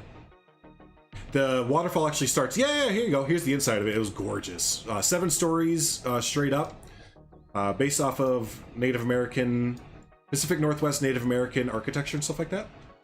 But can you see it from here? No, it's actually back over that way. Let's see if I can show you. Nothing showing on screen? What? No, it is. It is. Let's see, where is the... There it is, right over here. So right where this little bridge is over there, that's where the stream starts. It starts inside the building.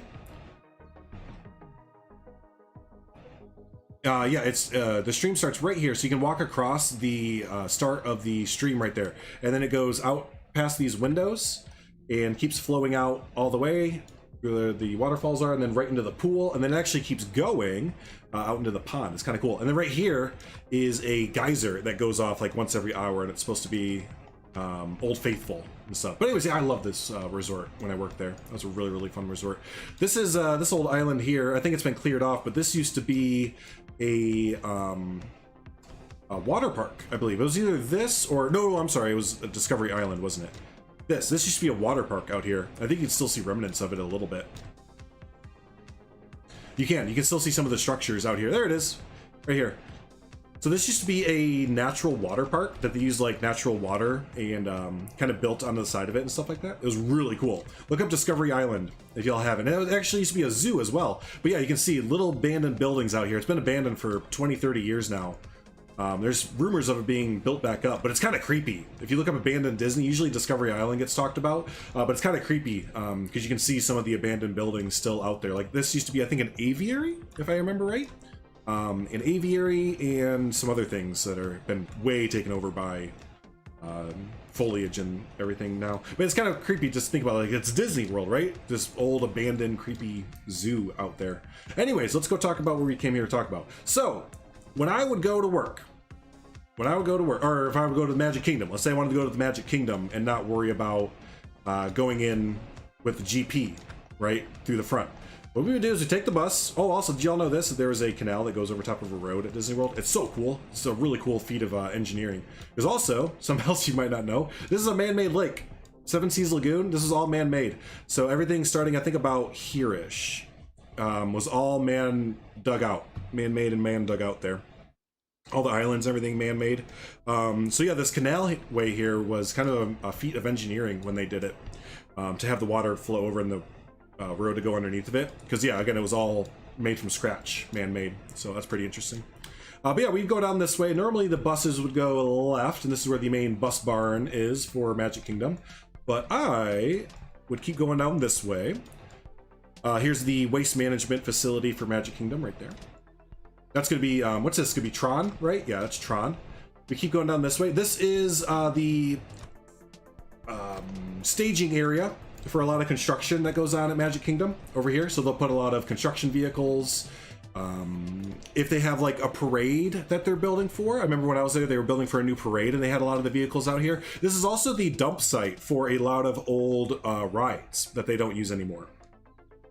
So for a while here, you could see, I don't think you can see it anymore. It looks like they moved them. But for a while here, you could see the old 20,000 Under the Leagues ride vehicles that were hanging out here. I think there was a Tower of Terror vehicle that they put out here as well, but that's from Hollywood Studios. But yeah, this was like a dumping ground for that, because it starts to lead into the backstage area of Magic Kingdom, which is ridiculous. But yeah, so we would go this way, and then this is the monorail barn right here. You see all the monorail lines coming out. Also the railroad would come in here. I got a backstage tour of this one time from an Imagineering friend. It's super impressive in here. I can't even begin to describe like what all goes on in this building. Not for like NDA or anything, just like it's impressive what they do. But all the steam locomotives, the monorails and everything, they all start right there. But yeah, we would go, this is Firework Hub. Back here, this is where the fireworks start. So here's, when you see the fireworks go off in Magic Kingdom, this is actually where they're being launched off from. But yeah, so we would go right here. We cross this bridge. This was not here when I was there. But yeah, go down Center Drive. That's right. Center Drive turns into Magic Kingdom Drive.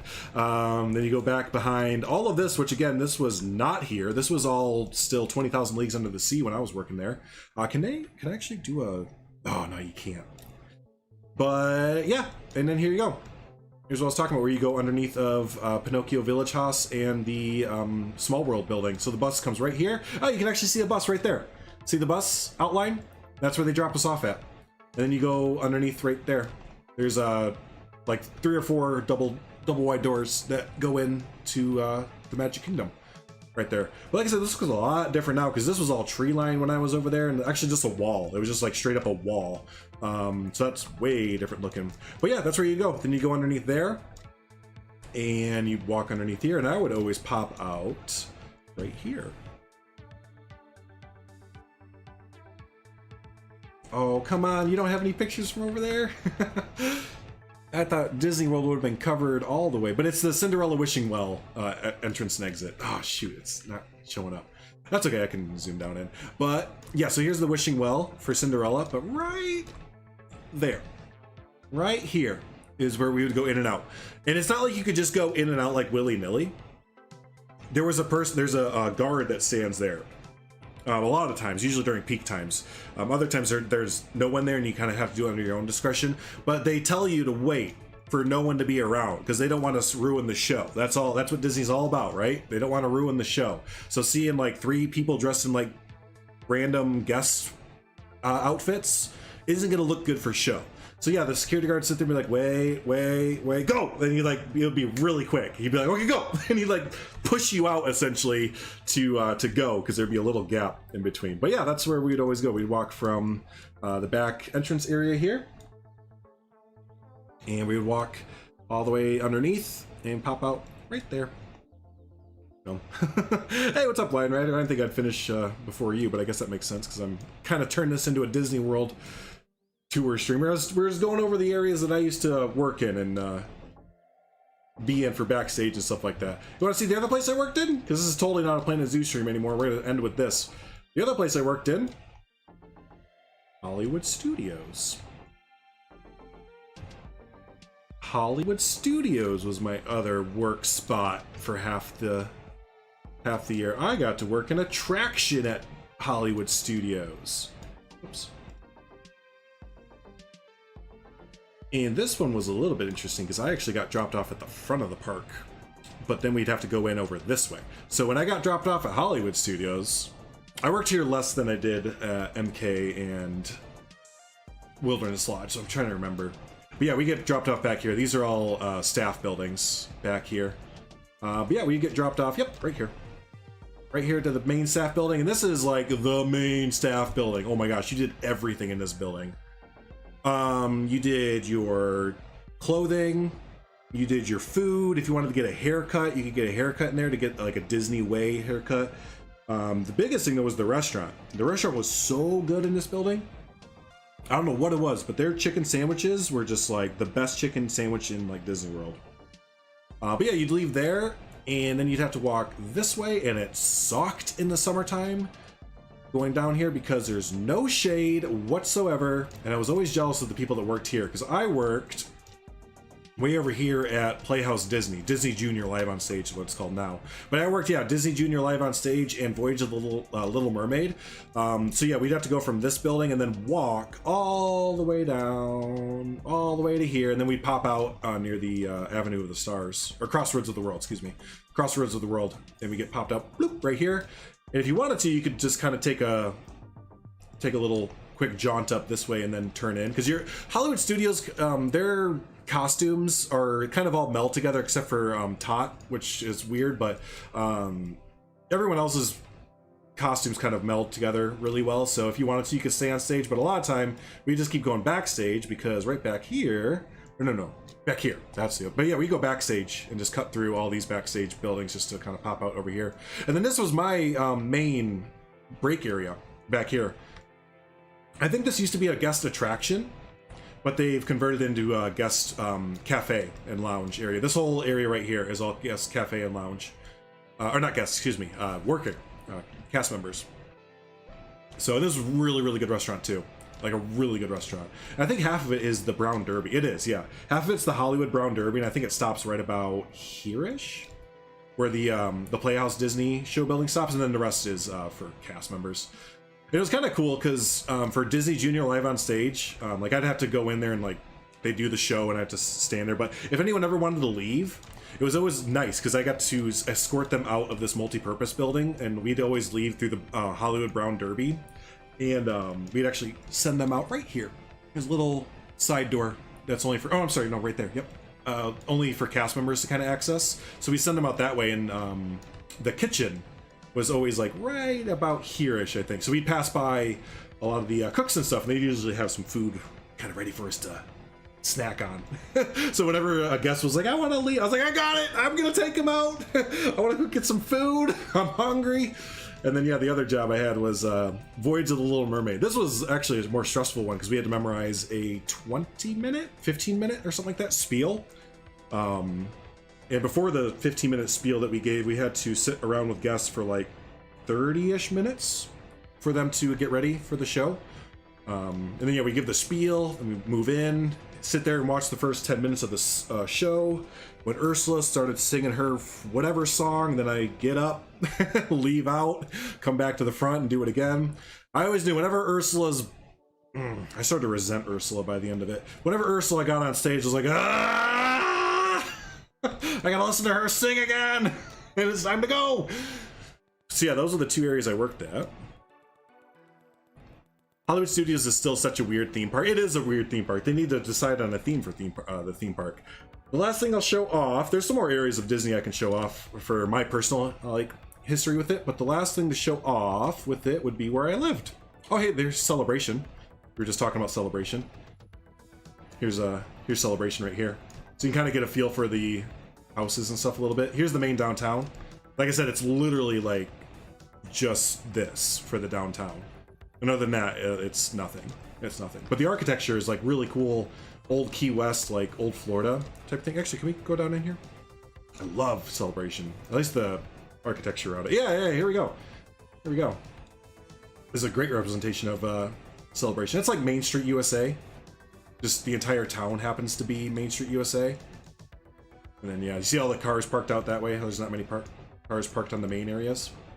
Anyways, so yeah, there's Celebration. But let's find Vista Way, aka Vista Lay. Whoop, whoop, whoop. You shove a bunch of 18 and 19-year-olds into one place, living on their own.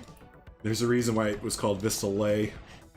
There's ESPN. So yeah, I was right across here.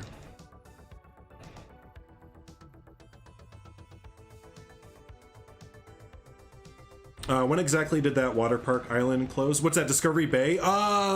Mid-90s, I want to say, if I remember right. I think it's mid-90s. Where is it? Vista Way. There they are. Memories of Vista Way.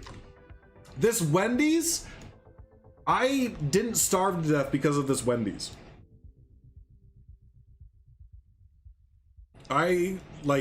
We get paid weekly, but mind you, would get paychecks that were like $100, like maybe.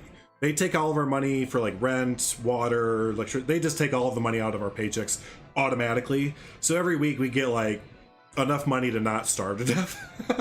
That sounds so bad, but essentially you got enough money to not starve to death. I would always just come to this Wendy's because the bus would, yeah, you come in right through here. The bus would and drop you off right there, and then I would just keep on walking and bust through the trees and go to Wendy's and get a Baconator every single night. Is that literally an actual thing? I thought Vista Way hookup thing was just no, it's not. It's literally called Vista Lay for a reason. Again, you shove a bunch of... Okay, so a little backstory about Vista Way. There's 3 different places you can live at for the CP, for a college program. The DCP is what it actually is called, Disney College Program. There's 3 places you can live, either Vista Way, which is the oldest, the Commons, which is the second oldest, and Chatham Square, which is the newest one. Vista Way, all of these apartments they hold something like, they hold something like 6 people in one apartment. So it's the most. You can hold like the most people that you can in these apartments, and it's also the cheapest kind of thing. So yeah, usually you have apartments full of like 5 or 6 18 or 19-year-olds, all of whom are on their own for the first time, all of whom are are away from their parents, halfway across the country or world. Yeah, no, they'd all bone. Everyone boned. Yeah, I don't know how else to put it. So because there was no Chick-fil-A there, actually. That's a good point. There was no Chick-fil-A when I was there. Wendy's was it. Yeah, it was basically wild university days. Yeah, hey, have a good one, Em. Have a good one. We'll talk to you later. Yep. Yeah, but so my first program, I stayed at Vista Way, and then I was tired of roaches and beetles and staying up until 4 o'clock in the morning, pissed drunk. It was literally college. So then I moved to the Commons, which... Where are the Commons? It's a little bit away. Yeah, they're over here. They're a little bit nicer apartments, and we traded out drinking beer every night for drinking Four Locos, bro! This was the time of GTL, Gym Tan Laundry, Four Locos. It was 2010, bro! It's time to Gym Tan Laundry. It's time to go to beat-ups. It's time to work out. It's time to drink Four Loko, bro! I'm so embarrassed, but that was what I was like during 2010. And it was the group of people I got kind of paired up with too. They were total bros. So I just like slipped into that bro mentality. Commons is really nice though. Commons is really nice. The apartments were 2-story. They had a deck outside and everything. Yeah, they were really nice. Four Locos are coming back. I don't know if you heard about that. No, they're not. No way. They're illegal. When I was down, at least Florida made them illegal.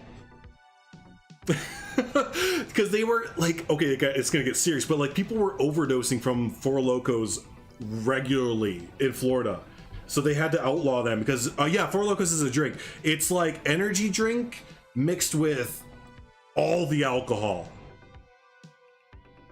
like just all of the alcohol. So you had like ginormous sugar rushes, like a lot of sugar in these things, which would suck up all of the water, like inside people's bodies essentially, and then it was replaced with just straight booze, like straight hard liquor.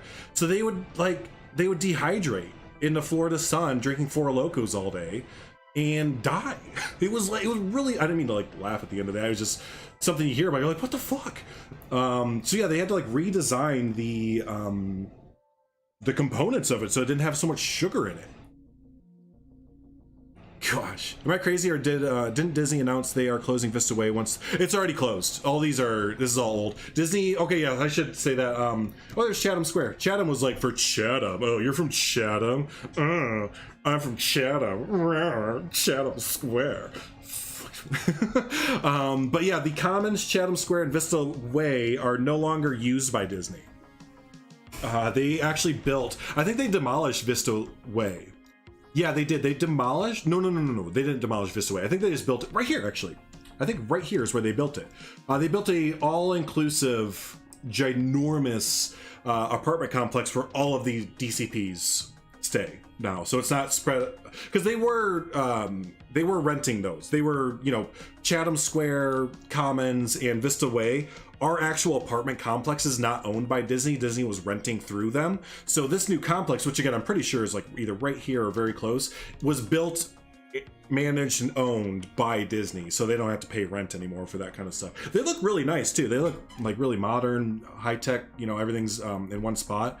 Oh, hey, here's another thing I just noticed too. The Mickey retreat. So when we graduate, because you do graduate from the DCP, the Disney College Program, because when you go, you're actually going to get a school credit. I went and got a business marketing degree, quote unquote.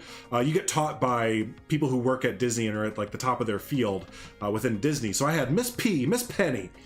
She was great. But yeah, Miss P, every single Saturday, we'd spend 2 hours in classroom, and she was a like lead marketing, media marketing for Animal Kingdom, if I remember right. It's been like 11 years since I've done this. But yeah, we did that every single Saturday, so you get a college credit while you were there, so it wasn't like totally a waste of time or whatever. So yeah. yeah, yeah, that's right. Then when you graduate, quote unquote, from it, and then you go to Mickey Retreat.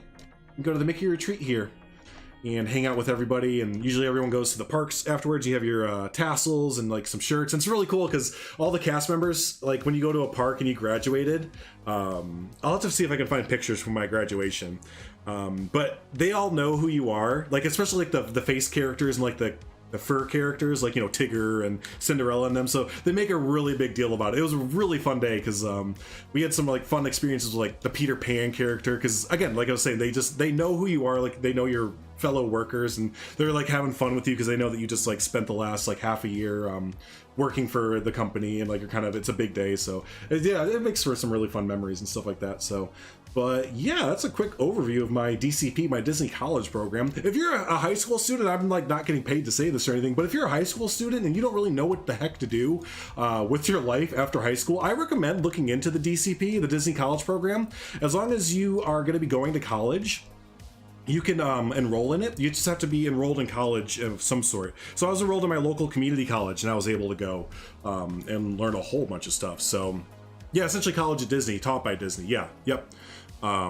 So, but yeah, but anyways, that's kind of an overview of my, a bit of my Disney work. I worked at a lot of other places during it too that I didn't really mention, like Caribbean Beach. I was a floater. My position was floater for the first year, so I floated between Caribbean Beach, yeah, not Art of Animation, the other one, Pop Century, no, the music one. There's like another resort that's like this Disney's Pop Century, but it's like the music one. I went to there, went to Hollywood Studios. I worked at Boardwalk, not the hotel Boardwalk, but I worked at the actual Boardwalk part of the Boardwalk Resort. So yeah, I kind of floated around a whole bunch of different places. So, but yeah, no, it's always kind of fun to go back and revisit all the fun things. I have to go feed my dog. He's gonna go nuts if I don't feed him right now. He's like, dude, it's been like 12 minutes. You were supposed to feed me 12 minutes ago. Would I work at Disney again? Yeah. Well, maybe. It depends what I could do. I wouldn't be able to work there just willy-nilly as like a hourly cast member. Because they don't pay enough. They don't pay enough, essentially, and there's not enough hours to go around. So, maybe as like a retiree, you know, maybe as a retiree, I'd work there again, kind of thing. But so yeah, no. But I enjoyed my time there, though. That's what I should say. I enjoyed my time there. I had made a lot of memories. Like I said, I'll try and look for some videos and photos because I know I still have all that stuff around. I didn't get rid of it. But yeah, always fun to go down memory lane, right? Always fun to go down memory lane. Yeah, definitely, no, not a problem. So, but hey, yeah, let me go ahead and take off here. I gotta go get dinner started. My dog is like, "What the heck, bro? Are we gonna eat today, or what's going on?" So, but hey, thanks so much for hanging out. I do appreciate it as always. Thanks for you know, commenting during the whole thing, having fun conversations, going down memory lane. Thanks to Sam again for becoming a member today. Always appreciate taking that extra step. We should be live tomorrow.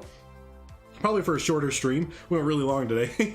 We'll be live tomorrow at 2 p.m. Eastern. That's 1 p.m. CST. Yeah, 2 p.m. Eastern we'll be live either with this map again or something else. Who knows? We always have a good time, right? So, but hey, thanks so much for hanging out. Always appreciate you. And yeah, we will see you all tomorrow. See ya.